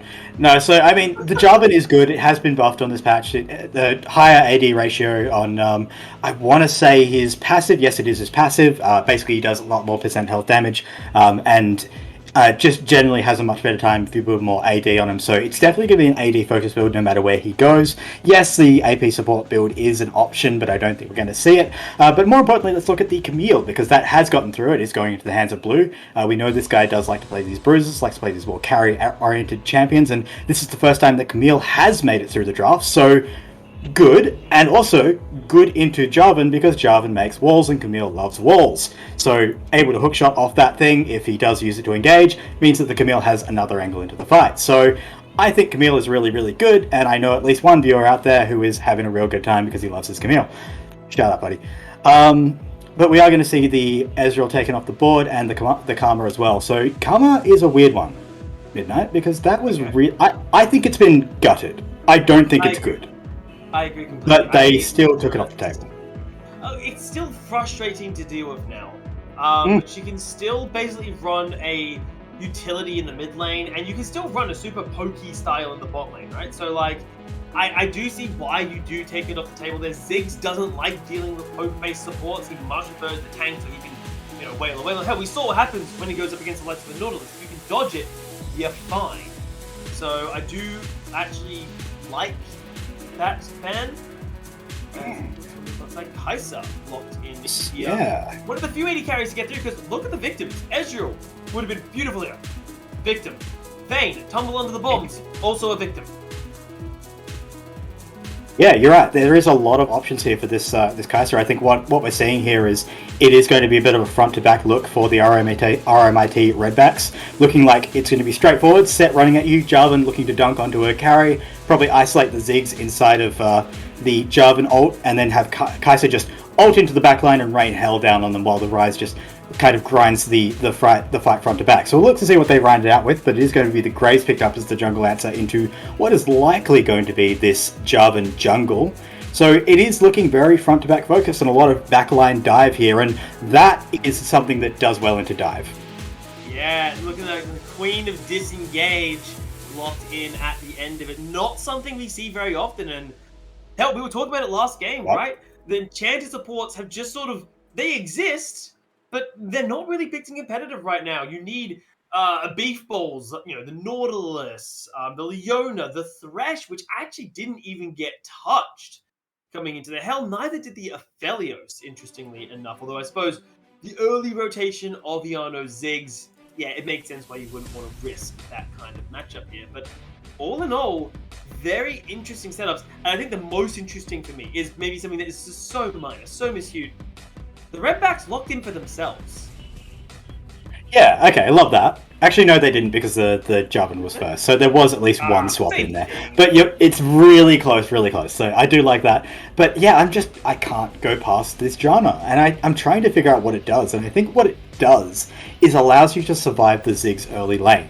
So if the Ziggs does look to throw down the poke on you, and most of the time that is going to be the satchel because the Q is going to be used to clear waves and you're really only looking to use it when they are close to the waves as poke, then you could shield most of that, likely going to be looking for an Emax from Armadillo, and maybe that's the plan, is that you're just looking to survive lane, and then as you kind of pointed out, and as we kind of alluded to, it very much disengages. So things like the Viego, things like the Camille, the Leona, all of them, if they go in, can be disengaged. Graves as well, to an extent. All of them are going to be able to be blasted away by the Monsoon. So while it is a very weird pick, and certainly something we don't see in this meta, enchanters feel pretty bad at the moment overall, I kind of see it, and I'm very interested to see how it turns out, because it's an interesting look. Yeah, it's quite interesting, and I think another thing is typically, there's a lot of, and there's tons of better people than I to tell you about how ranged into melee support matchups go, right? I'm not going to go into that too much purely because 100 people can tell you about that type style better than me, but I think what I like about it being a Janna and not something like a Lulu who did get caught this patch, or the Karma because she got caught by the ban list, is the fact that a Janna, if memory serves, can still stop a Leona Zenith Blade if you time it perfectly. So much like why Thresh is a loved pick right now, because you know you can flay Leona out of a Zenith Blade. You can stop a Leona with your Whirlwind if you time it properly, but the room for error is so minute. Like, you have to be damn well ready for predicting it to catch Ryopoporo in those types of engages, and that will stop the engage, and you have to worry your whole time about, oh crap, it's disengage hour. Yeah, absolutely, and I think it is all going to come down to that disengage. So you are right; there is going to be a lot of poke in lane that is going to come out. I think the shielding I mentioned is going to be relevant, but the way I see these fights playing out is that it is going to be front to back, because you do have these two frontliners who really do just want to run bodily into the opposing team and don't really care about peeling. So that leaves your two backliners kind of vulnerable to the advances of a Camille and the members I mentioned before. So it's kind of genius the more I think about it. The fact that you can really just stop one key spell with one of yours, and then the fight just gets won from there. So the idea is there. RMIT's draft is cool just based on this one thing, but it's a matter of whether it works, how the timing comes out for Armadillo. It's really cool, and I think we're definitely set up for a real big clash around major objectives as they start to spawn. I think that's where the game is going to be won and lost, either by getting onto the backline or absolutely not. Well, Janna making her appearance here at Sick. I haven't seen her. I don't think we saw any at all of last split. I'm sure we can get clarification on that. But we will be diving into our third match, I should say, of the night here. RMIT, a dominant team in their own right, saying, well, are we allowed to play with the big kids on the block, or will Zyzz, the Dark Lord of Sick, make reign once again? Guys, do not go anywhere. We'll be back in just a minute for our third match of the week.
we're kicking things off. Game number 3, line of scrimmage. Yet again, Weapon. Week number 1, I think, has teams a little scared. We might get some posturing with the spear being thrown down, but nothing more than that as the game does kick off. And interesting things we do get to see in terms of drafting. Of course, the Zyzz, not a surprise, but while seeing Viego on the Rift isn't too much of an oddity, seeing him in the mid lane is a different matter.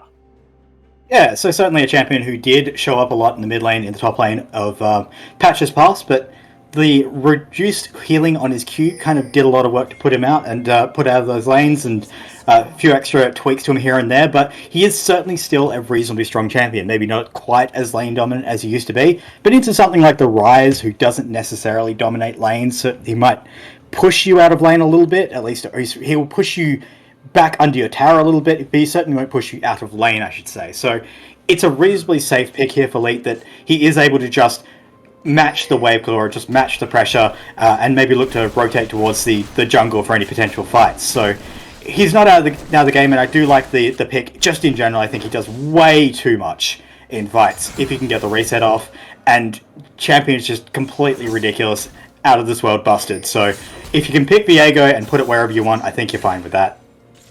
Sounds like a plan. Well, we'll see how Leet is able to go. If someone can pull it off, it is likely to be Leet, although playing in the melee versus range mid lane matchup sucks. And we're seeing, a level 1 engage down here. Armadale taking some damage and has taken Zephyr, the W, for the Janna at level 1. So great poke, but yeah, if Ryopo can get another Zenithblade, that's definitely putting the RMIT bot lane in a bit of a position of struggle. Yeah, and this is maybe why you don't see as much of the Janna these days, is because, yes, she can do a lot of cool disengage stuff, but in the end, if she's the one being engaged on and she doesn't necessarily want to use her tools to disengage for her AD carry and has to make that choice, then it becomes a really hard choice. You don't know... it's a skill check for a start, so you kind of have to hit your skills to disengage the fight. But then at the same time, it becomes a decision tree where if you make that wrong choice and you disengage that wrong skill, then you don't have any tools left to stop the 100 other stuns that the Leona has, or the Viego, or the Camille. So that's what I was trying to set up in Champ Select, is that I do like the pick in theory, but I think Armadale has to play this really carefully, has to really pick his spot in terms of what he is stopping, because if he picks wrong, everyone dies. Yeah. Well, we did also see on the minimap then that the jungle for RMIT did do a little bit of poking around, but Dung Beetle didn't let that happen. I'm 90% certain Dung Beetle is... It's Alani. Less I know. Yeah, Isn't it? it's Alani / Less I Know. We got confirmation in lobby. Okay, perfect. So yeah, that hasn't really been surprising. Bizarre is going to take a wailing down there on the bottom side, and of course Armadale doesn't have shield, doesn't have the Eye of the Typhoon available as Scuttle Crab execution comes through here. They will be trading it out, no questions asked. And I was able, Weapon, to confirm with stats about Armadale and specifically about the Janna that they're rocking, untouched before this point in the year. So we have not seen Janna in sick in the entirety of 2020 until today. Yeah, definitely not surprised. She's definitely a bit of a weird pick, very niche. Maybe works in this particular environment in terms of the niche, but I still think it's going to be a tough ask for Armadale. Maybe it's a bit of a comfort pick that often happens in this level of competition, where a player just has a pick that they're really, really good at and feels like they have to default to it to get things done. So it is probably worth saying that I think this is a player who I don't recall seeing their name on the main roster for this team, so potentially a sub as well. We don't know. I mean, we can check that relatively early on as we're seeing Blue pushing in a massive minion wave into random on the top half of the map here. And actually, we're seeing some shenanigans on the bot side, and the camera's focusing on our man in the top lane, but we are seeing the two junglers trying to trade out.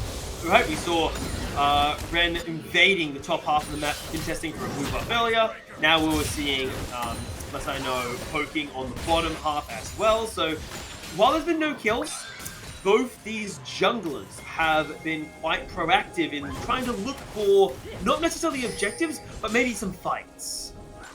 Yeah, and I think this is going to be symptomatic of the game as it stands, that you really are just trading priority across the map. So the Zyzz very much going to get this push priority in the bot side. In the top side, you're going to see a little bit of scrapping, but these are two very tanky laners who don't really do a lot of damage back to each other. Really nice juke out there by Blue to dodge the sweet spot on the set W. But a lot of farm is going to be traded back and priorities shifting around the map until, as always is often the case in League of Legends in 2021, Dragon Fight happens. Ganon's gonna die here. Nice, Blue. Blue is almost level 6 here, and when the gank comes through, there's going to be no stopping him. Blue needs a couple more minions maybe, but instead, with only level 5, just gets cut down. The Haymaker did not land on a priority target. Yeah, just missed it, and really well played there by Blue to get the disengage, re-engage with the E, kind of in and out, being elusive and abusive towards this set, and Alani / Less Unknown's path towards the top side. Want to know, there might have been it seemed like that was a little bit of a breakdown in communication, if I'm perfectly honest, on the side of RMIT. We know this is a good team. We know that they can track some macro and do some jungle tracking. Feels like they might have failed it a little bit there, maybe not quite aware that Alani was going to be on the top side. Yeah, maybe not you. I don't know how much scrimming has happened either, so maybe not used to a team, because you mentioned earlier that this team has a bit of a tendency to do a bit of pub stomping. Maybe they're not used to a team not rolling over and dying for them, not getting solo kills in the laning phase. So, a new environment for them, but they seem to be handling it just fine. There's actually Rem. I'm very surprised here. It's on the Dragon while we're seeing their bot lane get pushed up in under. I'm a bit surprised you're not looking for a gank opportunity there. Yeah, Zuren's Eye just kind of sneaking away this Dragon. Really well played. So I think what we saw, and I'm going to have to go back and kind of review it, but I feel like that may have just been a full-on tempo cheat gank towards the top side by Alandi. So just dropping topside farm and pathing up to the top. Because that would maybe explain why the timing was off by Landon. So what that results in is that you can see there, Alani did have to go to the top side, did have to clear his camps, and correctly read by Zuren's Eye means that he gets this early Dragon picked up for himself. So does get himself a little bit of an objective on the board, is going to start those rolling, and this game is still yet to blow open, but maybe that Dragon is the avenue for the RMIT squad if they're going to create some pressure points in this game. It's late looking, but Relope is here. Yeah, it does have backup. This could be something interesting, but Reople not able to find anything. The Xenoblade would not have connected. And Poro, I think quite wise, not willing to burn the flash for the chance of a play working out in their favor. Instead, continues to roam up and is actually looking to steal away the red buff while the blue buff is being handed over to the mid laner. Yeah, so we're just trading pressure here, but speaking of pressure, that is what a Zyzz will get you in the bot side, but it looks like Alani is just going to chase him off the ward, so that's fine. But going back to the point, this is what a Zyzz gets you in the bot side. So Zyzz, a champion who gets to clear some waves and gets to poke you out, and pretty much guarantees the push, and what that means is that the Relopo Poro can go towards the mid, and he can, oh my god, that's ridiculous. He can do things like that where he can roam, but it looks like the counter roam has come through. Zax is here. Iano is a little bit outnumbered here, gets slowed down, gets CC'd up. Not willing to burn the flash, but I do quite like that. It's just going to get straight up executed, and this is just a matter of Zyzz not fully reading the macro, maybe not fully realizing, hey, they're going to commit people to the bottom side of the map here. Iano, you got to get the hell out of there. Yeah, interesting play there, I think. Probably recognizing that Poro was elsewhere on the map, having path towards the top side, but dive in the mid nearly finds purchase. But it does mean that they're going to get priority on this Herald, so Shelly going to be picked up, and that's going to be able to be used to accelerate their game somewhere on the map, and you know that that's something that Zyzz likes to do. Grind out these games, stay even, and then find the first opportunity, whether it's a Herald drop or a fight around the objective, to really blow the game open. And Poro and Beetle. We just saw on the bottom side with Iano. Now, the only saving grace is that it's a set and that Ren on this Jarvan isn't too far away here. But if Random overstays his welcome here, the Rift Herald is available to be dropped down if they're feeling it. But they're continuing to simply hold on to that objective. And maybe it's just me, but the Zyzz of old would have dropped that Herald immediately and give Blue that gold income. Now, it looks like they're more hesitant coming into this first match of the new season.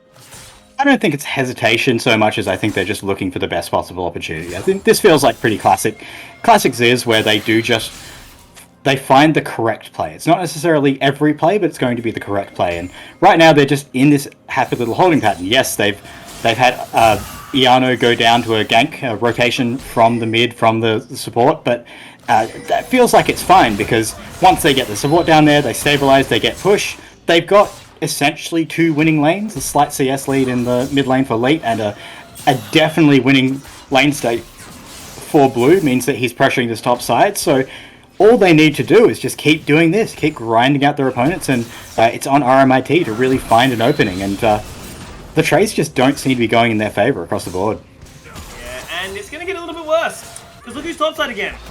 Hello. This time there is no backup to put this dive off. The collateral damage comes out there. Richard not even worth dropping. The flash comes through from Blue. Make sure there is no chance of a showstopper being thrown out. Yeah, he just had to blow it to him.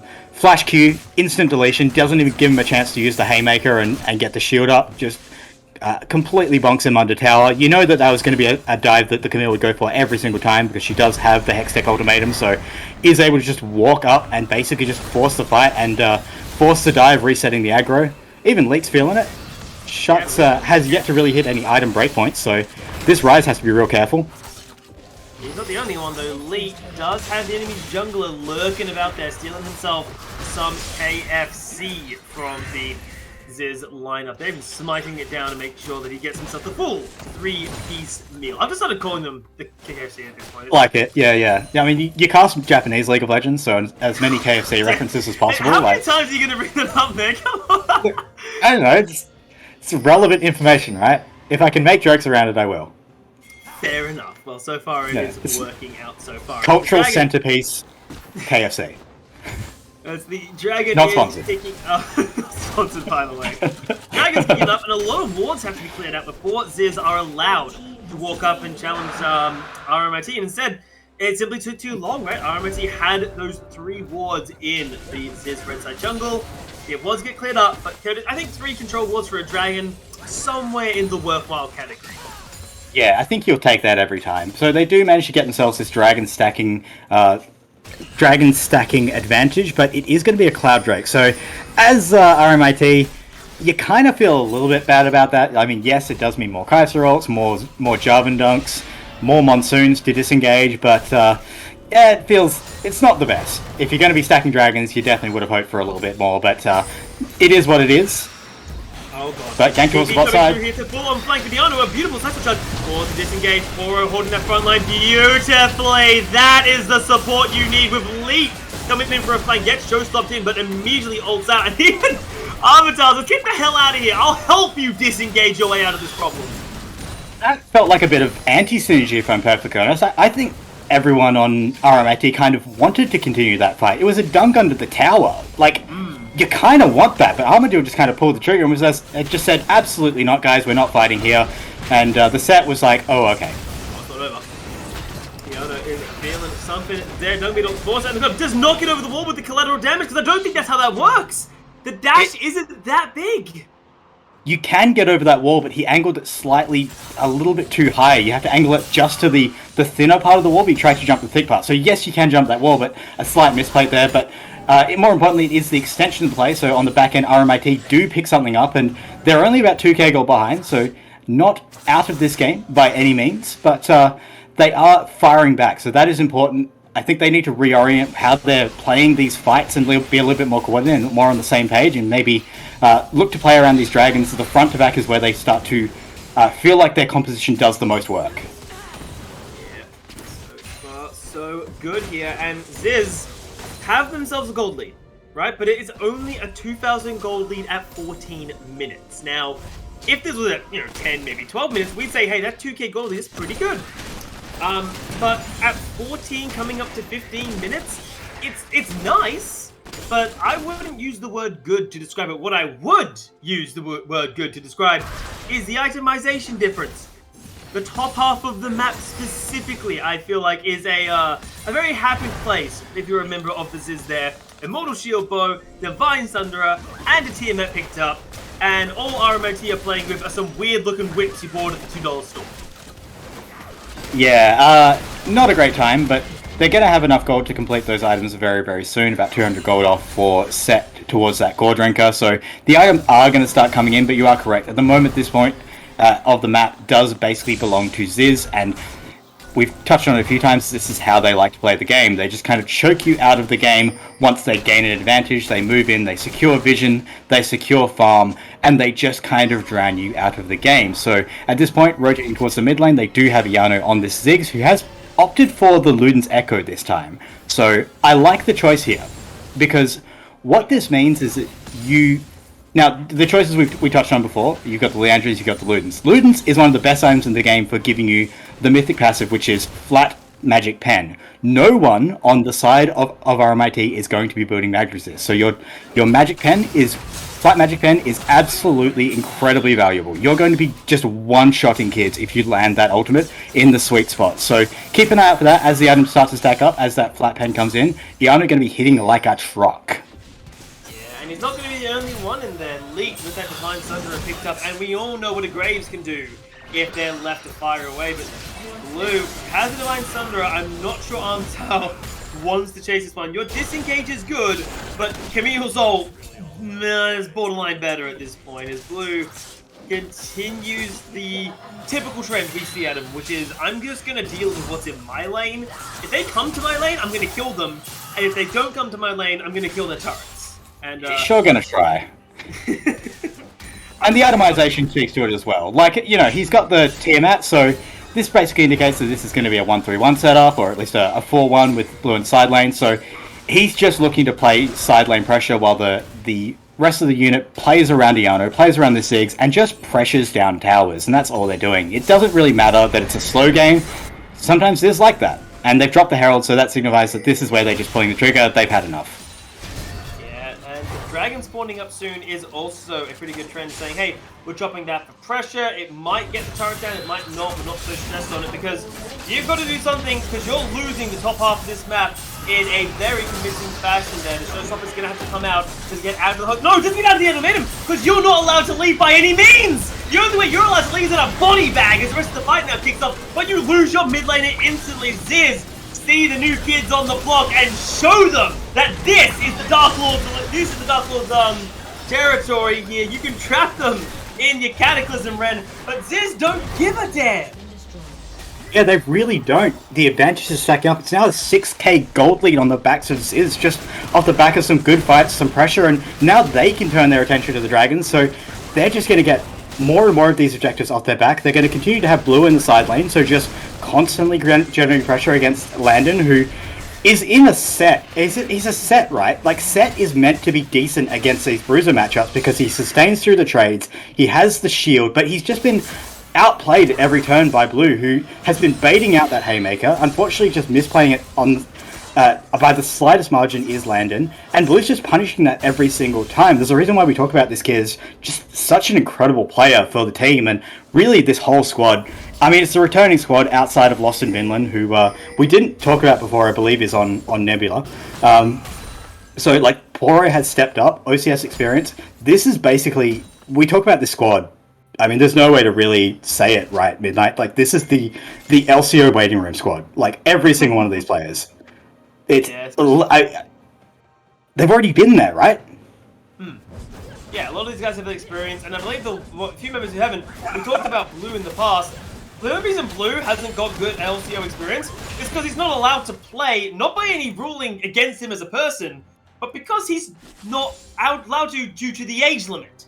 That's the only thing holding this guy back from that sort of thing, and it's terrifying.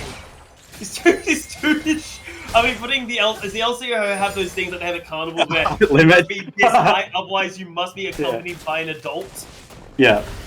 But yeah, I mean, this whole squad is really, like, they keep winning our circuit. At this point, they feel like they have plot armor. It's really good to see them actually come out of the gate swinging with a composition that fits them. We know that this is basically their bread and butter style. So, not really experimenting with anything. They're really taking their opponent seriously. And RMIT, I mean, this is a team that came in with a lot of hype. So, there's still chances for them. I think that they're not out of this game by any means. We don't know who the real star players of this game of this team are, or at least I don't. So it remains to be seen why they're so dominant in Collegiate, but we know that Collegiate is a very competitive league. You know, Formal has a lot of love for that scene, thinks there's very good players in there, so there's a reason why these players are at the top, and I expect that as the season goes on, maybe we see more of them, but right now, in this game, Midnight, they're kind of on struggle street. They've checked into the Struggle Hotel. They checked into the Struggle Hotel, but then you realize that the people that are pushing them into the hotel are Zyzz, and you can't really fault them for it. Sure, they're strong, but I don't know if there's a lot of teams around like their opponents today, and you've always got to learn there's always a bigger fish, right? And in this case, I think RMIT are realizing, yeah, no, there's definitely bigger fish in these waters. We're really going to have to step up if we want to have any chance of throwing forward the challenges here. And I think that they can do it, not based on the fact that they've got a 6k gold deficit, but look at how carefully they are playing with the deficit they have. They're not going for reckless fights. They're not saying, oh, I think I see someone, I'm going to risk it. They are being slow, and they are trying to slow the bleeding down. And I like, okay, friend, really? That's not slow. That's a caster curse I've ever seen one. Oh, sweet Whoops. Jesus. Yeah, a little bit too eager there to check the Baron, but the trap was laid by Zyzz, so they do just completely blow up the jungler, and I think that basically guarantees your Baron take. And you are right, for the most part they've been playing this very reserved. They've been doing exactly what they need to do. Their composition does in fact scale to an extent. You have an AD carry, which puts you at a slight advantage to a team that doesn't really have one outside of Alani in the jungle. So, yeah, sure. But unfortunately, you're playing against Zyzz, and Zyzz like to do things like murder your jungler and take your Baron in front of your face. Purple Worm smited, they get it. I've never cast a curse at someone that hard before. To the point where RMIT had 2 blue trinkets up. They could have thrown a blue trinket out, but I cast a curse at Ren to face check, man. That's particularly unfortunate here for RMIT, who now have to survive a Baroned up siege against a Zyzz. Now, we've seen this once already today, Weapon, when Ziggs' team has a Baron buff, and the Weekend Warriors are not going to remember it fondly. I suspect RMIT are going to join the Weekend Warriors in that. Yeah, unfortunately it's looking a little bit rough here for RMIT. It's basically just about cresting over a 10k gold lead, which we always like to draw as the line as casters, so this is where you start to feel a little bit nervous. You're looking for a little bit of creativity, looking for something special. I mean, I want to see a Janna sec. Like, just give me that play. Like, I want to see Janna get on the plank. Just flash ult. Like, do it, guys. Because right now, this Janna pick has unfortunately not really turned out for you. You haven't really had enough straight up front-to-back team fights where the Janna's really been able to show her value and really disrupt a fight. It's really just been sieges that you haven't really had an answer for, people getting poked, and then just blue dominating the side lane. So the concept is good, but right now you're just drowning here. Yeah, Zyzz are never really going to let you take, the front-to-back 5v5 team fight, because, well, you can't have a 5v5 team fight if your top lane is never as part of it. The best you're going to get out of them is 4 is blue. Pushing in the side lane, obviously, a 1-4 out of Zyzz. They're bread and butter, I'd like to say, if nothing else here. And RMIT, they've reached the mark, 10,000, 9,000, 10,000 gold. They're losing inhibitors, they're losing turrets. You have to make the decision of when to go, because eventually you're just going to bleed out. Like, I like that they're trying to wait until the last possible moment, but you need to make a call, and might have to be on blue here as the ultimatum comes through there. Blue is going to get slammed under the turrets to move, but TV coming in from the back. But Blue just doesn't hurt. No! Blue doesn't give a damn. Look how helping the man is. He runs through your AD carry, flashes to safety, will eventually die. No way, surely you can kill him. Finally take him down. But that was everything in the damn well kitchen sink to boot, as they will actually catch Ayano. Looked a little bit lost there, but Zyzz, there's one chink in Zyzz's armor, and like the moment you look into that little chink, like, hey, there's a weakness, they'll gut you with a broadsword. Yeah, so we do see it, and oh my god, that's an analogy. But we do see it from RMT. They fire back, they find the kills, so they do get themselves a little bit of space in this game. But I also want to call out, I hate to do this to Armadillo, but the anti-synergy from Janna continues to show itself. He actually dislodged Blue from the sweet spot of the Haymaker. It would have been basically a one-shot if he'd landed it, but he pushed him out of the way and into the safe zone. And because of that, they had to extend a lot. And sure, they pick up 2 kills on the back end, so yes, it ends up alright. But this Janna just really isn't showing us anything special here. And I think for the next game, RMIT, maybe you just go back to the drawing board and pick something meta, pick something standard, and show us why you've been such a good team in the collegiate leagues. But they are recovering a little bit, trying to pick up some farm. They do have this Kaiso, who is just about cresting over this 3-item mark, probably going to pick up that Lord Doms very soon. Wit's End in the inventory, which we haven't spoken about, is a very strong item, especially against the Zyzz poke here. And the item is just way too good at the moment. Like, gives you just so many stats. All the stats an AD carry needs. Yeah, and with this Janet playing protection, there is the chances that a Kaiser can do well, because as much as Zyzz are going to dive forwards, Vixar can dive back. Vixar can find Iano on his own in the backline there and execute him publicly if needed to.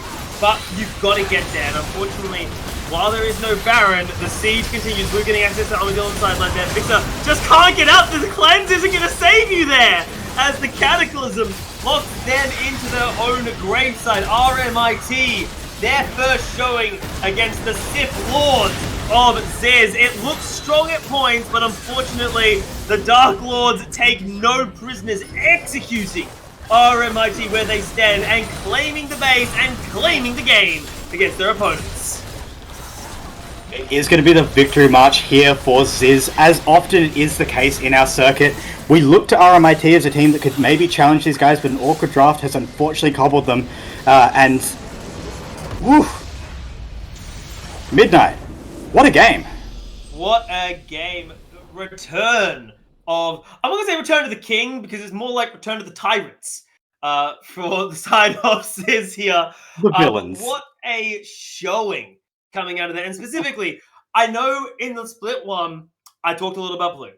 And I still kind of want to, I'm not going to lie to you. But there is someone who I think deserves a little bit more love for this match here. And particularly Ryopal Poro in that support role. Stepped up when his team needs to, and they're like, okay, we need, we've lost our previous support. We need someone to step up. We need someone who can match what the team is bringing to the table. Ryopo steps up and shows up, and even in this game alone, if you recall back that mid lane skirmish, he sets it all up with just a smack in the face with that Leona shield. So what a beautiful performance out of Zyzz as a whole, and I think Ryopo just stepped up massively today. Yeah, I definitely agree. I think the whole team really did fire on all cylinders. Even Iano had a bit of an understated performance as this is, which is unfortunately always the case. You're kind of just that guy who presses W on towers, but Leet showed his mechanics. Dung Beetle, I think, was all over the map, just creating pressure, and obviously Blue, I think Iano has kind of softly banned us from hyping up Blue anymore, but he is a very good player, does his job in side lanes, and the Camille looked incredibly strong. So this is a really good sign for Zyzz, who continue to just be the team to beat in our circuit. We'll have to see if any teams do step up. I think I have hopes for a lot of the teams, but as far as victories go, 26 minutes on the board, basically dominating from start to finish, you feel really good about that if you're Zyzz, and you kind of just like, I mean, at what point do they just kind of go, okay, like we just win, right? Like it's just another day in the office for them. Yeah, we just win. Just win. That is your just win, forehead. Just win. Just click on the Nexus and take the game over. That's all you really got to do there. Coming through, but I'm just getting tagged. So what there will be, guys, is a little bit of a break before we do go into game number 4s and 5s, as there is going to be a little bit of a caster shuffle, which means that you will not be seeing myself or Weapon on the casting desk for the rest of the night. But Weapon, you may. I know you're making a surprise appearance later on, so I'm not gonna spoil that any more than surprise. But when we do come back, guys, it will be time for game number 4. MCOM and Exile will have to battle out here. 2 returning teams. Which one will make a good impression in week number 1, guys? Only one way to find out, and that's to stay tuned as we go to a short break.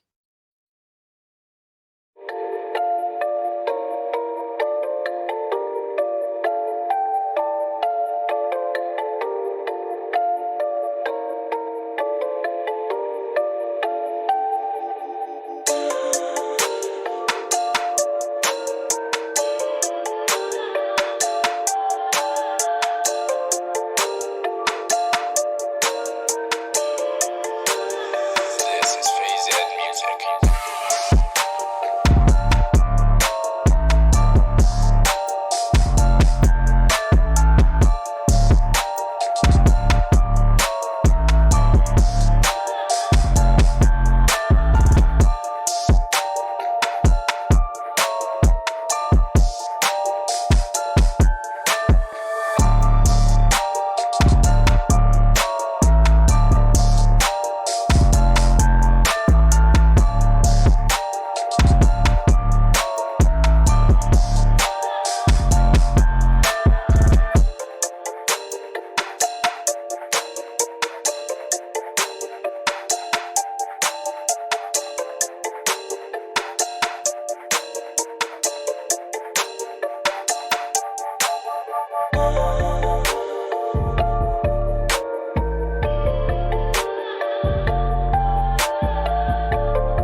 G'day, ladies and gentlemen, and welcome back here to Split 2 Week 1 of the 2021 Summoners Invitational Circuit season here. We're getting ready now for our second half here for week number 1, just at the back of our match of the week here between Team Zyzz and the RMIT Redbacks. Still joined here by Baz, by Nightstar, and now Weapon here being a special guest on desk now while Hedgie gets his team organized because Exile ready for the next game.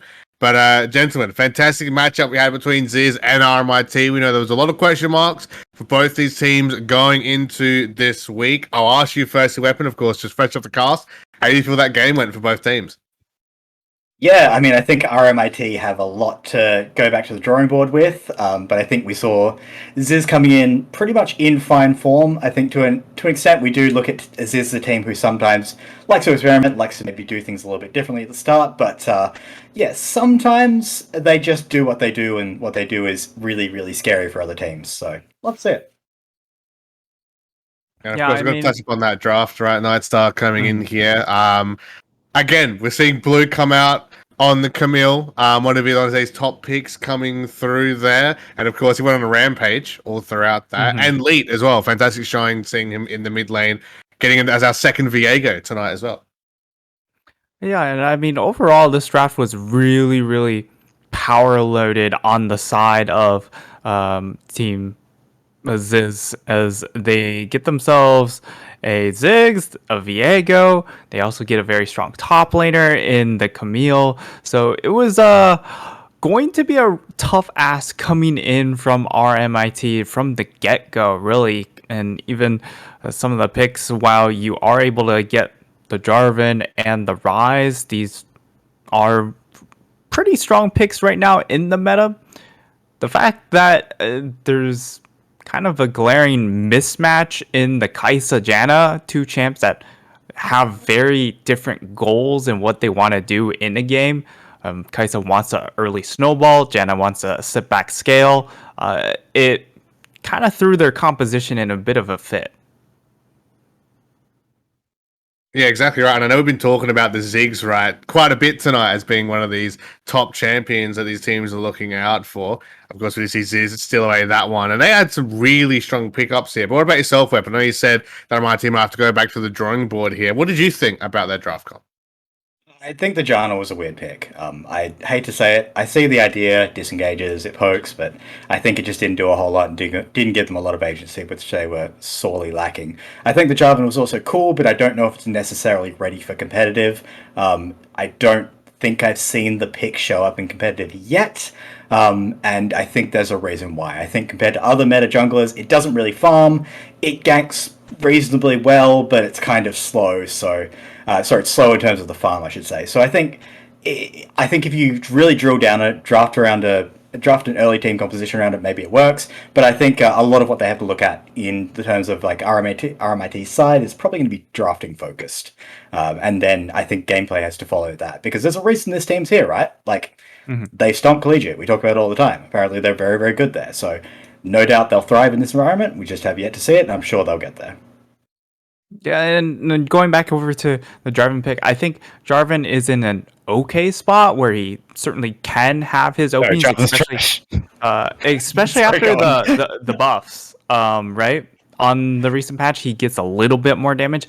But the main factor is when you draft a Jarvan, you need other additional tools to really amplify his main tool, which is the Cataclysm, right? They're stuck in a very small confined area, and you need ultimates or abilities that can layer over. And really the only one that could kind of make use of it was that set with the Showstopper. Everyone else, not a whole lot. Oh, I'm hearing delete Janna. It's definitely what we're getting from this. Get rid of Jarvan, or have more dive. Yeah, that's right. And that's it. That's how RMIT win. That's how the Redbacks win. Yeah. Also, surprising we didn't see in the least when that team's called the Redbacks. I mean, easy champ pickup. Well, they didn't take it. I mean, easy joke there, guys. Come on, you got to give us some time to content as well. We can't make it up all the time. Well, they already sabotaged their draft with the Janna, so I don't know if they can do it more. But I mean, Yeah, I mean, I think it was still a surprising matchup even with the drafts, right? I mean, again, obviously Zyzz ran away with the win, of course, going off the momentum with the championship win earlier in the year. They'll still be cheering, but I mean, they had Iana come back in as a sub as well, so their lineup is almost similar to what we had earlier in the split. It's not entirely what we're expecting to see here in this split, so we'll have to see how that will come into play in future weeks. But I mean, a big win against RMIT, I think that's really going to prove a lot of things at the start, right? To show that, yeah, you know, we've already taken out multiple championships. We did it again earlier this year, and yeah, you can bring in this fancy new uni team that was super strong in the uni leagues, but it doesn't matter. We're still going to prove that we're the number one team in OCE in terms of the amateur scene and the protein they look towards us, towards top players, right? But we're going to get ready to move on to our next game here, gentlemen. Our fourth game here of the night. I mean, that's the reason why Hedgie's not here, right? He's too busy doing the coaching stuff at the moment with Exile. It'll be MCOM taking on Exile for game number 4. And all Olaf jokes aside, gentlemen, okay, we've got to get out of the system, get rid of those. And all 0-10 Exile jokes aside as well, how do we think this matchup will go here? Because both these teams have a lot to prove coming into Split 2, of course. MCOM, a brand new roster, and Exile, some new players coming in, but also a huge chip in their shoulders coming into Split 2.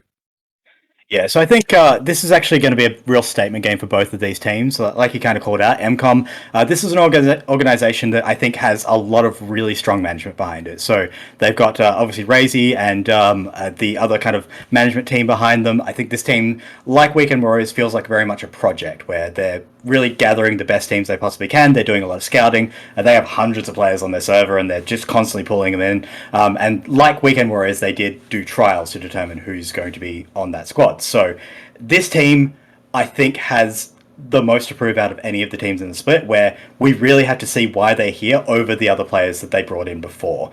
I think like the omission of 3-5 in particular from this roster, like Abyssal Mask better be damn good, because 3-5 was kind of nuts. So a lot to see here and a lot to show, and I think yeah, like we're still waiting to see it. I'm very keen to see if they step up. I expect maybe a bit of a slow start, but maybe they'll build as we go through the circuit.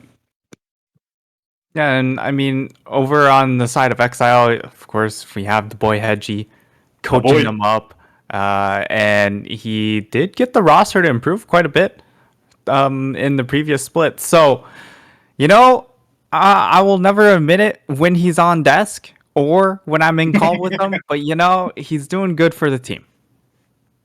Yeah, he is. I think like so. If I've looked at this team, we obviously played through the play-ins, so we know that they have had a little bit of a pre-tournament experience, and they looked pretty good there. They obviously dropped to Sanguine and then beat I want to say it was Kraken. But what they did show in that tournament was a willingness to play new things, and that's cool. We saw the big Graves. We saw them experiment with like Gragas, even though he's off meta. Like they have some tricks on their sleeve, so I'm looking to see what they do there. Yeah, well, you know, they're the two biggest teams looking to, I want to say, make a name for themselves even further here in Split 2, but really send a message to the other teams. Of course, MCOM, with all their big brain coaching staff, new players coming in, seeing if they can break themselves into that top echelon of teams. And Exile, of course, looking to prove if they can get themselves past, you know, that 0-10 meme stage and actually look to be a dominant team here in the amateur OCE scene.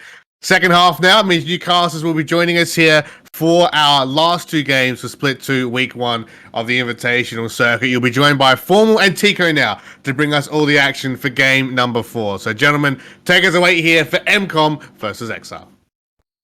Yes, thank you very much, Baz. It is time for, you know, that best university team from last split. I got my QUT tie, got my QUT water bottle right here, ready to put on this pin.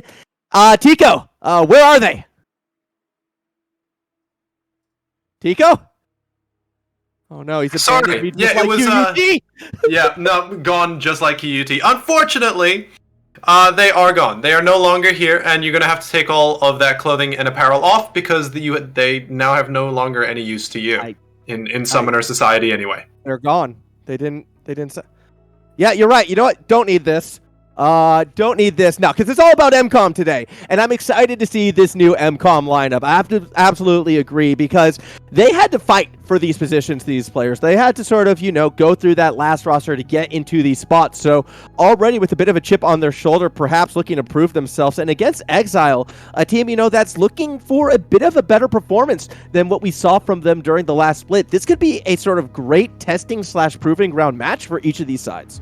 Yeah, and so MCOM has a brand new roster. We got quite a few new people coming in here. Abyssal Mask is one of the returning ones, though, so I'm really excited to see what he's going to be able to pull off with a couple new members on his team. But on the side of Exile, as we heard from the desk before, Hedgie has pulled together quite an impressive team. He's got some returning members, so hopefully they're going to be able to pull through like they did last time. But yes, this is a proving ground. I mean, the majority of week 1 is setting in stone. Not setting in stone, but seeing where everyone places. Yes, that changes in the standings as the weeks go by, but this is a good spot for first impressions. And we all know, just like the dating scene, first impressions are the most important. Yeah, they absolutely are. You gotta stick that first, first hello, first how you doing.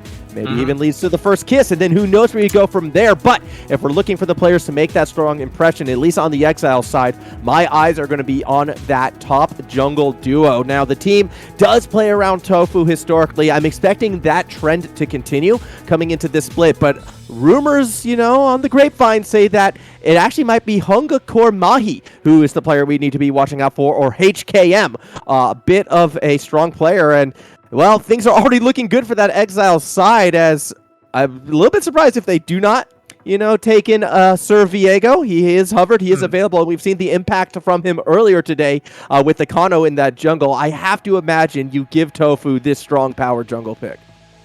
Definitely so. I mean, you definitely want to be picking up the Viego.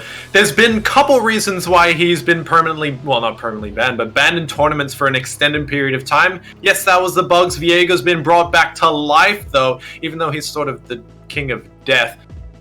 Besides the point, he's very powerful, and he takes away the abilities from some of the other characters. And there are quite a few champions that have already been picked up on the side of MCOM that I would be scared if they became a Viego.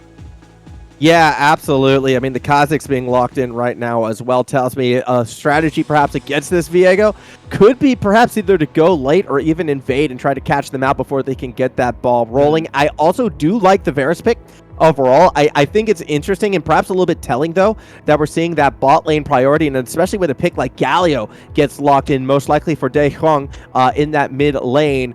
We could be seeing a bot-focused side from MCOM, which does fit their playstyle. The roster might be slightly different, but if you think back to MCOM in, last season or last split, however you want to call it, they were a bot-focused team. They tried to play through that bot side of the map quite frequently, and that is stylistically something that could play into, realistically, both these teams. We have the classic, top half of the map versus bot half of the map style about to go at it, that whole yin and yang situation, and well, if you're on the bot side of the map, that usually means you might have a bit more control over that dragon. More reason why keeping tracks of Tofu is going to be so vital for the MCOM side. Yeah, I do think that they need to put priority over what they're going to be picking up for support. They need to be able to deal with the hard engage that a Kalista Nautilus has at level 6, so I think they need a little bit of peel. But on the flip side, you can fight fire with fire. Bring in a Leona, the queen of CC, against the king of CC as the Nautilus. This is going to be deadly, but you do want to put a little bit of priority on tracking Tofu, so I think that they want to get some priority, get some vision, deep vision in the jungle on the side of Tofu so that they can be able to track whenever he's around the dragon pit, see if they're going to be able to catch him out with Hua. That's going to confuse me with the top laner as well. Hua and Wahoo. It's gonna get me at some point. I'm ready for it. I kind of expect that as well. I mean, at the moment, I'm really liking the composition that Exile's putting together. It might not be, the most complicated 1, 2, 3 pick bot lane and jungle. Let's just take, arguably one of the most powerful duos with arguably one of the most powerful junglers on the Rift right now. It makes sense. However, those solo lanes are going to be a point of interest. Again, I wouldn't be surprised if we're watching Exile kind of save that sort of counter pick, that last pick for the top lane for HKM, as we do see the Yone get hovered, and that's a little spicy. Into the Galio could be a fun matchup. Could be very spicy here.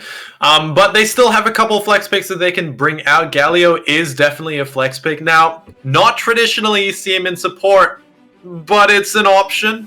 Not necessarily the best option into a Nautilus Callista because, you know, he is a more of an AP resistance champion. But you usually see him in the mid lane as well. And who do they lock in here? Zoe. So I think we got baited a bit, but I can only say baited a bit because the thing about Da Huang and why I was really surprised to see that Galio pick is this is not someone who you typically see on, you know, more supportive roles. Da Young does like to, apparently according to reputation, go for the carry, go for that pressure. So we're actually seeing the rare and elusive support Galio in this game. Abyssal Mask most likely is going to be taking that Galio. I think we're going to be seeing Zoe in the mid lane, and well, we saw Tryndamere in the mid lane before. Now I think we're going to be seeing Tryndamere top. That's just my guess. MCOM's entire champion lineup right now, super unusual. And if this Twisted Fate gets locked in, I have no idea where anyone is going, Tico. I'm sorry. I have lost all grip on reality. Okay. I have it broken down here. So this is what's happening. Yone up in the top side, Viego in the jungle. Twisted Fate, he needs the capacity to do roam. His ultimate is not global, unfortunately. So he's going to have to capitalize on that properly by going towards top side, seeing what he can do against the Tryndamere. Before level 6, before Tryndamere gets all Rage Man, is not going to be able to die. And then he also has the abilities to roam towards the bot side, capitalize on the amount of CC that this Callista and the Nautilus have, and get some very good global pressure. Now that's the plan from Exile. Now the question is, what is MCOM going to do to combat that? Don't die? I think they're going to play the siege game. They're going to play the pick and siege game, to be realistic. And you generate that pressure for these sieges with the split push of Tryndamere. And it's kind of brilliant what they put together right now. I would consider this a pick composition, but so much of it is going to be reliant on Wawu getting that lane priority. The whole idea is you win the vision game and you catch out members of Exile when they're trying to deal with the split push, when they find, you know, some of their champions left isolated in rotations. It's going to be a tough match for Exile because on one hand, they're going to want to stay as a group to sort of combat this pick comp, but at the same time, if they stay as a group, that will leave that split push threat constantly moving. So the decision making from Exile is actually going to have to be on point right now. The pick proposition can be very strong. The thing that Exile can do, though, that I can feel can combat that is if they can find the team fights. Because if we see ourselves the team fights around those neutral objectives, the Baron, the Dragon, I do have to favor what Exile have. They've got that proper front line. They've got solid crowd control. Obviously, Galio and Zoe can be crowd control monsters as well, but when we're looking at the DPS throughout the fight, I have to favor Exile as well. If their decision-making is sound, and if they can find these team fights, I do feel like Exile could be in a very good spot.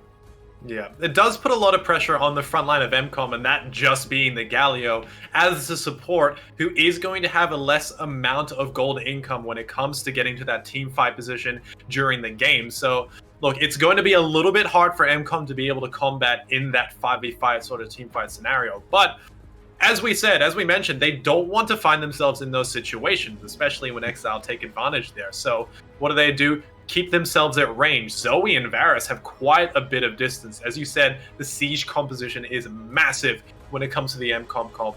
And 1-4, 1-3-1, there's potential there. I think a 1-4 might be a better option there, just so that they can keep their distance, maybe get a Baron off the back of that, use that Baron-empowered minions to make sure that Exile just falls further and further behind. But they need to be able to get themselves into that position first before they can capitalize on the fact that they have a siege composition. The other thing, too, though, which actually might work out in MCOM's favor as well, is as we were previously talking, you know, the history of this team being more of that bot-centric team in the past.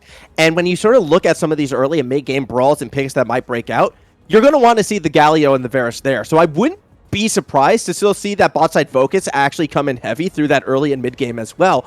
And this is going to lead to an exciting matchup because Mad Crazy Fan also goes by Sammy Winchester. At times, we're just going to be calling the name we see on the screen for this event. So Mad Crazy Fan and Fac are two very synergistic bot laners as well. They've got that duo down packed, and they've got that brawly style, I would have to imagine, down packed as well. And Callista and Nautilus can be one of those best brawlers, especially if things get extended. They might be able to come out on top of those, obviously, with the Ren from Callista doing so much work in that early game if you can get those stacks through. So it's going to be a very interesting matchup from top to bot. all across the Rift, and it's one that I'm going to be excited to get to. We're going to be throwing it to a quick break, Tico, I believe, and when we come back, we're going to be on the Rift for game number 4. It's going to be MCOM taking on Exile.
Welcome back to Summoners Rift, everybody. On to the fight we go. And we spoke about wanting to move as 5, fight as 5. Well, level 1, they're advancing as 5, as it looks like Exile going straight towards that Fnatic Death Bush, Tico. 30 seconds until minions. Yeah, but it doesn't look like MCOM are going to be walking into that bear trap. Like, they've got a ward in that tri-bush as well, so they should be aware. And I think that the smart play here is MCOM going for a little bit of a jungle invade as well on towards the red buff of Tofu, just to get a little bit of a trade there.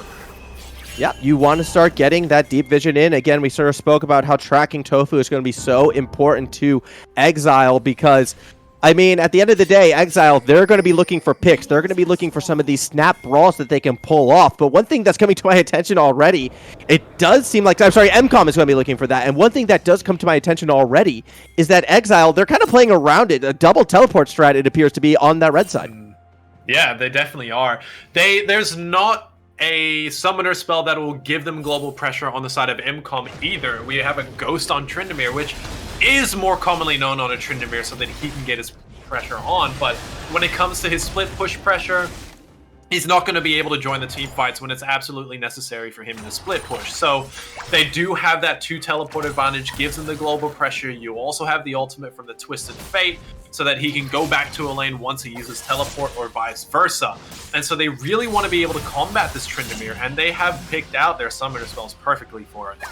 Yeah, and it's not just to also pick out the Tryndamere, but it also will provide pressure in sort of situations when a teammate gets caught out or even fakes being caught out. They'll have the ability to turn these picks and these team fights around at a much faster rate, you would have to think, at the moment, when opposed to MCOM. So, again, we sort of talk about our coaching and managers a little bit more. It's something that I'm going to be trying to focus on this season. We heard the feedback. It's going to be something we're looking at. All right. I got you guys. I got you, Twitch chat. We're good. And also because, you know, he's a part of the casting team. But Hedgie definitely wants to prove himself this year. And I'm quite impressed with, you know, the sort of composition that has come from that Exile side. Meanwhile, MCOM as well. I mean, this is a team that's gone through roster swaps, roster changes. And, you know, credit to Kappa, who I believe is the team captain and coach of this team, who has to deal with, you know, a set of new personalities, has also put together a very clearly defined comp and won that day Shuang, who wants to be this big carry mid laner, was already putting the pressure on Dreamos Amigos. Yeah, and they had to compete for their spots in the rosters as well on MCOM, so you definitely know that Kappa has put together a relatively decent team, if not a very, very strong team. Now we see a bit of a hassle mid lane. Oh boy, it's that first big roam, 4 members strong, and it's not the team that you think would be making the first pick or move, but it's Exile getting the first blood.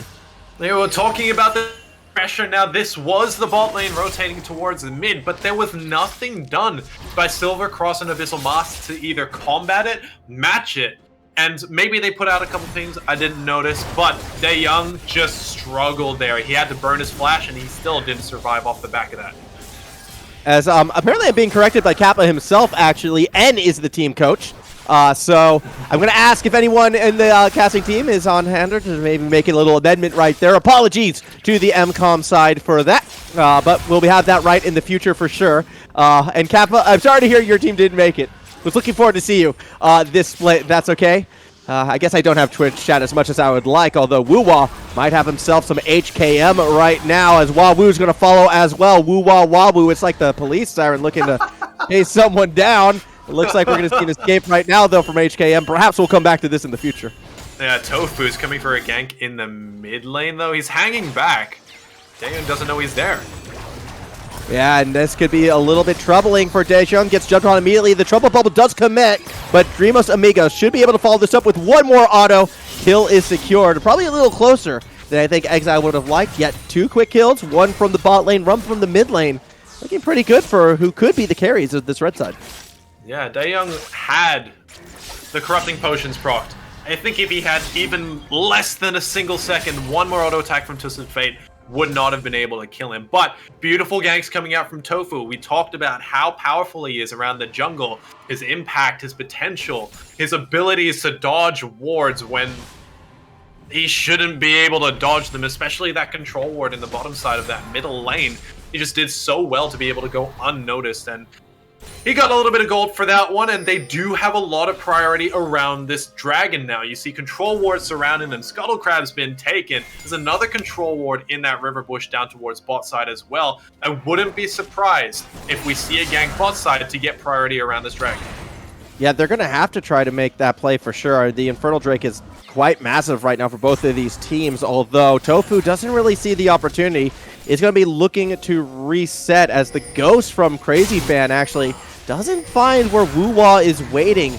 Could be a small opening, perhaps. You can see Silver Cross stepping a little bit forward, a little bit more aggressive, trying to get some poke. Tofu did stick around, and now we're seeing that counterplay. Level 6 available for the Viego, and as the Dredge line connects, Silver Cross could be in a lot of trouble. Tofu, though, did have to back out of that play a little bit early. This sort of counter gank, doing more work in favor of MCOM than perhaps Exile was expecting, and with that piercing arrow, that's bot line priority given back to the blue side. Yeah, I really loved how Woo-Wah was around there to be able to get that beautiful counter gank.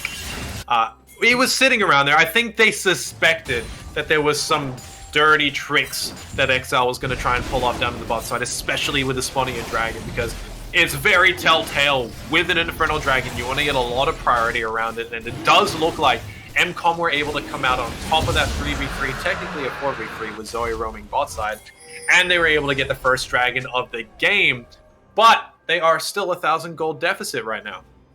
Yeah, that they are, and it's coming from that big CS differential, I feel like, in the bot lane. When you take a look at the individual gold differential, it's a 600 gold lead from Crazy Fan, and not necessarily just because of that first blood as well, but being able to roam and accrue a CS advantage has been pretty massive right now for this Exile side, and I'm a little bit surprised. This is a new MCOM lineup, and while I thought we could have been seeing some things played the same, as I've just found out in the Twitch chat, it is a different coaching staff, and like a new coach or a different coach as well. So perhaps a different style that we see on the Rift. And while I'm excited to see how this MCOM style may develop, I think the core of the team, just based on the champions they selected, is going to largely be the same. It's going to be largely pick, largely split push.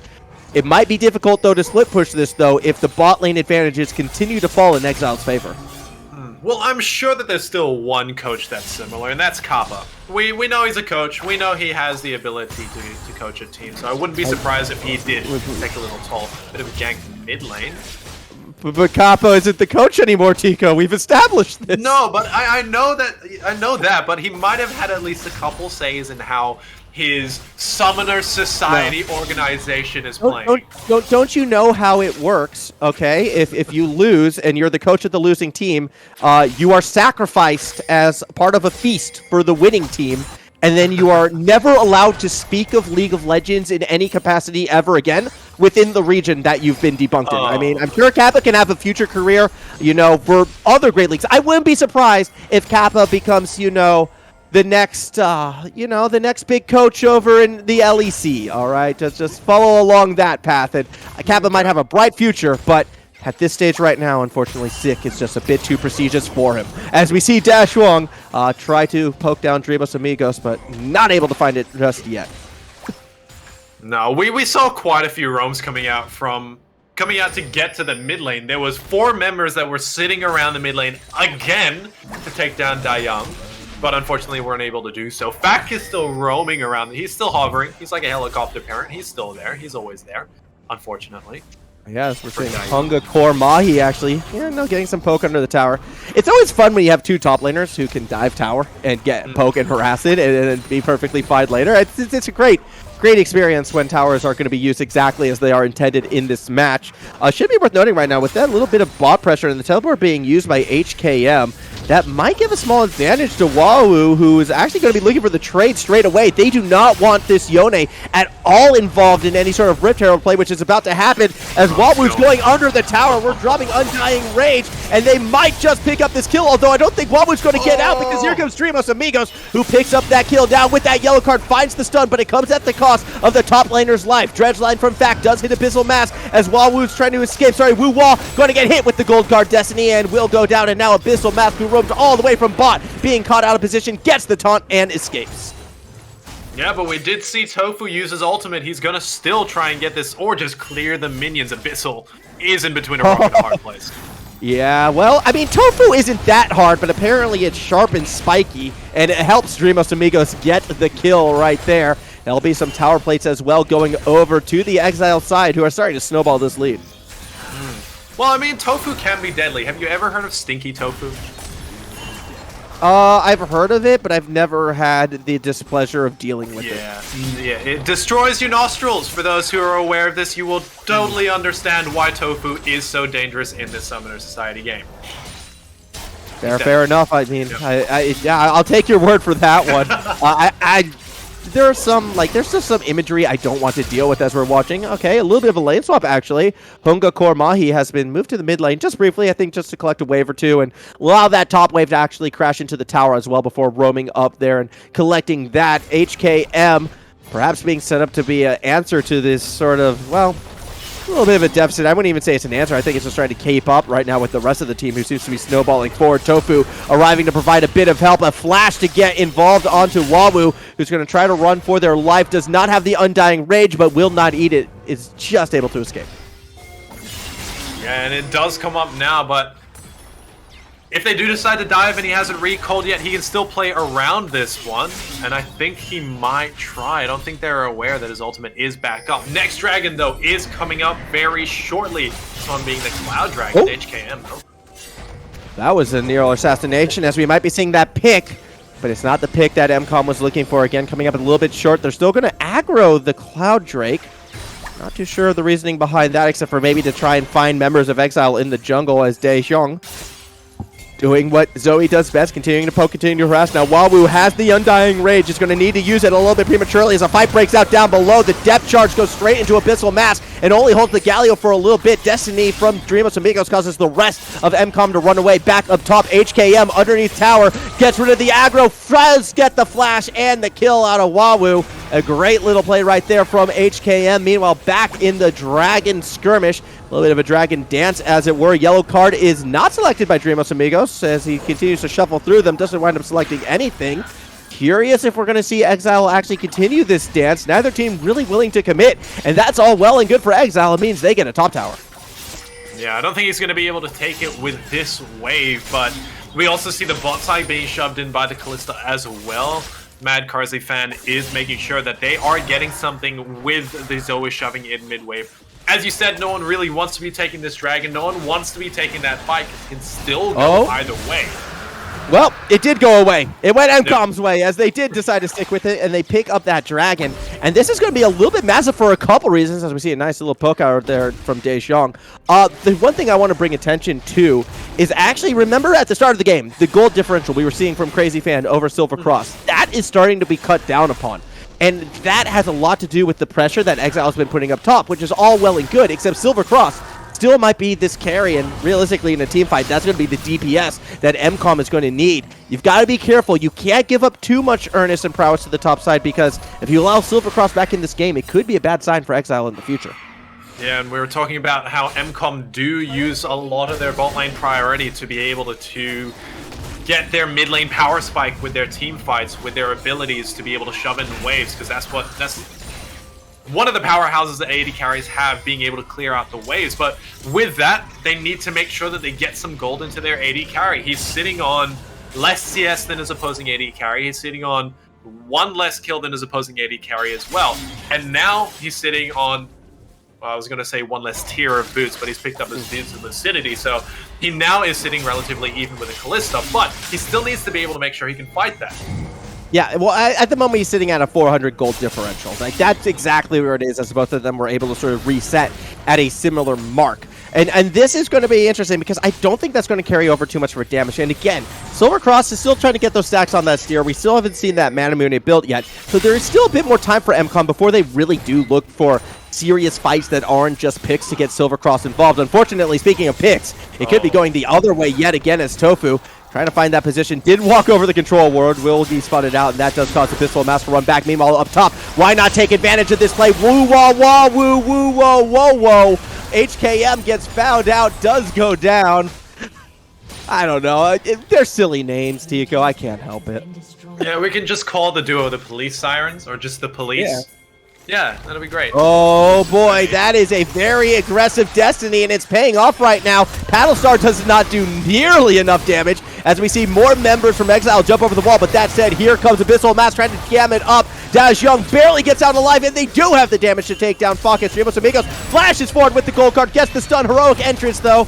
Not really used to make too much of a save. Crazy Fan from the jungle finds one snipe with one spear, gets taunted, and with the tower goes down after securing a double kill for themselves. Teleport, maybe I'll take it up top, as that is HKM looking to scare away Wawoo. Back down below, Tofu and Dreamos Amigos continuing to fight under that enemy mid tower. Silver Cross and Abyssal Mask each so low. There is no support coming for this duo, and that tower might go down. Tofu even thinking about possibly trying to find an avenue to get a kill or two, as HKM also looking to possibly dive. The tower's the goal, mid tower falls, so too does the top.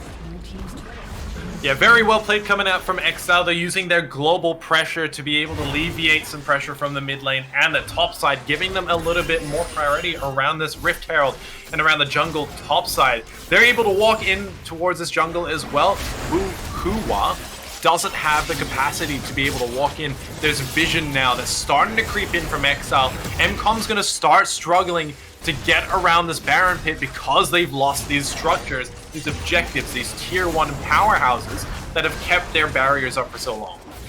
Yeah, and I think that's not the biggest concern for MCOM right now. Considering where they're at, like, obviously this is going to hurt, losing that second Herald, but the second Herald's not as important as the first. You also have to remember what MCOM's, current kind of win conditions are, which would have been the split push. Okay, that hasn't worked. Okay, let's fall back. Team fight, perhaps.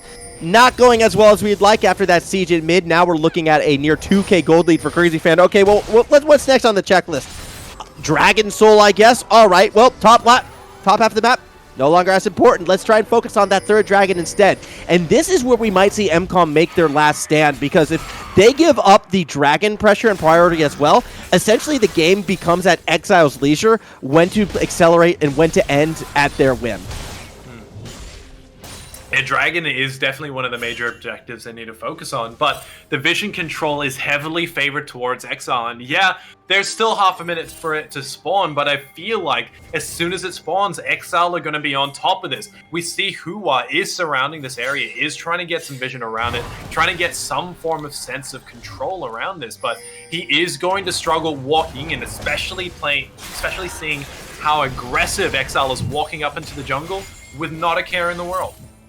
Yeah, because they know they have the safety of the team at their back. I mean, this is a team that's deciding as one, moving as one, and now are looking to take this dragon away as one. All 5 members from each team getting set up for a little bit of footsies, as here comes a huge flank! Gets 3 members of the MCOM side, and that's going to open the floodgates. Wahoo kind of gets stuck out right there as the depth charge gets dropped straight to the back line of Daejeong. No follow-up damage there, though, to find him out, and A couple ultimates used, but everyone backs away for now. Hua in a little bit of a tough situation. Actually, he's going to go in on HKM, who has 3 members eyeing him up, but the dragon is the prize, and it's only got about 2k health left. Daeshun goes for the seal, doesn't quite get it, and it is secured by the Exile side. Gold card available for Dreamos Amigos. Who's he going to throw it on? He might not have a choice. Has to put it on the Galio, who jumps in, and that is a huge 4-man top into a huger heroic entrance as the rest of Exile scatters. The team fight's a disaster, and it goes in favor of MCOM.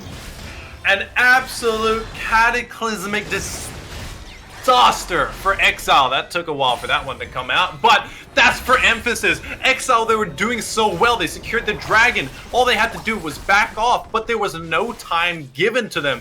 With a flash forward, a beautiful taunt coming out from Abyssal Mask. Copy that follow that up with an amazing 2-man knockup from his ultimate as well. Abyssal Mask did so much to set up for his team. Tanked the Callista ultimate as well. In fact, he did a lot for the team to be able to set them up for success, and there was nothing really that Exile could do except watch as they fell one by one. They didn't have their essential ultimates to be able to turn that one around. The only ones that I saw were able to be used was Tofu's ultimate and Mad Carzzy Fan's ultimate as well. Fact didn't have access to his. Neither did HKM. They both used it earlier in the skirmish for Dragon. Yep. And there really isn't much in terms of team fight in the moment that a Twisted Fate can do with his ultimate except grant vision and maybe get a larger flash distance away, but that's not instantaneous either. So they just didn't have the ability to be able to combat a massive engage from MCOM like that.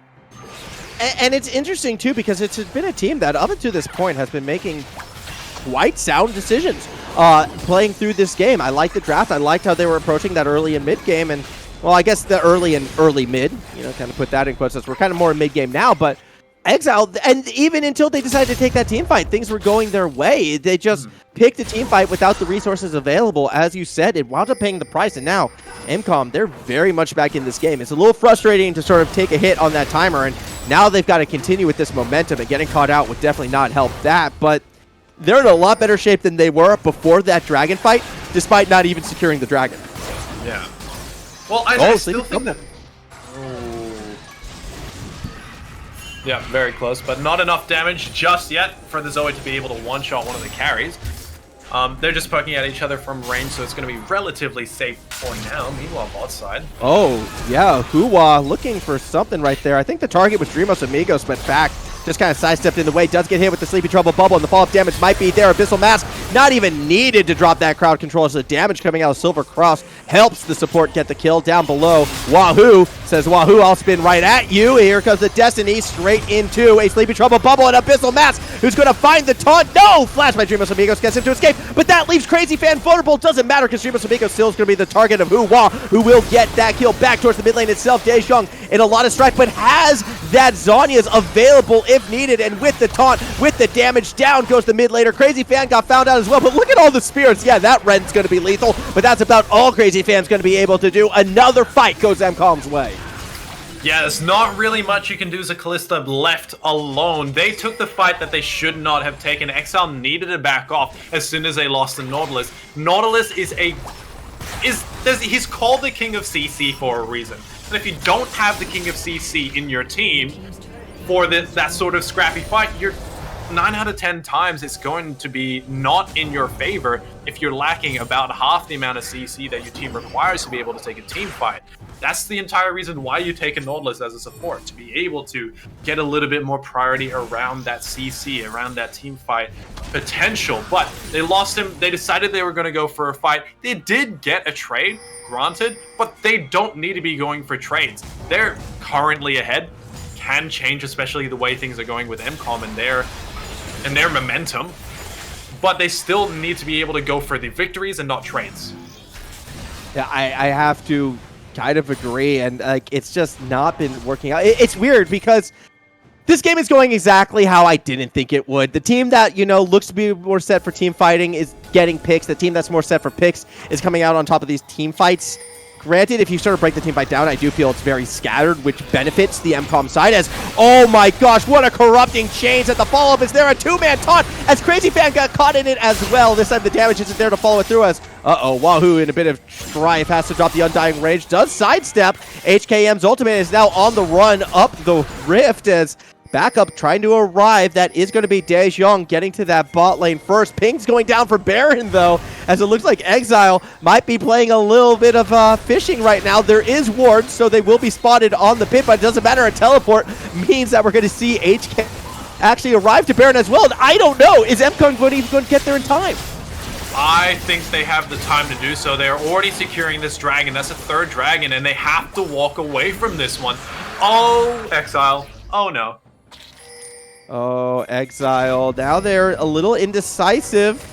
Do they stick around? They could be looking for a pick on anyone who sticks around to clear out those wards. Look to see them spring this trap. HKM and Crazy Fan, they're walking closer to Abyssal Mask, and they're going to find a Galio on its own. Silvercross, though, right behind. Destiny gets dropped, but another corrupting change is going to get all 4 members, all 5 members, I should say, but it doesn't matter. Galio left out for dry will go down, and now, by playing the waiting game, Exile once again starts up Baron. They're looking to get a steal here, though, and it's very close. Tryndamere shoving in the top side as well. Who was looking for the steal? You got to be mindful of that. HKM's going to go hunting for Kha'Zix. Daejeong's trying to get in there as well, but there's no entrance into the pit. Baron gets secured. Fak almost goes down on a sliver of health. No miracle steal this time, and that is a massive Baron take for Exile, who was looking for anything to turn the momentum of this game around. Yeah, but in terms of objectives, I still think MCOM comes out on top there. They went for that Dragon Baron trade. They took the Dragon. That's point 1. And then we saw Exile taking the Baron, which, yes, is going to be lasting for another couple minutes, but that does eventually expire. Meanwhile, we saw Tryndamere taking down the tier 2 turret down the bot side, which, again, is another permanent objective that can't be taken. No, it can't, as, oh, whoa! Oh. Or what should I say? Wow, because who almost goes down right there. That was a lot of damage coming out of Hunga Kormahi. Very fortunate for this Tryndamere. They're able to escape. The split push Tryndamere, I'm not going to lie, actually has not been that major win condition I feel that MCOM was looking for. They've been winning it through sort of scrappy team fights instead, and really great play from Abyssal Mask and Daejeong in order to keep them in these games. I almost wonder, do you abandon what your team is meant to do? Do you start actually trying to initiate some of these team fights, at least, you know, after the Baron power play does wear off? Well, I mean, that's one of the beautiful strengths of Tryndamere. Even though he might not be able to combat the Yone, he can just, well, he can try to walk away. He just pops his ultimate, tries to disengage, see if he can walk away from this one. Gold card. Yeah, that got very close right there for Daejeong. Hit the Sleepy Trouble Bubble onto Crazy Fan and thought, I'll just throw Cheeky Palisar over, and then saw the entirety of the Exile team. Meanwhile, another chunk of damage thrown, this time onto Hua, and that's a lot of low health bars. Exile, if it worked the first time, why not try it again? They're playing the patient game. Send out the bait. Crazy Fan takes a bit of poke, but it doesn't look like MCOM's going to fall for it. As again in the side lane, Hunga Kormahi just winning out. Tower being sieged. It's going to go down with help from those Baron-empowered minions. And Exile, they're playing a much more patient game than what saw them lose those past couple team fights. They do feel like they're back in control.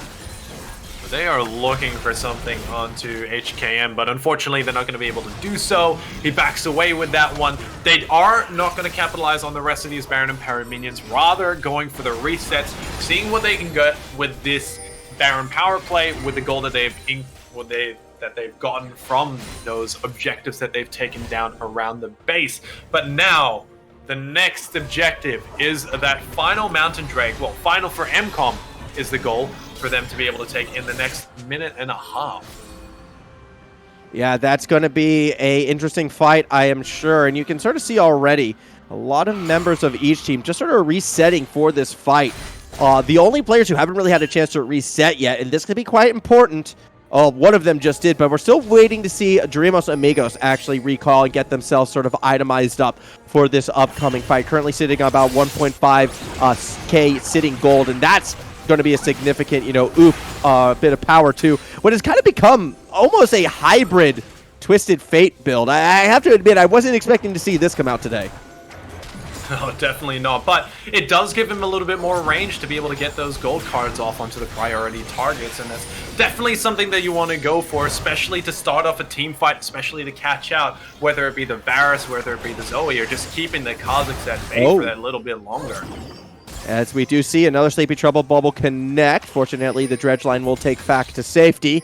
Still have a little bit of time left before this dragon does spawn, and it looks like MCOM's going to use that to pressure the mid lane, actually. Do they give it up for a tower? That would be an interesting choice. Piercing Arrow doesn't quite get the poke they're looking for. Mid tower does fall. Engage attempt from HKM. Only gets a bit of poke, and the dredge line will miss as well. Gold card does find its way to Hua, but that's not enough to initiate the fight as well. Who's on the flank? And that means it's going to be straight to the heroic entrance. So well played to split and zone the Exile team off, but do they have the damage to follow it up? It looks like they might, as Crazy Fan is found and taken down by Daeshuang. Now Fact alone in that front line trying to do what he can, but Wahoo is all over that Dynasty until the two remaining members of Tofu and HKM, that jungle top synergy, turned the fight right back around.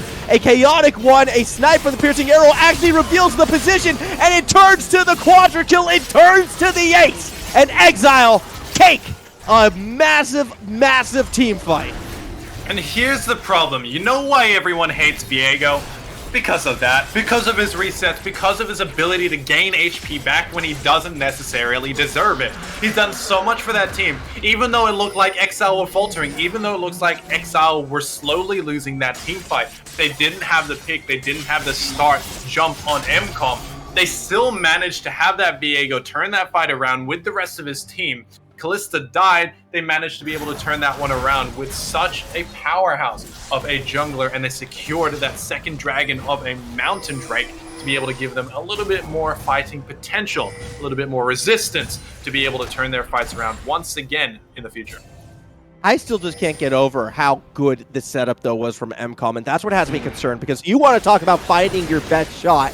The Tryndamere flank into the heroic entrance that just jams up the entire exit way. So it forces Exile into that tough decision. You know, do we stay and fight and just cop the heroic entrance, which wound up hitting, I believe, 3 players, or do we find like other sort of crevices and avenues? Do we allow ourselves to get split up and play into MCOM's strength? The problem was MCOM, despite that great entry, did take a bit of chip damage, and I think they hesitated a bit on following through. I don't know. I'm going to have to watch the replay of that one again, because it looked like everything was in place for MCOM to just win that and take it over. And if that's MCOM's best shot, well, they could be in trouble, as we see HKM look for that engage. Does get put to sleep. The burst damage not going to be enough to kill us. The Destiny on the flank. Dreamos Amigos gets the gold Galio, follows it up with that gold card, but now here comes Daeshuang right back into that front line, getting a bit of poke. Hua did go down in the midst of all of that, so without a jungler, you know, Exile, they're thinking Baron, they're thinking inhibitors perhaps with the Baron in power, maybe even a game.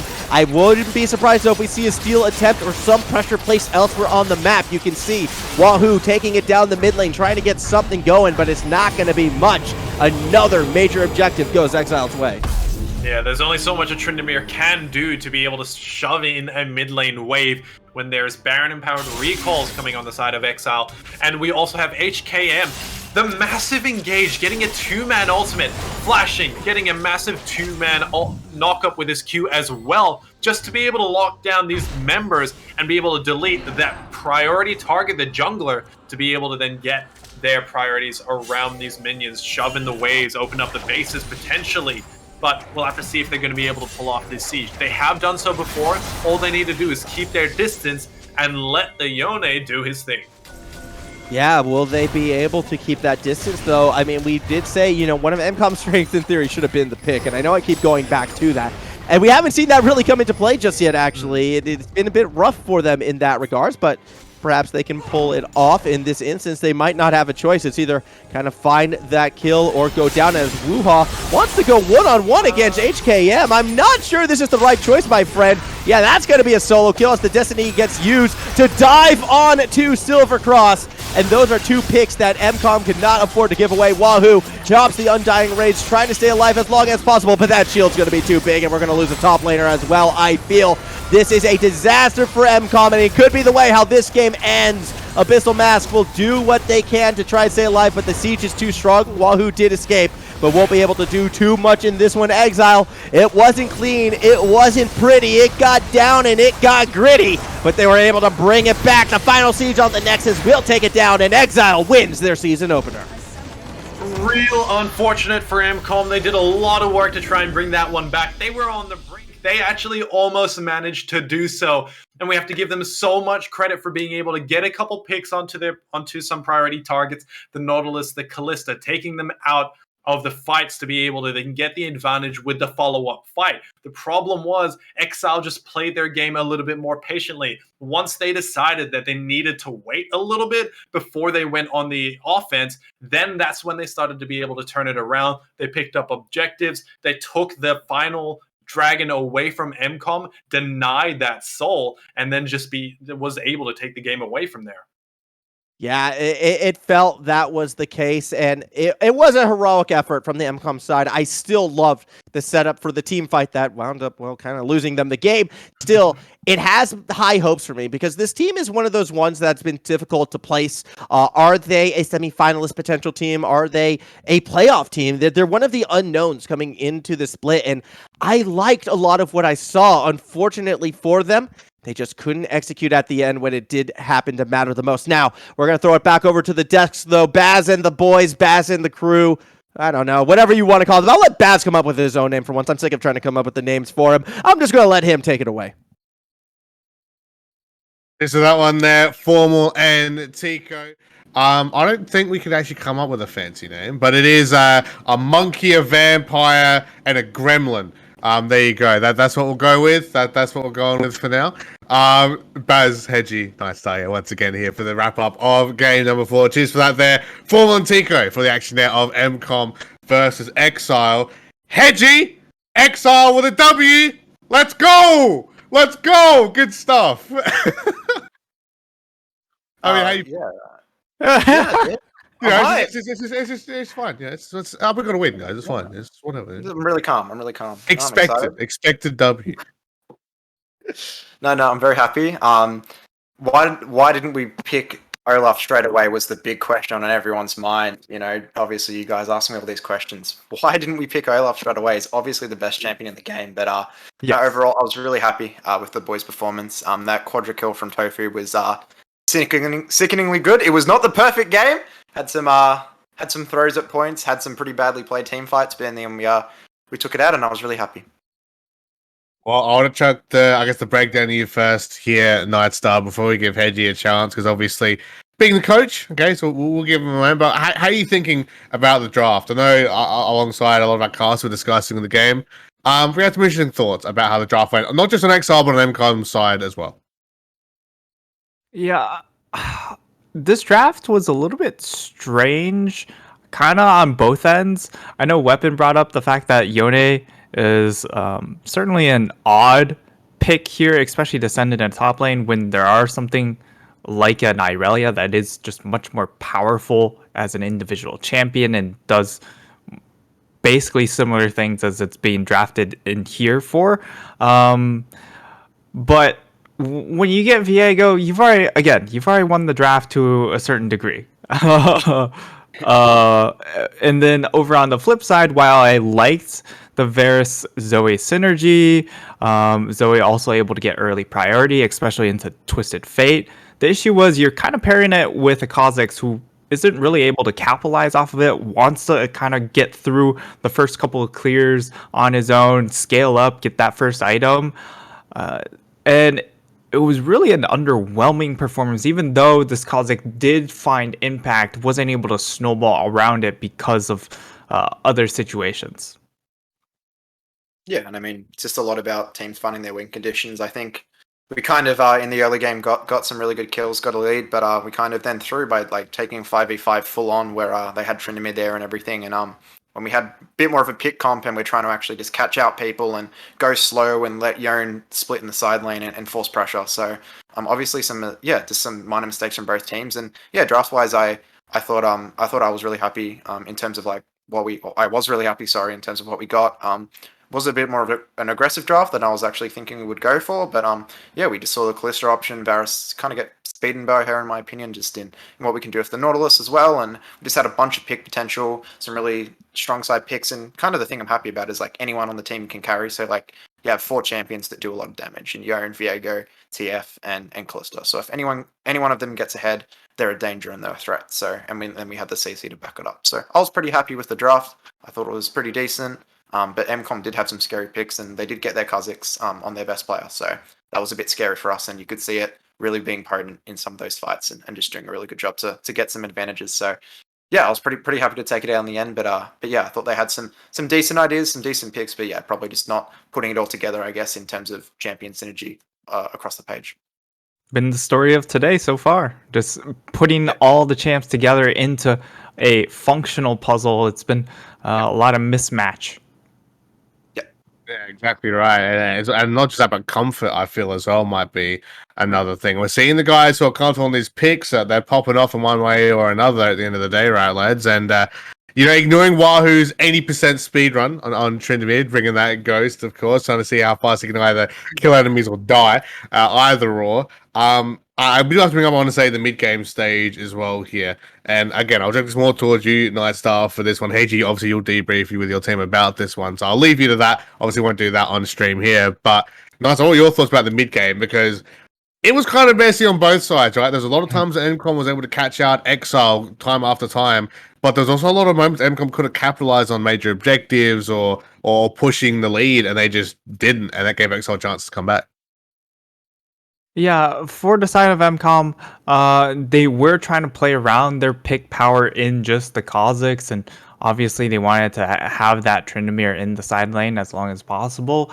I think the Yone being able to get ahead in that lane was very key, and being able to make sure that Tryndamere wasn't able to snowball. And the big thing was just the fact that the game got scary because Exile, they didn't get those first couple of dragons to really ensure that with this more early game driven composition, they wouldn't have to deal with those later dragon fights. But in the end, MCOM securing 2 did force them in a situation where they had to contest that third dragon, and that's where things did get a little hairy. Yeah, 100%. Yes. Yeah, I There you guess go, they Mr. are. Hedgie, of course, MVP coach out here. You go. You go. Gassing Yeah, them up. I guess MCOM was with the one thing I think they didn't probably play around with as well as they could was the TF ult. I think TF did go those early kills, and I think just even after they won that drag fight, I believe it might have been after the fourth dragon, sorry, but we just caught them out with the TF ult. They just pushed for a bit too much vision. Galio got caught and just catch him and got the Baron because of it. So they just probably didn't play around just that TF ult, and the same for us where we had Kazakh kind of jumping on us. Probably weren't respecting as much at certain points. I know Dream got caught out once or twice with that Kazakhs killing him. So kind of those factors of the Kazakhs being a bit of a threat for us, and then the TF for them was a big worry, and we did manage to get a lot of picks and for that. So yeah, I think on the flip side, it is hard to play against those 2 champions, and they're very punishing when you play a bit too aggressively or make mistakes, right? Yeah, and what a fantastic game. What an entertaining game, I want to say as well here for our first week, split 2 of the Invitational Circuit between MCOM and Exile. Because both teams were fighting with a lot to prove here coming into the first week of split 2. And Exile the ones to run away with a well-deserved win for the team. Let's just see if you can keep this up, Hedgie. Of course, as we go into the season, we saw Exile came out strong in split 1. Let's see, obviously, if you can keep that up and continue it forward the rest of the season as well. Obviously, MCOM still have a lot of work to do. Going back to the drawing board here to see what they can do to get some future wins as they continue the matches. Maybe look to clean up the games as well a little bit as the season goes on. But guys, we're getting ready for our final game here tonight for week 1, split 2 of the Invitational Circuit. What a week it has been here tonight as well. We've got Cloud Dynasty, formerly known as Error, taking on Dissonance for our final game of the night. And guys, this is going to be a huge matchup here as well. I guess Cloud Dynasty, of course, known as Error, they've got a lot to prove coming into this split here. A new org, still got Suho, I guess, being that pillar for the team, though, looking to see where they can improve. And Dissonance, probably the biggest Cinderella story run we've ever seen, potentially, in the circuit, going from a bottom place team to one of the top teams by the end of the split, taking down the Weekend Warriors and just missing out getting into the grand finals against Team Zyzz when they took on QUT as well. So what can we be expecting from both teams coming into split 2, knowing that off the info from split 1? I think Era will be heavily bot lane focused. I think Keister and Suo are a very good bot lane. I think, yeah, their top side is a bit weak currently, so I'll have to see if they can kind of pull it out or have a bit more synergy up there, because I just really haven't seen it, I guess, just scrimming them in the past and that sort of stuff. So, yeah, hopefully on stage they can pull off a bit more of a performance, but I think Dissonance have a really strong roster with Boris as well, being quite a good jungler, so there's a lot of good junglers in this league, I'm just realizing. But Boris, I think we'll have Our a strong region. hopefully take I'm for me personally going to go off Dissonance, but yeah, we'll have to see what both teams will pull out, because I think this is actually not too it's a pretty evenly matched up match. I'm just really wondering, where do Dissonance go with Bo's kind of stuck in where his one trick is just so meta? Well, where does he go from there, and is he able to perform on those picks as well? Because we saw if you throw him off of that, then the drop off is immense. Yeah, and maybe I think that's something to talk about here tonight. Sorry, actually, as we're talking about getting ready here for our final game as well. We talked a lot about the start of the show, right? About how that top and jungle half matters here. We're obviously not going to be especially so right for Dissonance. What are maybe some of these picks that Boss might be looking for? Maybe similar playstyle champions, or do you think maybe he could pull out, just something completely different and shock the side of Cloud Dynasty? Yeah, I mean, there are still early aggressive junglers that you can play, like the Trundle. Doesn't scale as well as something like a Zen, and you're definitely playing more for your team rather than for yourself. Olaf, technically. Could Gonna be get a one pick more there, in. Gonna get one more you in. know. It brings in a lot of early game. Does have a big drop off compared to Zen, because he doesn't have that gap close ability without the flash and without any other help coming in from his team, like a Lulu, like a Karma. So that's definitely something to keep in consideration. And if there's not a lot of turret warping abilities on the other side, Olaf is definitely a big warrant, though. I have to mention the Viego now. It's just been pick ban all tonight. It's been such an influential pick in the games as well. I mean, you think of game one, even like Sanguine, obviously going down. But Try 6-1 ignore that. Viego. Last game, my jungler gets a quadra kill and has an incredible team fight on the Viego. The Xin Zhao as well, obviously. So we're seeing both of these junglers in presence. And one has been banned a few times, but Diana would like to see maybe hasn't came through yet. So maybe that's an option Boris could go to. Does fit his playstyle, but in the AP variety. But yeah, I mean, and Lilia is kind of coming back a bit as well, and he's very good on that champion. So that could be a potential thing they go for. But yeah, we'll just have to see what the rest of his team as well is willing to offer. New mid laner as well. So obviously, he did have pretty good synergy at points with Lanson. So interested to see he's on the sub bench now, and obviously they have high hopes of this new mid laner. So we'll have to see what he has to show as well. And that's going to give us it there, ladies and gentlemen. Our coverage for the final game here for Week 1 Split 2 2021 season of the Summoners Invitational Circuit. Cloud Dynasty will be taking on Dissonance to wrap things up. So from the Monkey, the Vampire, and the Gremlin, that's it from us until the end of the show. And you'll be joined once again by Formal and Mr. Tico as well to wrap up this game. So lads, take us away here. A big final matchup between Cloud Dynasty and Dissonance. Thank you very much, Baz. Yes, we are right about to start off our big pick and ban for this one, Cloud Dynasty versus Dissonance. They had started and then kind of ran into a little hiccup. Looks to be a quick sort of fix up, though, and we should be ready to go back in this matchup. I'm excited to see both these teams because they really are a tale of two different journeys, Tico, I feel like last season. One team started hot, kind of fell apart, but, continued to be hot when it mattered, I suppose, being those giant killers. And the other team, well, Bose goes where Bose pleases, and Bose wanted to make a deep... apparently turned that around. Xin Zhao, that first ban was a big reason as to why. Yeah, well, I mean, Xin Zhao has been getting a little bit of focus, or a lot of focus, around these parts, around these Summoners Society parts, and I wouldn't be surprised if we do see Camille ban as well, just because we currently have an 80% pick ban rate, so, there's not including this pick ban. So up until now, Camille's been 100% pick ban. So I wouldn't be surprised if she's either picked or banned. Rengar has been taken away off the board as well. That's a little bit more of a target ban, but yeah, as you were saying, Dissonance did quite well towards the end of last split. I'm excited to see how Dynasty are going to be doing up against such a team that had quite a bit of momentum going towards the end of their split last time.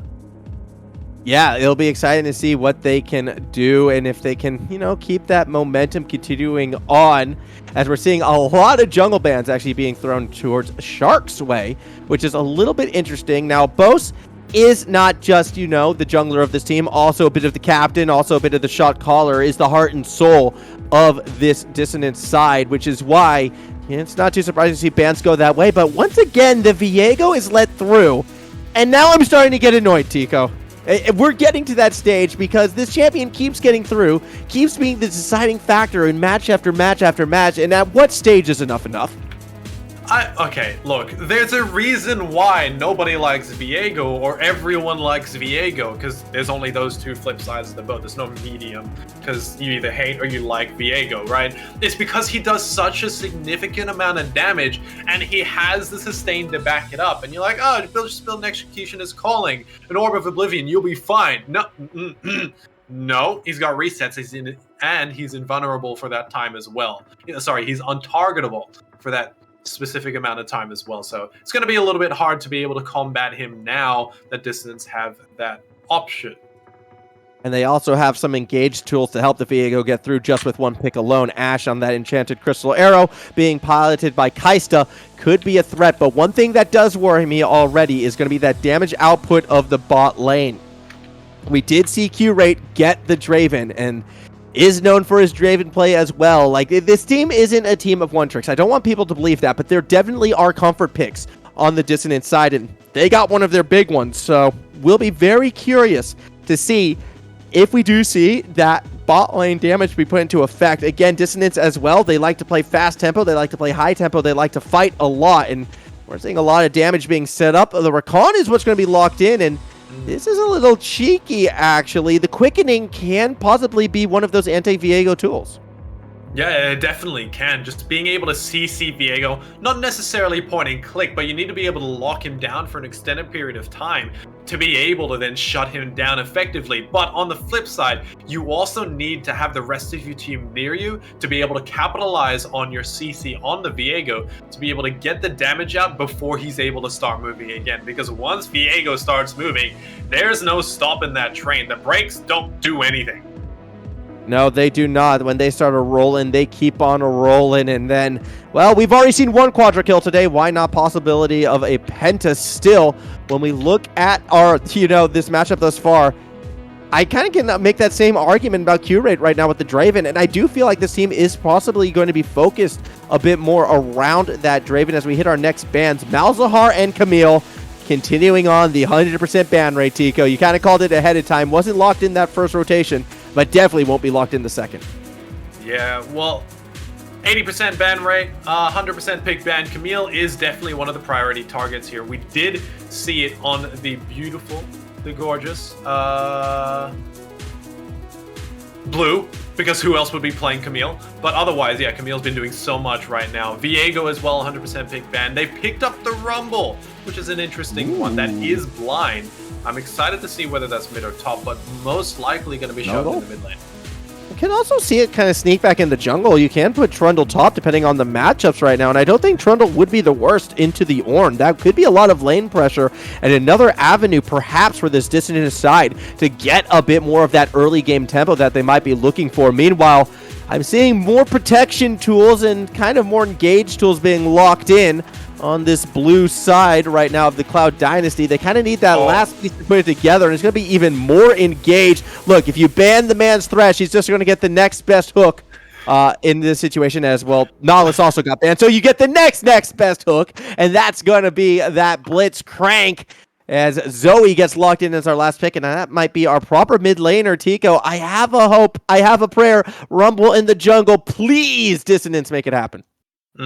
I think you're right. I do think Rumble is going to be shoved in towards the jungle, baiting out their mid lane pick so that they had to pick the Syndra blind. But Zoe does give a little bit more of a range advantage to them to be able to play a little bit safer in the mid lane. He's not going to have the priority, doesn't have as much wave clear as a Syndra does, so I don't think that a lot of focus is going to be around the mid lane with Dissonance, with Bose. But I'm loving this Trundle in the top side, and the one reason why is because Pillar beats Ram. Pillar beats everything, but in this specific one, Pillar beats Ram. Trundle just shoves a Pillar right underneath the Ornn, and there's nothing he can do about it because he can't activate the second part of his ultimate.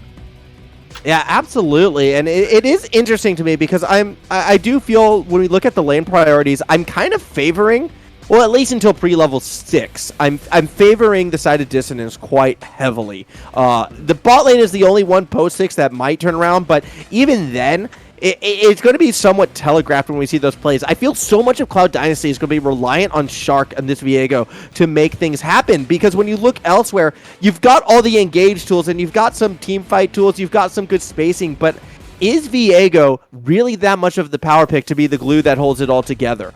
I don't know. That's something that we're going to find out this game, because if we're going to be looking at raw damage output, don't get me wrong, Syndra can hurt, Ashe can hurt, Viego definitely can hurt, but I'm looking at a Draven, a Rumble, a Zoe, and even a Trundle if left unchecked. And I feel like if we're just going pound for pound by pure DPS, I am loving what Dissonance is bringing to the table.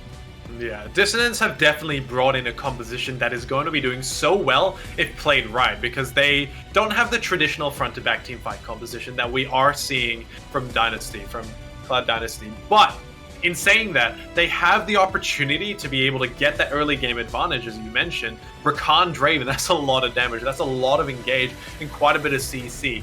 If the Blitzcrank and the Ashe aren't aware of this or aren't ready for this, it's going to be a massive problem for them to be able to get towards the mid game, get their item power spikes, and be able to do that front to back team fight composition effectively, because Ashe and Syndra are the main damage threats from the backline. Viego's going to be towards the back, dealing whatever he can towards Zoe and Draven. The problem is the Ashe and the Syndra need to have their consistent damage to be able to make that effective team fight composition done properly. Yeah, so our eyes will be watching them to see in their positioning in particular is going to be key, because Syndra is one of those unique champions, obviously, that is not just the damage, but it's the spacing and the zoning potential that you can put out just because of the threat of the Scatter of the Week. And if you get picked, which you very well might be, you know, up against a Blitzcrank, Ashe, Ornn, Syndra, like the pick composition is very much alive and well on the Cloud Dynasty side. You need to be aware of where your opponents are positioned, essentially from the start of this game till the very end. Now, look, I'm going to change the topic real quickly, and I'm going to ask Twitch chat for a little bit of help. Dangerous, I know. All right, but I need your help with this one, Twitch chat. How do we pronounce this Zoe's name? How do we pronounce Dissonance mid laner's name? Because I'm looking at a bunch of letters. They're confusing me. There's a Z in there. No one uses Z ever. Like, if you guys can figure that one out, I would be very, very grateful. Because otherwise, I'm looking at it's like Pi at Zach if so. Pistachio. Oh, it's just Pistachio. All right, thank you. Thank you, What? Weapon. Weapon saying Pistachio, and Okay. I'm going to listen to him. Sure. Yeah, definitely so. Just, I was thinking Piet Zakifoso. Yeah, that's what I was thinking. Oh, I was thinking Pi at Zach if so. Yeah, that works too. Like a Fiat, Yeah. but a Piet. Pi at, 2 words. Pi at Zach if so. Anyway. Anyways, we're going to throw it to a break. When we come back, we're going to be on Summoners Rift. Stay with us. Game 5 right around the corner.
Final game of the night. We've got ourselves a little Cloud Dynasty taking on Dissonance, who... Look, there's some powerful team logos this split, Tico. A lot of them. And Dissonance, you know, they might not have the amount of time or effort or even talent put in the logo that we see from Cloud Dynasty, but I would be remiss not to consider that one an A-tier logo at best. Oh, definitely. I was looking at that logo and I decided, you know what, that's my favorite logo of the entire split. No doubt, 100%. I mean, Zyzz, though. Yeah, Zyzz is pretty okay, but it's a dog. Drawn remarkably so Zyzz, well. though. Minions Sorry, doggo points don't get points for me. I actually more dig the music vibe, you know, carrying over what they had before. But that's neither here nor there. No action really quite early in this game. Level 1 line of scrimmage does get set up. No one's going to be going for any cheeky invades. Not too surprising, though, when you consider the two junglers we have right now. I'm actually really excited to see the return of Rumble in the jungle. I feel like it's a bit of a throwback to a few patches in the past. I'm curious if Boast is still going to be able to pilot this champion and make it work. Look, he's still got the clear capacity. It's just the problem that I have with Rumble is he doesn't have a great amount of sustain. That's one of the reasons why he was taken out of the jungle. But he still has the ability to get those clears. He's got a great gank potential, especially once he hits level 6. So I'm excited, as you said, I'm excited to see if he's going to be able to pull this one off. He just has to be weary of what Shark is doing, because Shark is Viego. Viego is Viego. You have to be weary about Viego no matter what champion you're playing, right? And so just need to be able to track Shark, and with the help of the rest of his team, I think they'll be able to do this one beautifully, but they need to push that early game advantage. All right, well, hopefully they'll be able to sort of pull that off. I do have high hopes for the Viego in this situation to be able to sort of keep pace, and if you're able to get some resets, you know, with that equalizer, that could be absolutely devastating. But the early tempo you would think would go in Bosa's favor, but does this typical 3-camp clear now going to back? I imagine you pick up, you know, a little bit more sustain and then continue along, as you can see right there with the ring being locked in. So all good in the hood right now for the Dissonance side. Also, I don't know how much you've been paying attention to the chat, Tico. Hopefully not, because you're a good caster unlike me. Interesting to know, we got a little insight to sort of the Cloud Dynasty sort of warm-up habits. Apparently, they're playing some all-for-one Twitch before hitting the Rift. Got the win, of course. You'd expect this team to get it. I'm a little bit surprised, though, that we didn't see the Twitch then get picked up. It would have made sense. Yeah, they practiced on the Twitch, but no. It's a different strategy. They do their stuff differently. They play the Twitch, they know the strats. If someone picks the Twitch, they know how to counter it. Because all 5 of them played it, so... You know, they're just preparing for a Twitch AD carry. But unfortunately, we don't see that one. It's an Ashe. A little bit different. I wanted to see Twitch jungle, but that's just me. I mean, I know, it's a meme, but I think it's arguably better than in the bot lane. Either way, Rin steps forward towards Junior Burgers, who says, thank you very much. I'll go for this trade, and then remembers, hold on. Early game Ornn still hurts, and going to have to back away from that. That was a spooky situation right there for Burgers, who now is going to have to follow through with this reset, and Rin does not want to allow it, just harassing as much as possible. That might actually cost the top laner of Junior Burgers yet another wave, and this is already a little concerning because Junior Burger's win rate in terms of just winning lane on its own, like in an island, wasn't the highest. Junior Burger's strength never has been the laning phase. He's always been much more of that team fight impact in getting to that later stage. So even though this matchup you might think should favor the Trundle, you can see struggling before hitting that level 6 power spike. Meanwhile, I'll let you speak in a second, Tico, but down below we got a little gank being set up. Does Suho, the Hook Master, still have it within him up top? Burgers actually wants to take this trade now with the Cole. Has a bit of help from Boast making their way up top, which might mean a trap gets sprung down below. Poke happening in the mid lane, but no, a lot of setup for fights and no one's pulling those triggers. Oh, of course, when I pass over priority, I see the flashy gaze from Suho. Thank you, Suho, for waiting. I really appreciate that. Nice rocket grab onto Q-Rate, though. That's the target you want. No adoration stacks yet for this trade, and his heal gets dropped, but it's not enough. Kaisa far too healthy. One last auto should secure first blood, as up above Chicken Soup is actually going to get chased under tower. Give Shark his first kill as well. The Ignite, though, will take one back for the Soup Master. He waited too long to walk out of that turret range. I feel like he would have been able to walk out if he hadn't hesitated to go for the Rakan Soul. I think that's what happened there, but beautiful engage. I don't know how they let that Blitzcrank sit in the bush there. I'm pretty sure they were aware he was there. Obviously, they weren't aware that Shark was there in the other bush, just waiting, lurking like the shark he is. But they are able, but they just didn't realize that the Blitzcrank was there on the flank. I guess they were playing a little bit cocky, but they shouldn't have been that cocky, especially not knowing where the Viega was. Yeah, it was a risky play that kind of wound up, back a little bit for them, unfortunately. Now, 1 kill was taken back at the tail end with that Ignite. Unfortunately for the side of Dissonance, it goes on the Recon and not really on to that Draven, who wouldn't have had many Adoration stacks at that stage either way. I'm a little bit surprised, though, to see the first proactive plays come from the Cloud Dynasty side. I mean, it kind of makes sense with their team comp, but typically Boast had been the initiator, usually forcing skirmishes around some of those early game neutral objectives. Like, we've seen Boast so many times get in fights over Scuttle Crab and look to sort of play around and accentuate from there. Instead, now has to play a bit further back, and we're seeing our first roam from Suho. Always likes to roam off that first back on no matter what champion they happen to be playing, but with the wave pushing in, won't be able to find much in the mid lane. No, it definitely won't. He has to clear out some vision as well. But that does give a little bit of solo XP over to Kaista, which is definitely something that they need to get a little bit of priority on, that AD carry. Because Ashe, yeah, doesn't do a lot of one auto attack damage, but consistent damage is what Ashe necessarily needs to be able to get towards that mid-game power spike. And she needs a frontline to be able to back her up there. Ooh. That was a interesting trade. Stun for sleep. You debated the crowd control thrown both ways, but again, the pressure in that mid lane coming from the Cloud Dynasty side. Why? Well, because the rest of Dissonance, they're getting themselves semi-set up for the Dragon. Don't really have that bot lane priority to fully commit forward, and you wind up backing away back underneath the tower for now. Kaista and Suho just continuing to be that posing threat, but now you got to watch out for Bose, who has the equalizer, trying to catch Suho out, who's going to have to Hex Flash over the top of it. Still nearly gets found out yet with Chicken Soup jumping into that back line. Doesn't get the knockup that he needs. Here comes Q-Rate, though. So desperate to get the kill on the Blitzcrank. One more auto could have done it, but the call, the Forge God from the teleport makes the save, and Q-Rate goes down. 2 kills picked up by the Cloud Dynasty side as they look to push Chicken Soup back underneath the tower. A great play going in favor of Cloud Dynasty. Just a bit too quick to the punch.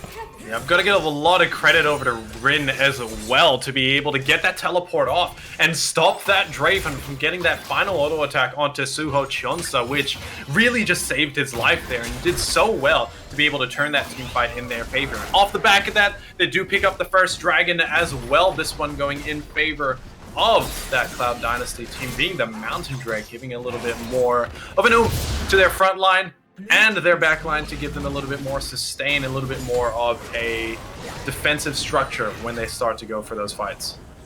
Yeah, and they're going to need as much of that as possible, perhaps, I would think, especially, if Dissonance starts to get a little bit panic mechanic-y and starts to try to press the issue. I want to go back to how hungry Q-Rate was for that kill in the bot side. Like, that was, you can't really call it vein spotting, but possibly you call it Draven spotting right there.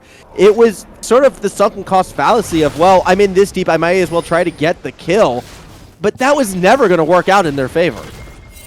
Well, I think he realized that he needed to be able to get the kill there. He wasn't going to escape from that one alive. There was 4 members down to the bot side. Teleport coming out from Ornn. He was on the wrong side of the rift from where he should be. The rest of his members had already left him, so he had to pick up the kill there. But unfortunately, he wasn't able to get the trade 1-for-1 and died for the cause. Or not cause, because there was no cause.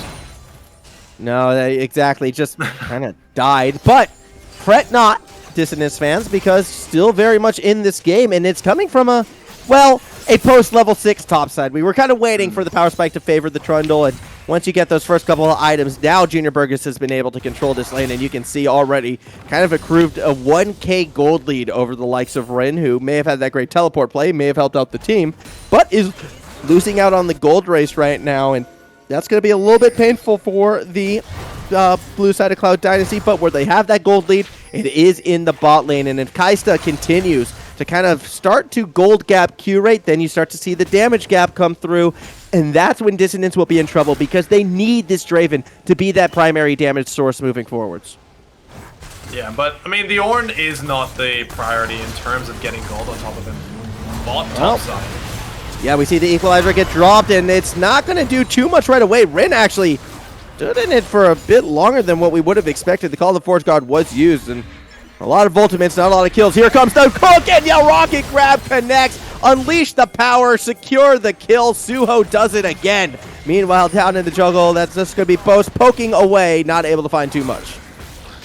No, but they do take the first objective up towards the top side, though. Beautiful drop of the Rift Herald to be able to capitalize on a great counter gang coming out from Boast as well with that equalizer. But now Rin, he is in the long lane, so he does have a little bit more gold influx. I wouldn't be surprised if they do put Kaista up there to be able to then get a little bit more gold income. But they do have to keep in mind that the next dragon is the Infernal in 2 minutes, so maybe wait until that one spawns before they go for those lane swaps.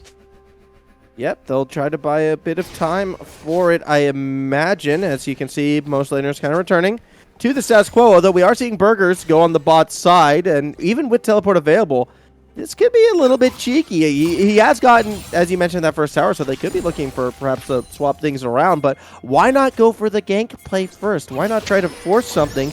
I mean, Rin does not have that teleport to match, so we could be seeing, well, we are going to be seeing a little bit of a scout outplay. Suho gets the hook, thinking chicken soup, haha, we got him, but surprise, the whirling death turns the final round, and Kaista goes down, dropped the enchanted crystal arrow point blank, doesn't get the kill. A well thought out trap executed excellently by the side of Dissonance. Yeah, I don't think they were expecting everyone to be there, everyone and their mother to be there to be able to turn that fight around, but I was a little bit scared for Chicken Soup, however. He was pulled a little bit further away than I think was anticipated, but they still managed to be able to turn that one around. Speaking of pulls, here comes Suho. Where's that rocket grab going to go? Straight after Junior Burgers. They get the knock up, the follow-up damage, not enough to secure the kill fast enough, and Q-Rate is now free to auto. Granted, we do see the Burgers get swallowed up as Q-Rate is flashed upon by Shark, as the rest of the team does collect on Chicken Soup. They're just hungry right now, and Q-Rate next on the menu will go down. Shark picks up that kill as well.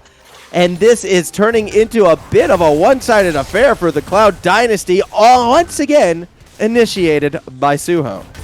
Yeah, and Suho, beautiful rocket grab onto that Trundle, and that was a real turning point as well. Suho setting it up, equalizer onto Shark though. Yeah, Equalizer's not going to find too much at the tail end of it all. The rest of Cloud Dynasty more focused on the Dragon in this situation. They might actually look for another pick first. I mean, why not? Suho's going to see Bows. Do we see the rocket grab? We do, but for the first time, it feels like all game, he kind of shoots it wide to the right. Yeah, but, you know, if you have a 90% success rate, I'd be happy with that one, especially with Suho. I think he's aiming for 100%, but unfortunately, he just missed out on that one. But yeah, he did well to be able to set them up for that fight. That gave Shark the reset, gave him access to the Trundle abilities. I don't think they would have been able to catch out the Draven with the Trundle pillar if it wasn't for the Trundle pillar that was on their side. So they were able to get 2 kills for the price of 1 and be able to turn that one around and eventually pick up the Infernal Dragon for their second dragon of the game. Yeah, that's a nice little pickup for them as well. So not only, you know, are they the kill leaders, but they're also the neutral objective leaders. But for some reason, gold just kind of falling away from them. And when does this start to be a concern right now? You might think, well, not really ever, because in the important lane, we still have a gold gap in both mid and bot lane, where we're seeing this gold differential, where we're seeing Dissonance stay even again, have to bring it back to the top side, and Junior Burgers. And it's interesting to me because Junior Burgers never has really been sort of that, you know, carry-style top laner in the past, given a favorable matchup, has to turn this Trundle into something of a split-push monster at this stage. Otherwise, the team is going to struggle. And if Rin is sort of winning trades like that just to keep the wave frozen, just to buy time, that could be problematic. Now Suho is going to be looking a step forward, although in the jungle, perhaps these rotations may have been caught out. Now Shark realizes, hold on, there's one too many Dissonance members here for my liking. We're just going to cool our jets and play it safe. Dissonance at least have the mind and wherewithal to keep their gold carrier, their top laner, safe. Yeah, and they're doing well to be able to keep the aggression at bay, but all they really need to do is get some CS up. They've put their mid laners in the bot side and put their bot side in the mid lane, which does give a little bit of priority, but now watch what they're doing. They're rotating on Syndra, seeing if they can pick up anything onto her. Yeah, and they might just be able to. 4 members surrounding poor Totorific, and the response right now is kind of Well, you can see it right there. Let's get ourselves a Rift Herald. Why not? They know it's available. Totarific's going to try to escape, but it's not going to get away from the knockup and the equalizer. And now, well, that's that done and dusted. At what cost, though, is this gank going to be worth? Because mid tower's under siege.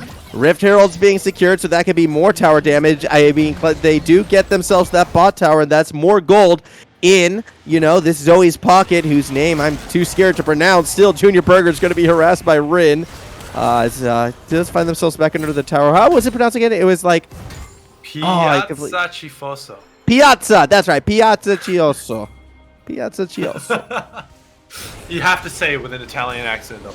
Piazza Cifoso. I don't think it's possible to say piazza without having some form of an Italian accent kind of put in it. It's the way how it rolls off the tongue. Yeah. And I am very thankful for the New York Mets right now for helping me try to find some way to remember this pronunciation. Either way, siege happening in the mid lane. That's a joke for Rhaegor, by the way, as they are looking to push it forward, perhaps some mid lane pressure as well. Totarific has to be a little bit careful here. They did waste 3 ultimates. Not waste, but they did use 3 ultimates to be able to take out the Syndra. So they are down a couple key ultimates, Equalizer being one of the big ones, the Quickness being the other one, a large CC tool, and the Whirling Death as well from Draven. Not necessarily a huge impact, but it still does quite a bit of damage. So if the Dynasties decide that they want to take a team fight now, they will have the ultimate advantage. They're not set up for it though, unfortunately, so they're not going to be doing it right now. They're just playing for a little bit of lull in the action, just trying to get their CS lead now. We do see that Dissonance have brought themselves back. They are up a couple inches of gold now, so they're going to be feeling quite confident themselves.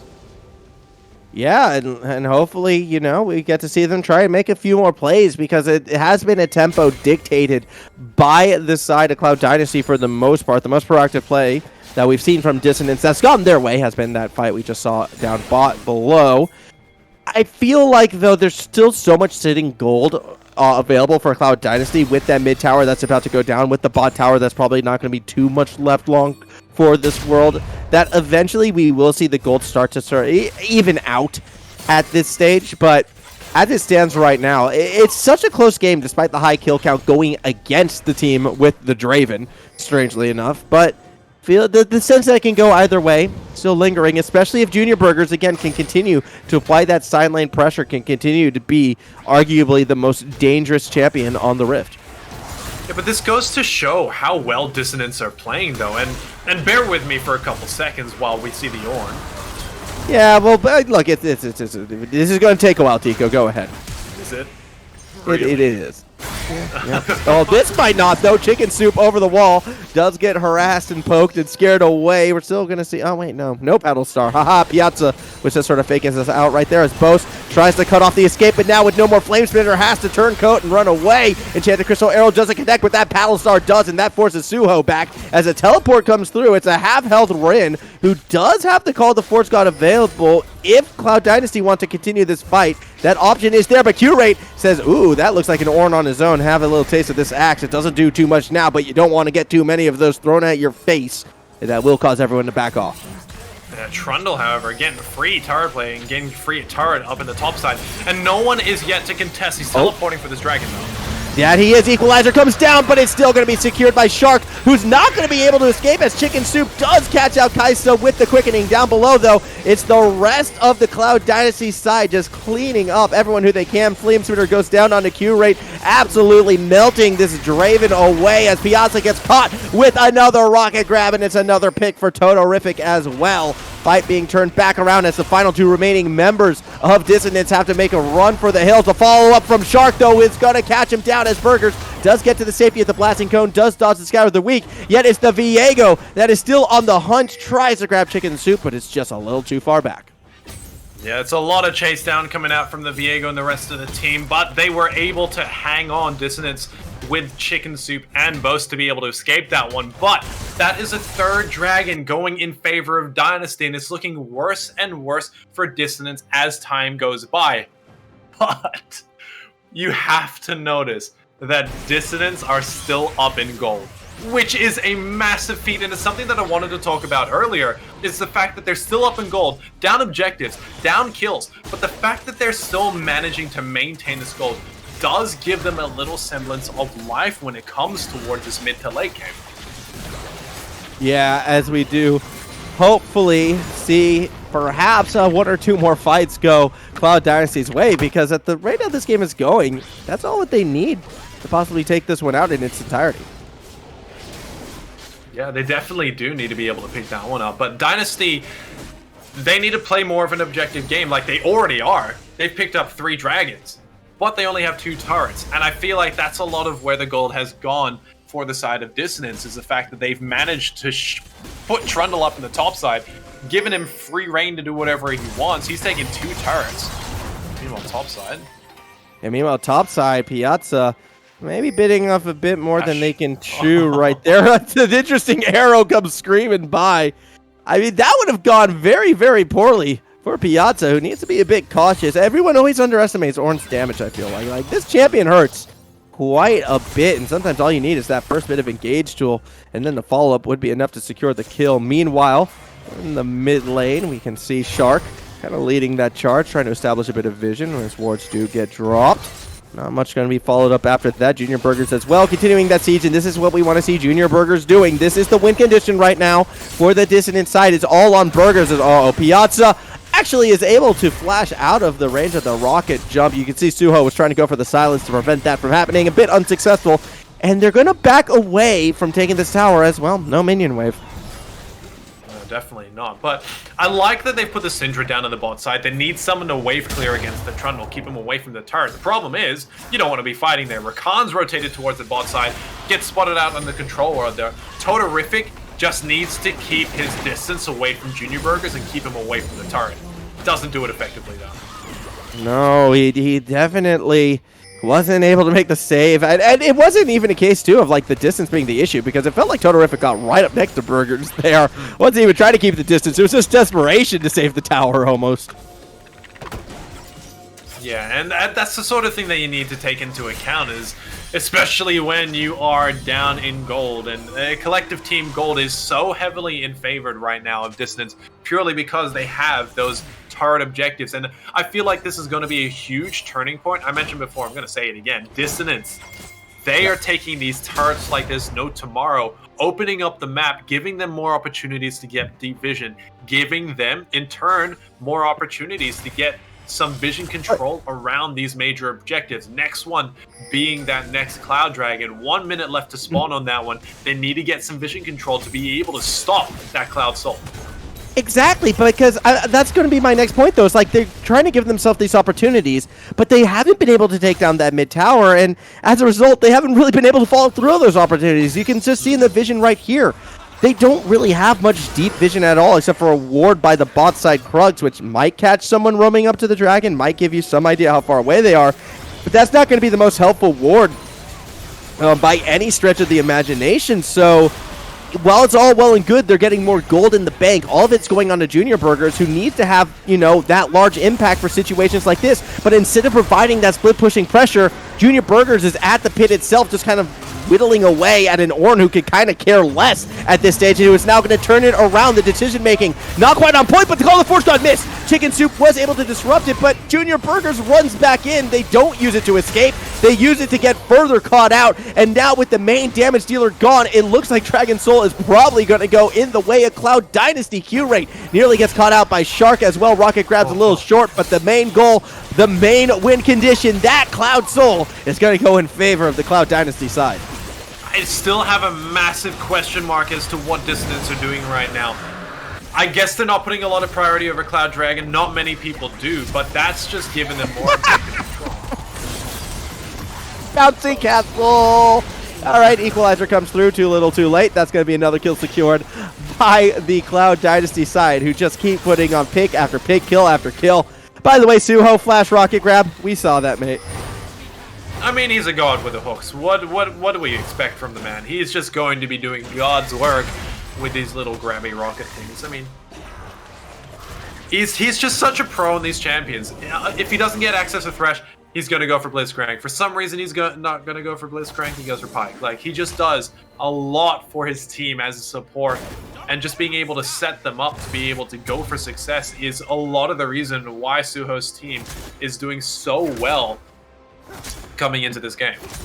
And yet they're still at a gold disadvantage, which is kind of crazy because when you go lane by lane, it really is support. Gold advantage, well, it goes to the, well, that one actually does go to the Dissonance side, but it's only by 400. ADCs, yeah, about 1k in favor of Kaista. Mid lane, yeah, about, 500 gold in favor of Totarific. Jungle, major advantage over to Shark, over the likes of Boast, but in top lane, it's in 3k gold advantage roughly in favor of Junior Burgers, but we're not seeing that impact on the Rift except for, able to get more gold, I guess, but the split push hasn't been there, hasn't been effective in the team fights just yet. It's been a bit of a rough one as another rocket grab leads to a pick and it's on Q rate. Who else?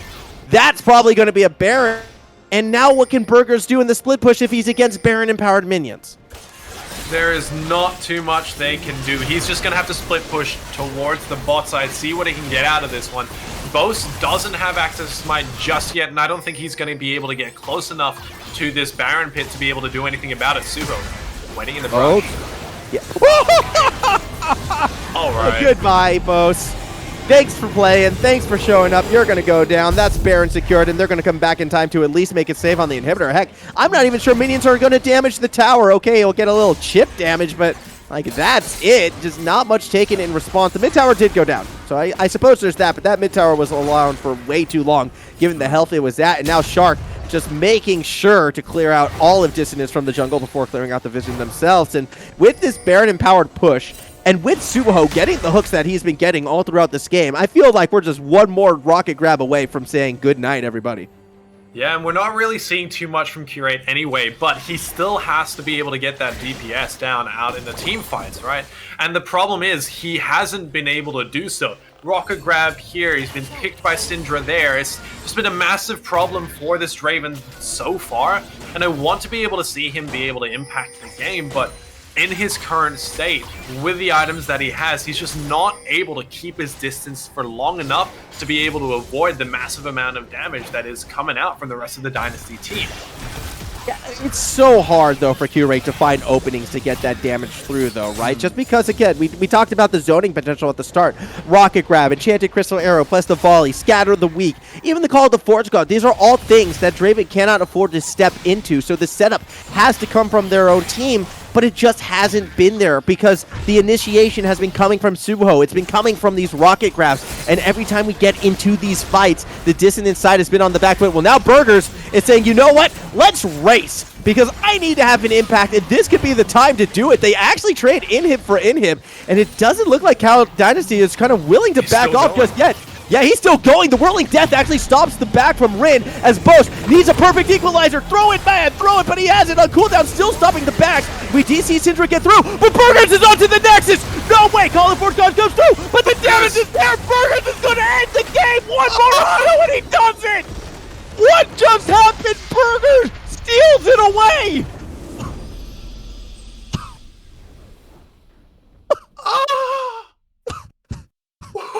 What? Wait, what? Nobody was seeing that one. They let him walk into the base. He took down a turret, an inhibitor, 2 Nexus turrets, and a Nexus by himself, while there were 2 members on top of him towards the end of there. Some socks back, everybody. Some socks back. Look, I'm speechless right now. I need to be a bit to recover. In fact, I might need a week to recover. So you know what? I'm going to see you all next week. I had fun. Eventually, we'll see the desk come in here. Actually, I think we need to buy a little time because the desk, I think, needs some moments to recover as well. But what's interesting to me about that is all game long, I was questioning, when is Burgers going to have that impact? When are we going to see that trundle come through?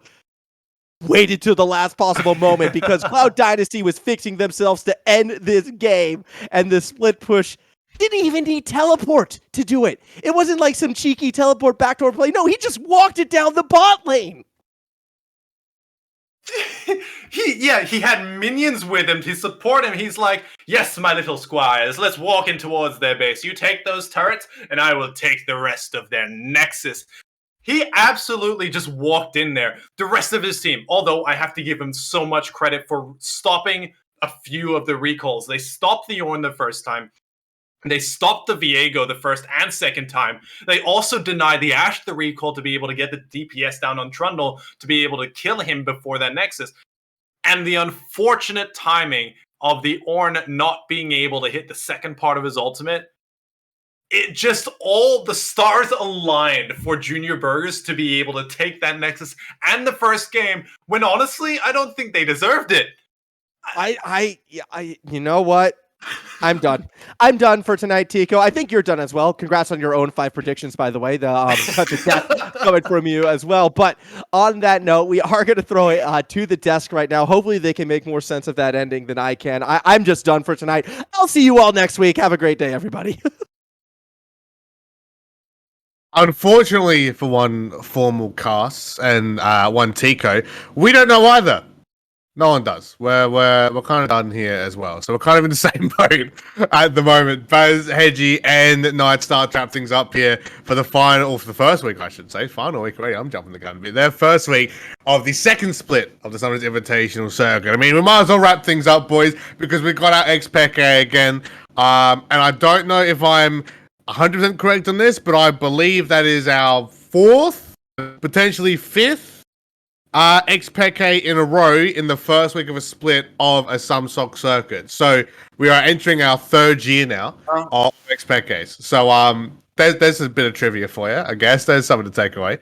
Probably not something we should be taking away though. That I don't know that Dissonance have done it again. They seem to have a track record now of running away with matches in dumb ways against opponents they just shouldn't do, and they do it, and they keep proving us wrong.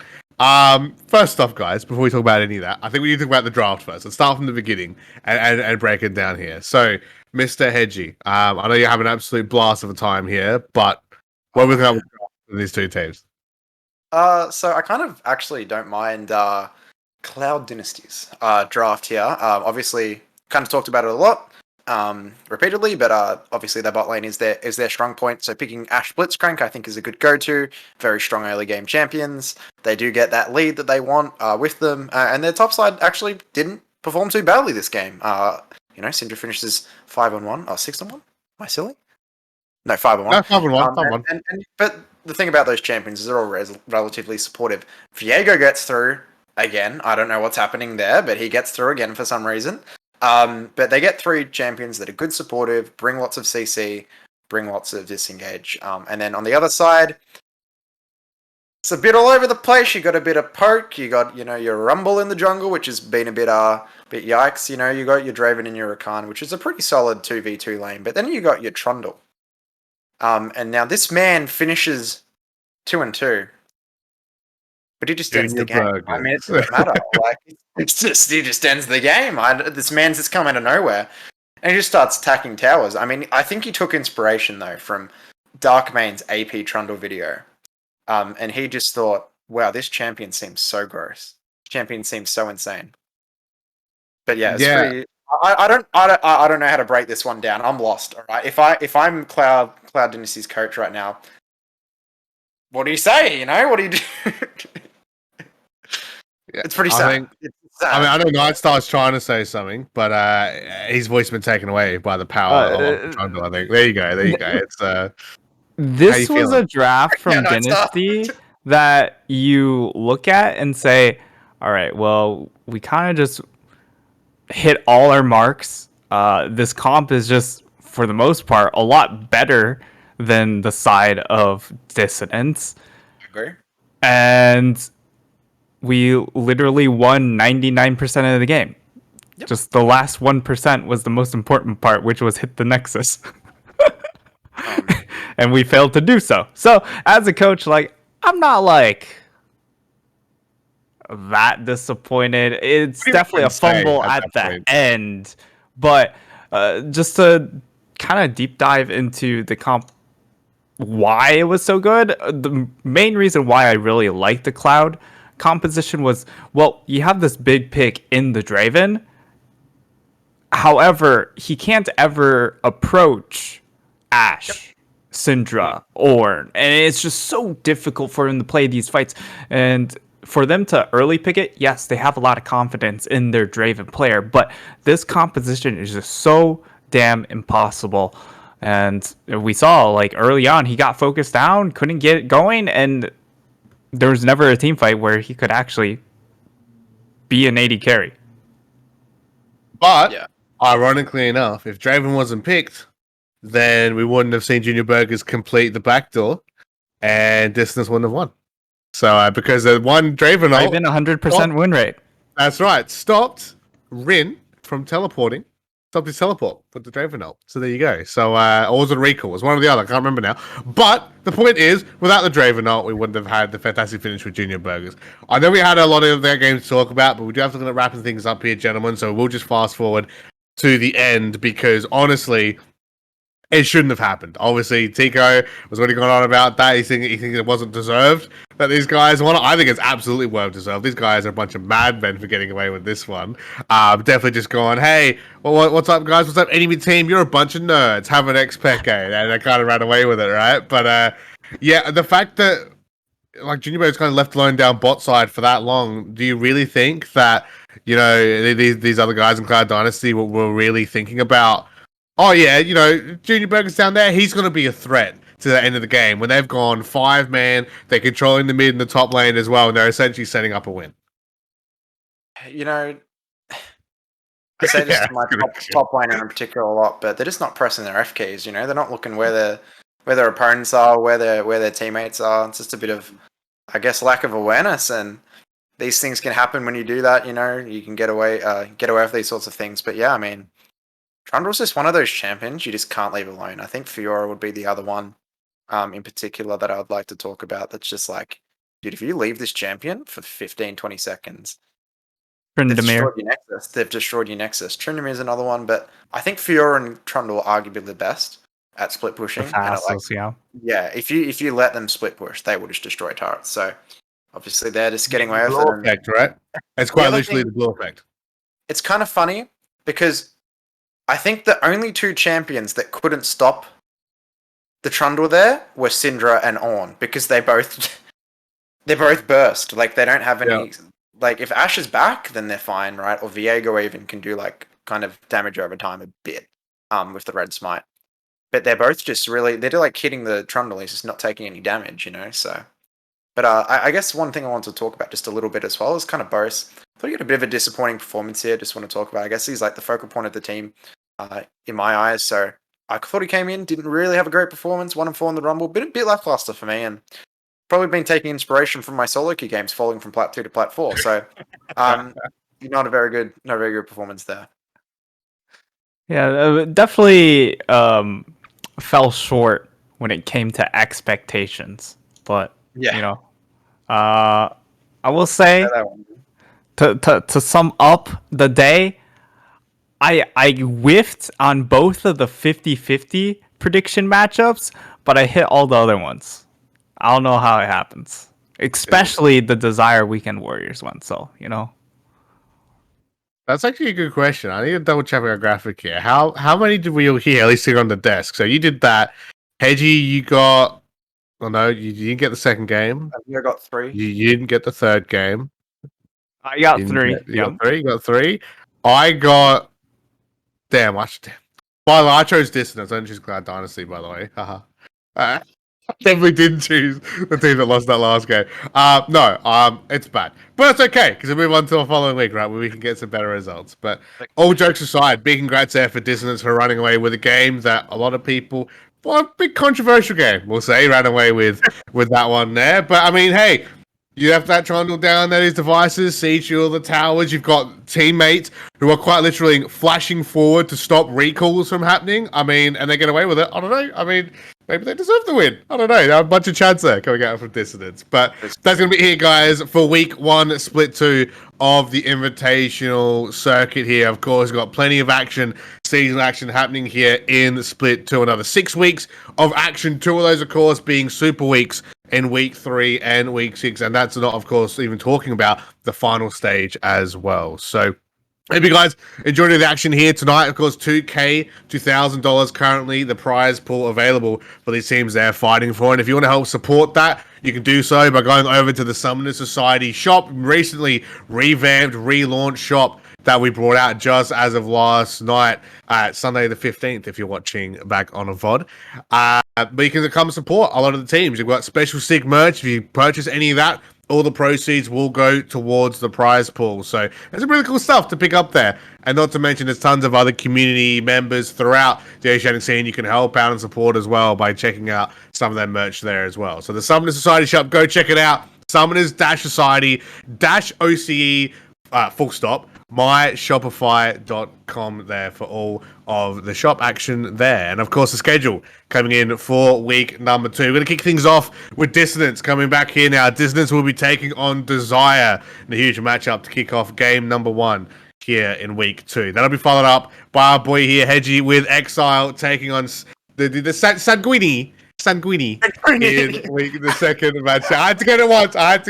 So at the end of the night, I get it once.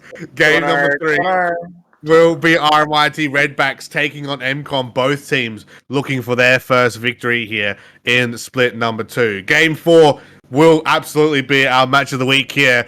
The 2 biggest Titan teams in the amateur OC scene, the Weekend Warriors, taking on Team Zyzz, which is about to be an explosive matchup between those 2 guys. And we'll wrap things up with Nebula taking on Cloud Dynasty for game number 5. Let's see if these guys can maybe look towards a further win for themselves. And again, you want to keep up with latest news and updates about Summoners Society, you can do so. Follow, go and like and join our Facebook group and Facebook page. Follow us, of course, on Twitter at SumSockOC. And come join in on the community Discord where you can be a part of some great events and, of course, be able to maybe pick up a couple of cool, awesome prizes for yourself if you participate in some of those events. As always, happening weekly, tons of great action all the time, so go check it out if you want to be a part of that. And of course, keep up to date. Follow us here on Twitch so you know when we go live with the latest weeks of the Invitational Circuit. On behalf of myself, Baz, Nightstar, Hedgie, all our casters, the production team, and everyone involved here in the circuit, we thank you very much greatly for joining us once again for the kickoff split here for the Invitational Circuit of the 2021 season. We'll see you next week with Dissonance versus Desire to kick things off week number 2. Till then, guys. So